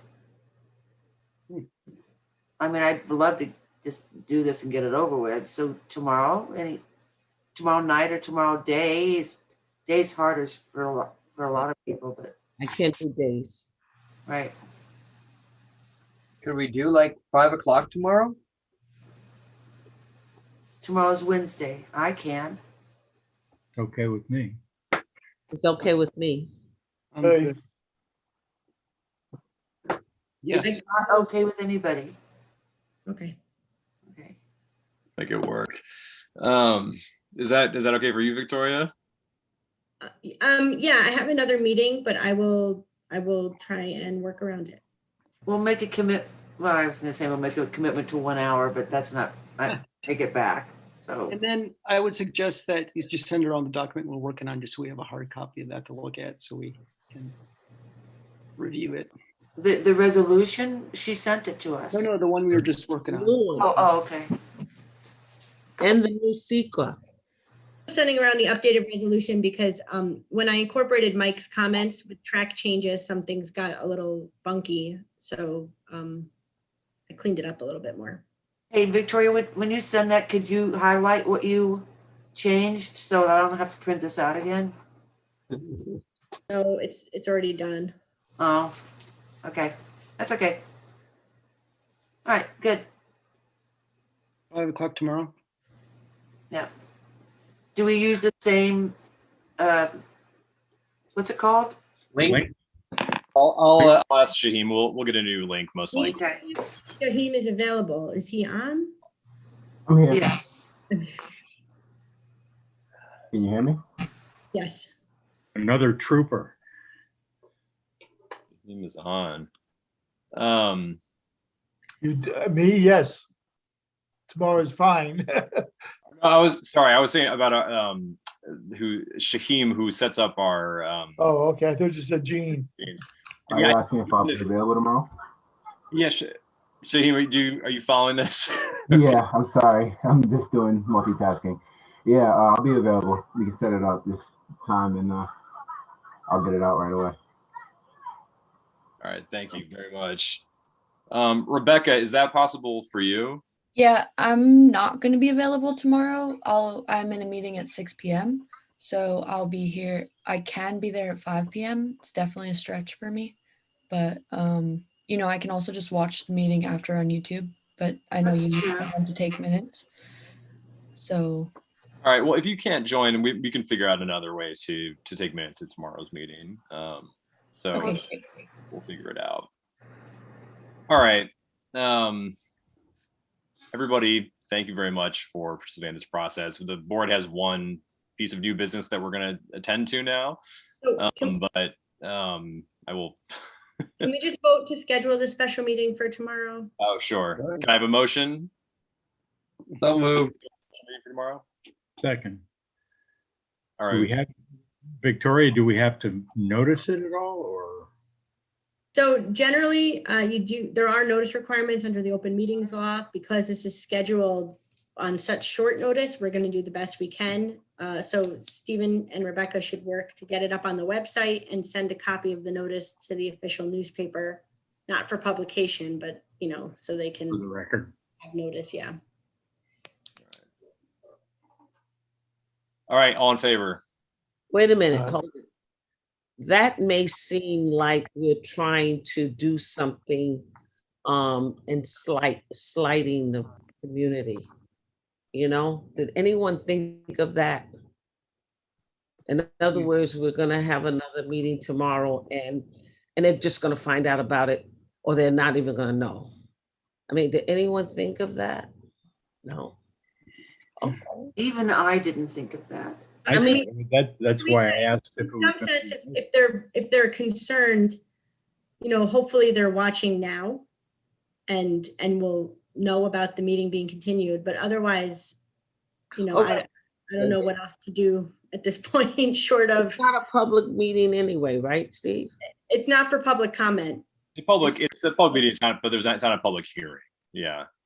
You're right. I don't think it is an ideal circumstance, but I also think that we have to get this done. And this is most likely the best way to do it, given, the travel coming in for John and what's happening in everybody's lives here to wrap this up.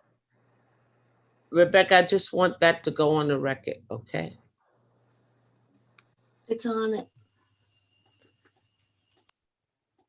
All right. So did we vote? All in favor? We have a motion in a second. Aye. I, Aye. All right. Thank you, Victoria. You are free. The Verizon team, it's free. Thank you. Mike, thank you. Let's Sorry I See you scolded tomorrow. you earlier. We'll see you tomorrow at 5. All right. Thank you very much, Mike. Thanks, Mike. Yep, take care. Good night, everyone. Good Night. night. We'll note 4.5 hours in here. All right. Business. 25 North 5th Street. A conditional use permit proposing to open a retail store in the vacant commercial space on the ground floor. Guys, this is any commercial use in this district, which is the residential special commercial zoning district, is a conditional use and requires a conditional use permit. So as a conditional use, a public hearing is mandatory, which we'll schedule at our meeting next month. So essentially, this is an opportunity to hear just an overview of the project from the applicant. We will set the public hearing and declare that it's a type 2 motion under seeker, basically. So Stanley and Robin, without further ado, let me pass it to you to please give us a little bit of background on this project. And thank you so much for your patience. I'm so sorry to keep you waiting this long. Well, thank you all, board members. We appreciate having the opportunity to meet with you this evening. I'm a little unfamiliar with your process, so I didn't know if I should prepare documents for sharing with you, but I can do that, and I'll give that a shot and see if it works. I'm going to share my screen.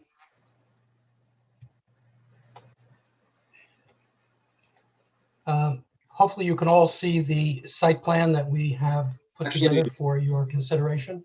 Shaheem, you might need to make him a co-host in order to share his screen. I don't know if he's still here. I'm here. He should be fine. He should be able to share the screen. Oh, there you are. Do I need to do anything else? Can you see it? Can't yet. So I think you'll be assigned as a co-host in a moment, and then. No, he should be able to share his screen already. All right. So do you have the share screen button? Can you do that again? If not, I would say then just a sort of verbal overview is fine for the time being, just to get a sense of what you want to do. Okay, I'm going to scroll right down to the description of the business, and perhaps since we can't see it on the screen, I will read the business plan to you. It's not very long. It should only take a few minutes to go through this. The name of our business will be Robin's Nest. It's a retail location for the showcasing of repurposed, artistically designed period furniture, late 20th century designer clothing, antiques, and collectibles. Robin has been repurposing old furniture by making repairs and then painting objects with unique artistic designs.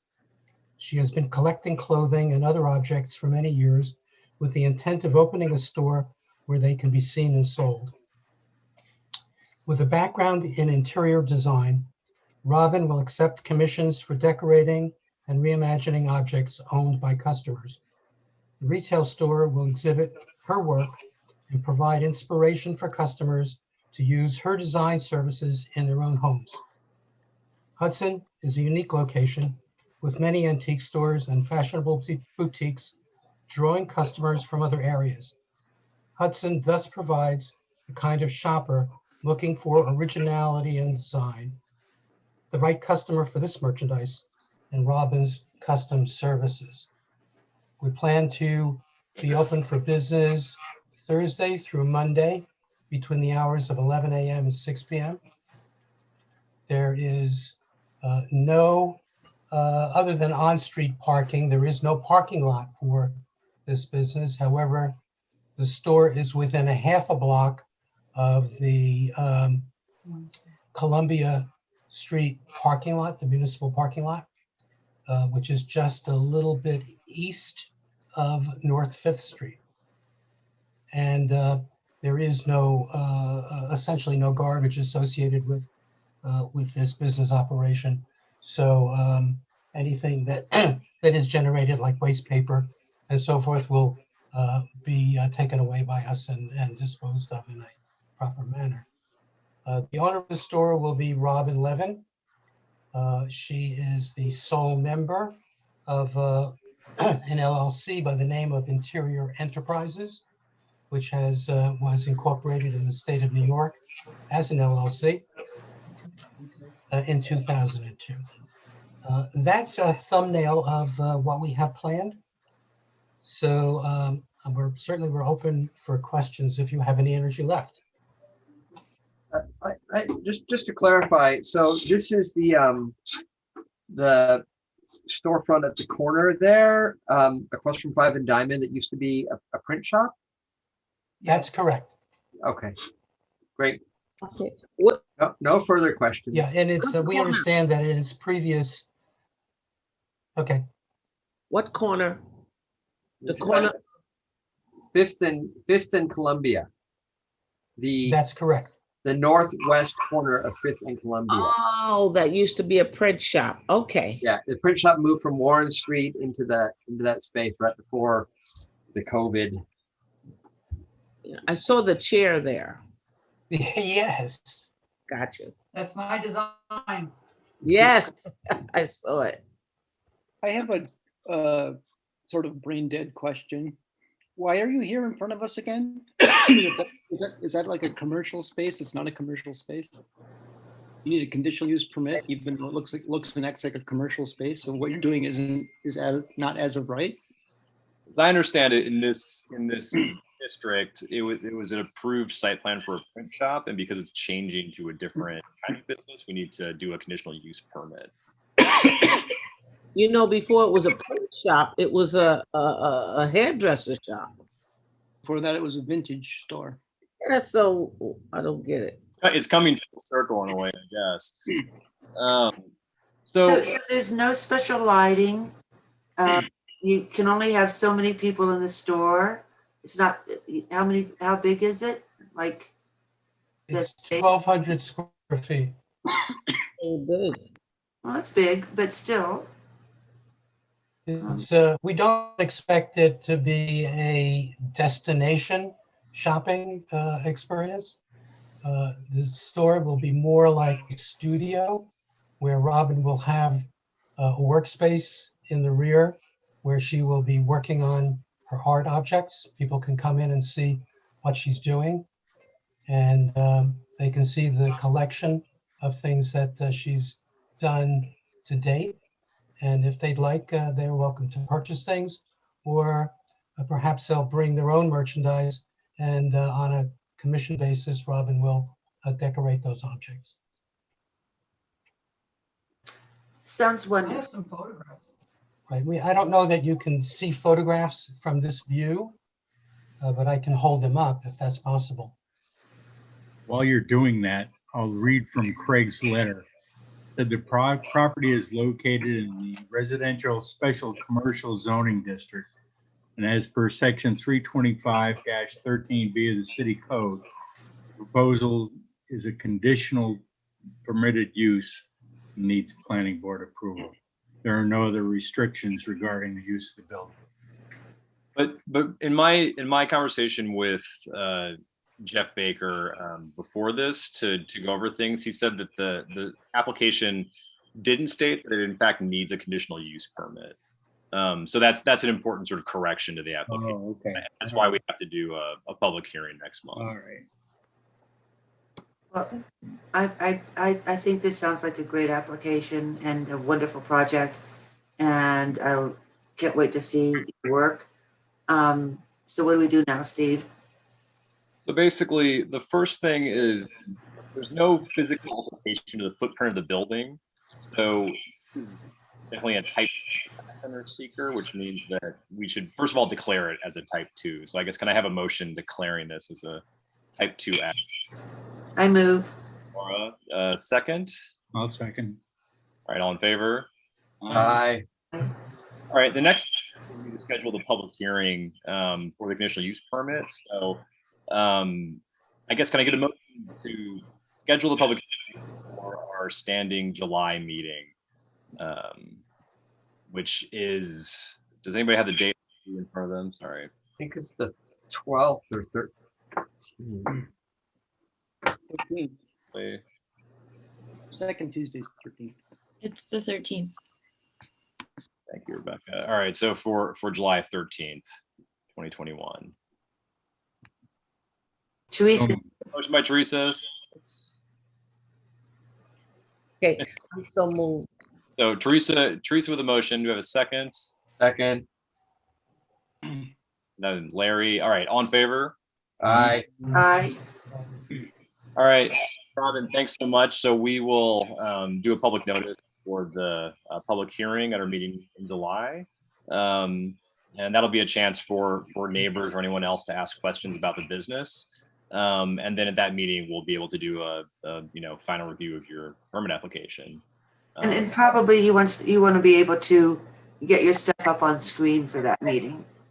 Yeah, so we'll make sure that you can share your screen at that one. Or alternatively, the application, we'll make sure that we have a copy that we can share with our computers. Okay, All right. we can't open until mid-July.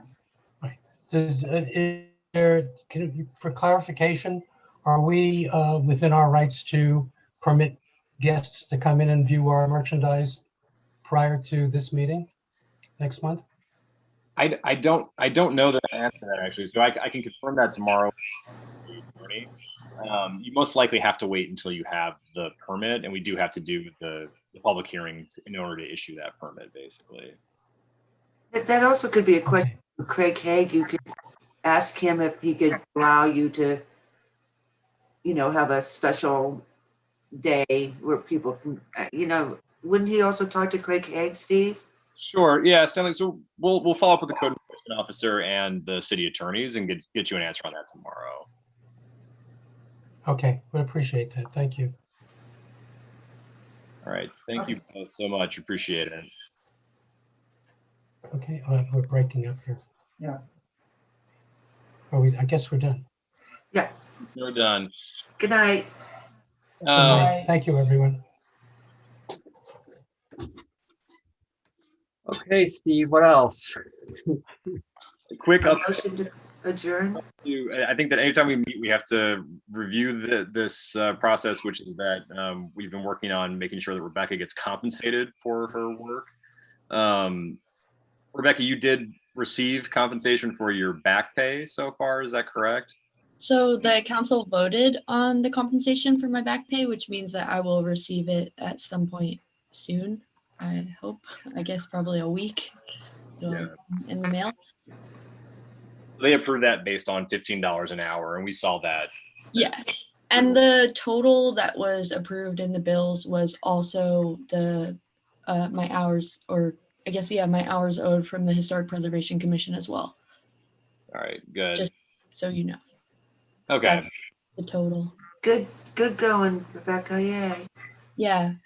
There is, I guess, the outstanding issue of whether the planning board will have, an administrative assistant role that would be fairly compensated for handling escrow and additional procedures such as that, which, is still a question mark.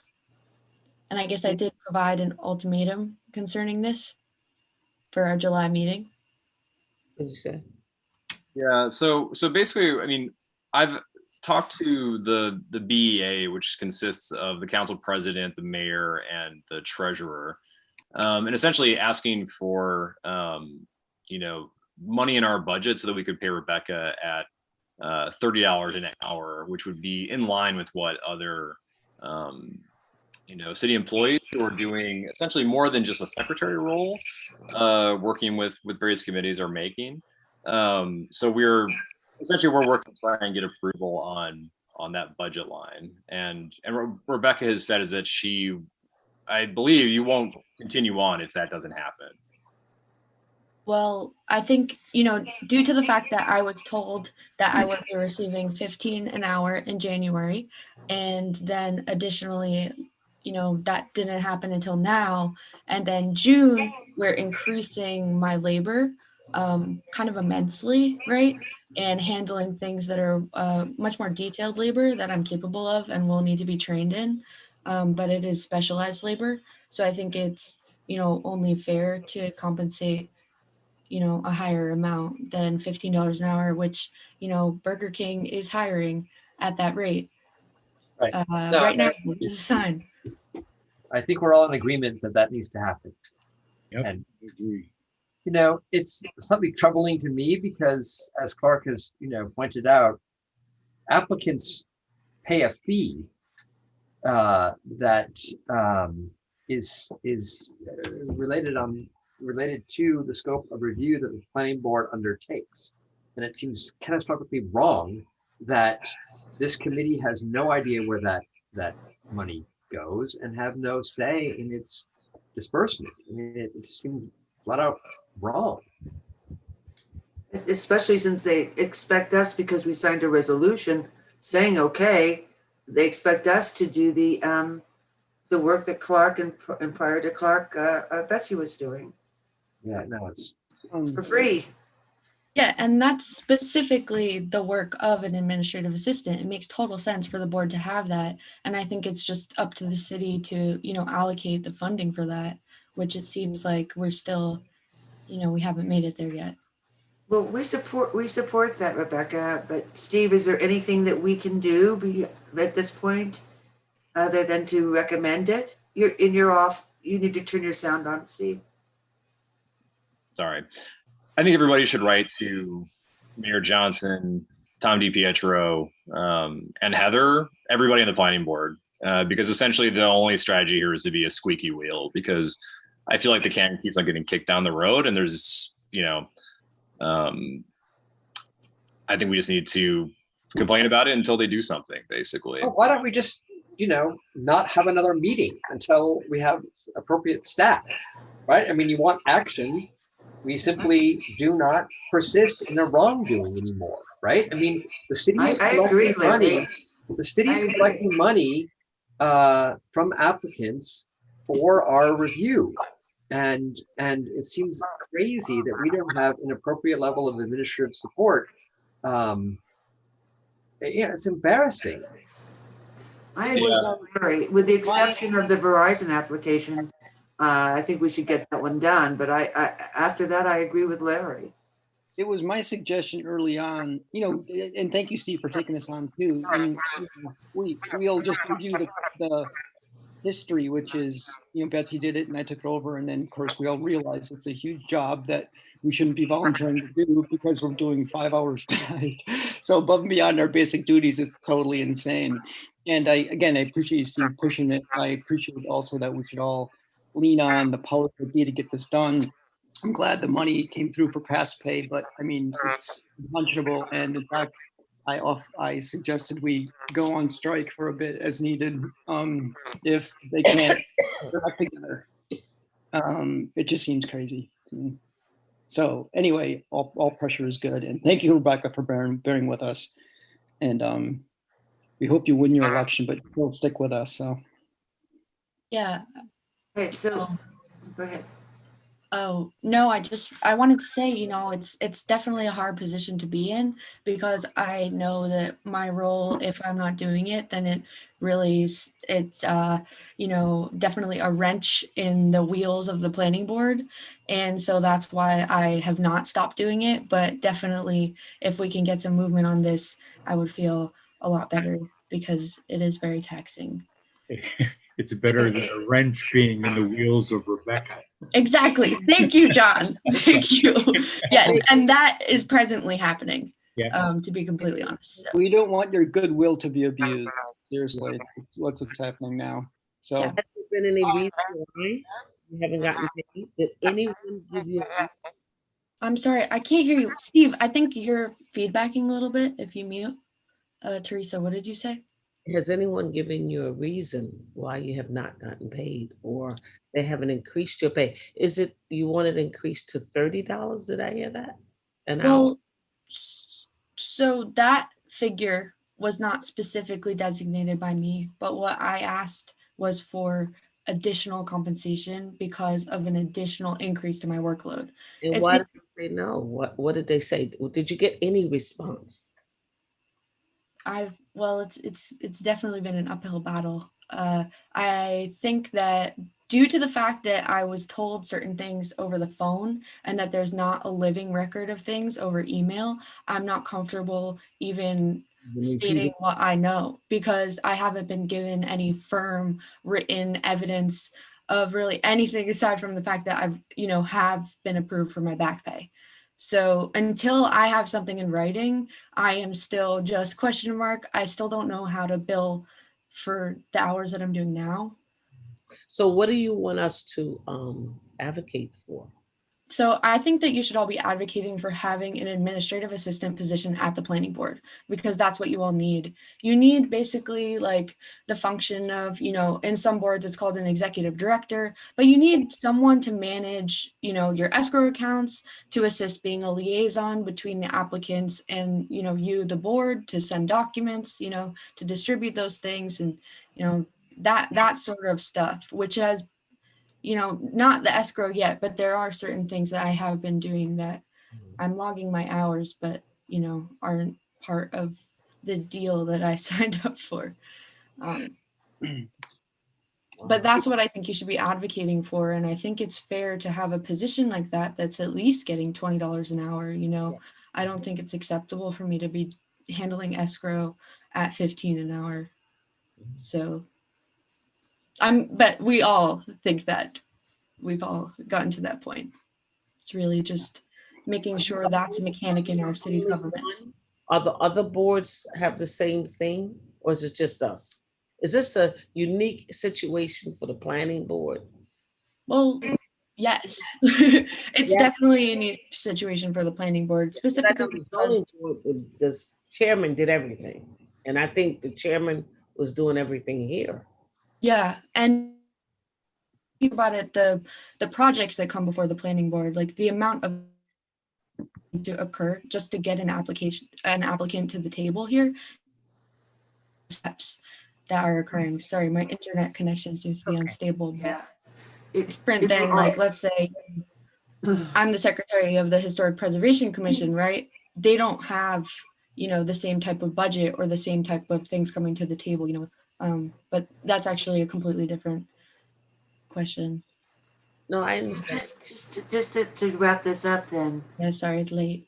No, Rebecca, we support you. Thank you, Rebecca, for telling me. Yes, Steve, we should write individually, or would it be just as powerful for us to write as the board one letter in support of this? And what? Yeah, maybe one letter in which we essentially say what we're asking for, and also say that, short of that we're not willing to continue on with meetings by a certain date. And can a percentage of the pay, the increased pay for the administrative, whatever we need, administrative assistant? Yeah, can't come out the escrow money? Like, take for instance, if we have 5 projects, each project will pay 20% of that person's pay. If the projects go down to 4, then they have to pay 25%. If the projects go down to 2, then they have to pay 50%. If the project but Teresa, not all projects have an escrow account. Yeah, all the escrow projects, or maybe charge them something for everybody. Charge them something. I appreciate that input, and I think that's a great idea. I look at it a little bit differently. I just had discovered, I know, but I think it was last July, where the Common Council passed a resolution for applicants before the board to pay something, and they are paying something. Wasn't really clear to me what that was until recently. So it's, and I don't know the exact numbers, but it's sort of like $500 for a conditional use permit, et cetera. I'm not sure if I'm quoting the exact numbers, but there is money coming in now from applicants, as Larry pointed out. Should that money be dedicated directly to the planning board? Sure. But I think the biggest thing is we just need a budget from wherever it comes from to do essential city work. And if it's not enough money to cover Rebecca, the city's just going to have to get it from somewhere else or boost the fees. So I think the whole question of where the money's coming from is a little bit moot. We just need the money. And if it should be in the city budget, and the city should recognize this as an essential part of the functioning of city government. Yeah, That's it. I think just to speak to what Larry had brought up, which was that it seems like you all don't really have access to the budget as the planning board and an understanding of like what those financials are.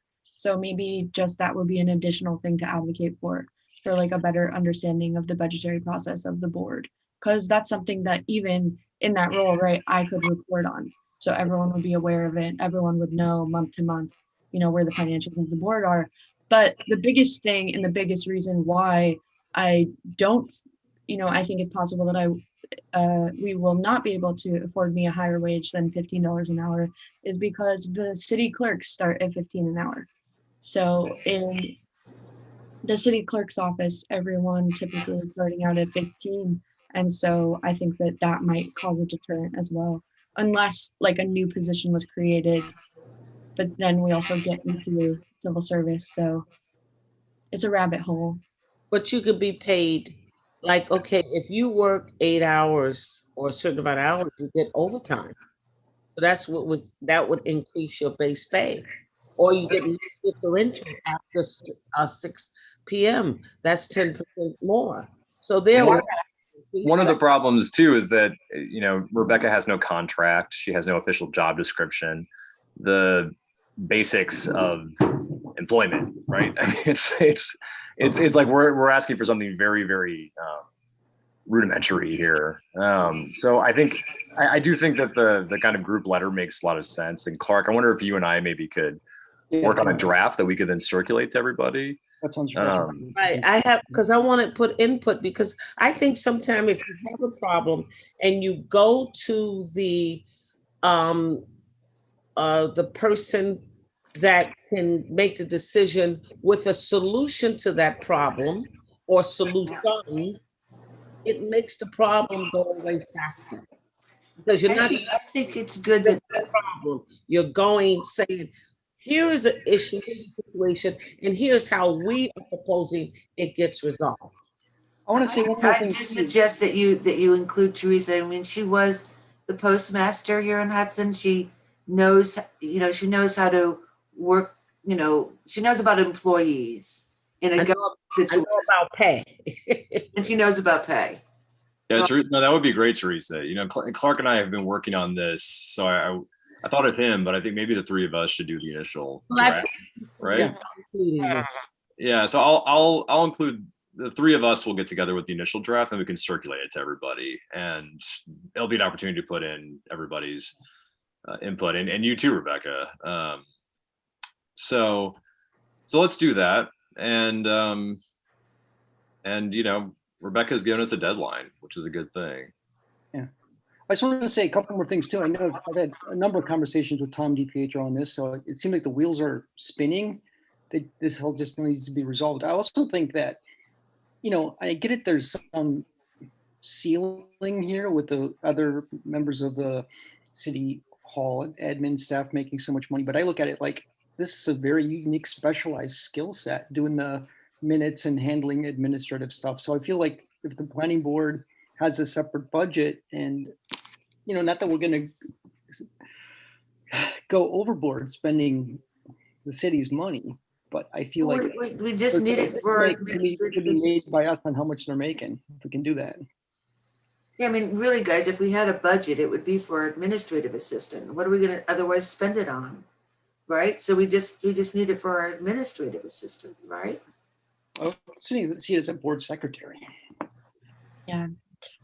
I guess the only other agency that has kind of a similar thing is the HCDPA, but the HCDPA isn't actually an agency, like a city agency. So it's, I've been exploring this for a while, and we'll figure it out in one way or the other. And I appreciate you all. All right, good. No other agency holds 5 hour meetings like us either, so we're unique. And plus, I mean, I hate, we all work for free, so the least we can do is have, a paid employee that's paid fairly. I would appreciate that. Yeah, one of us should get something. Something. All right.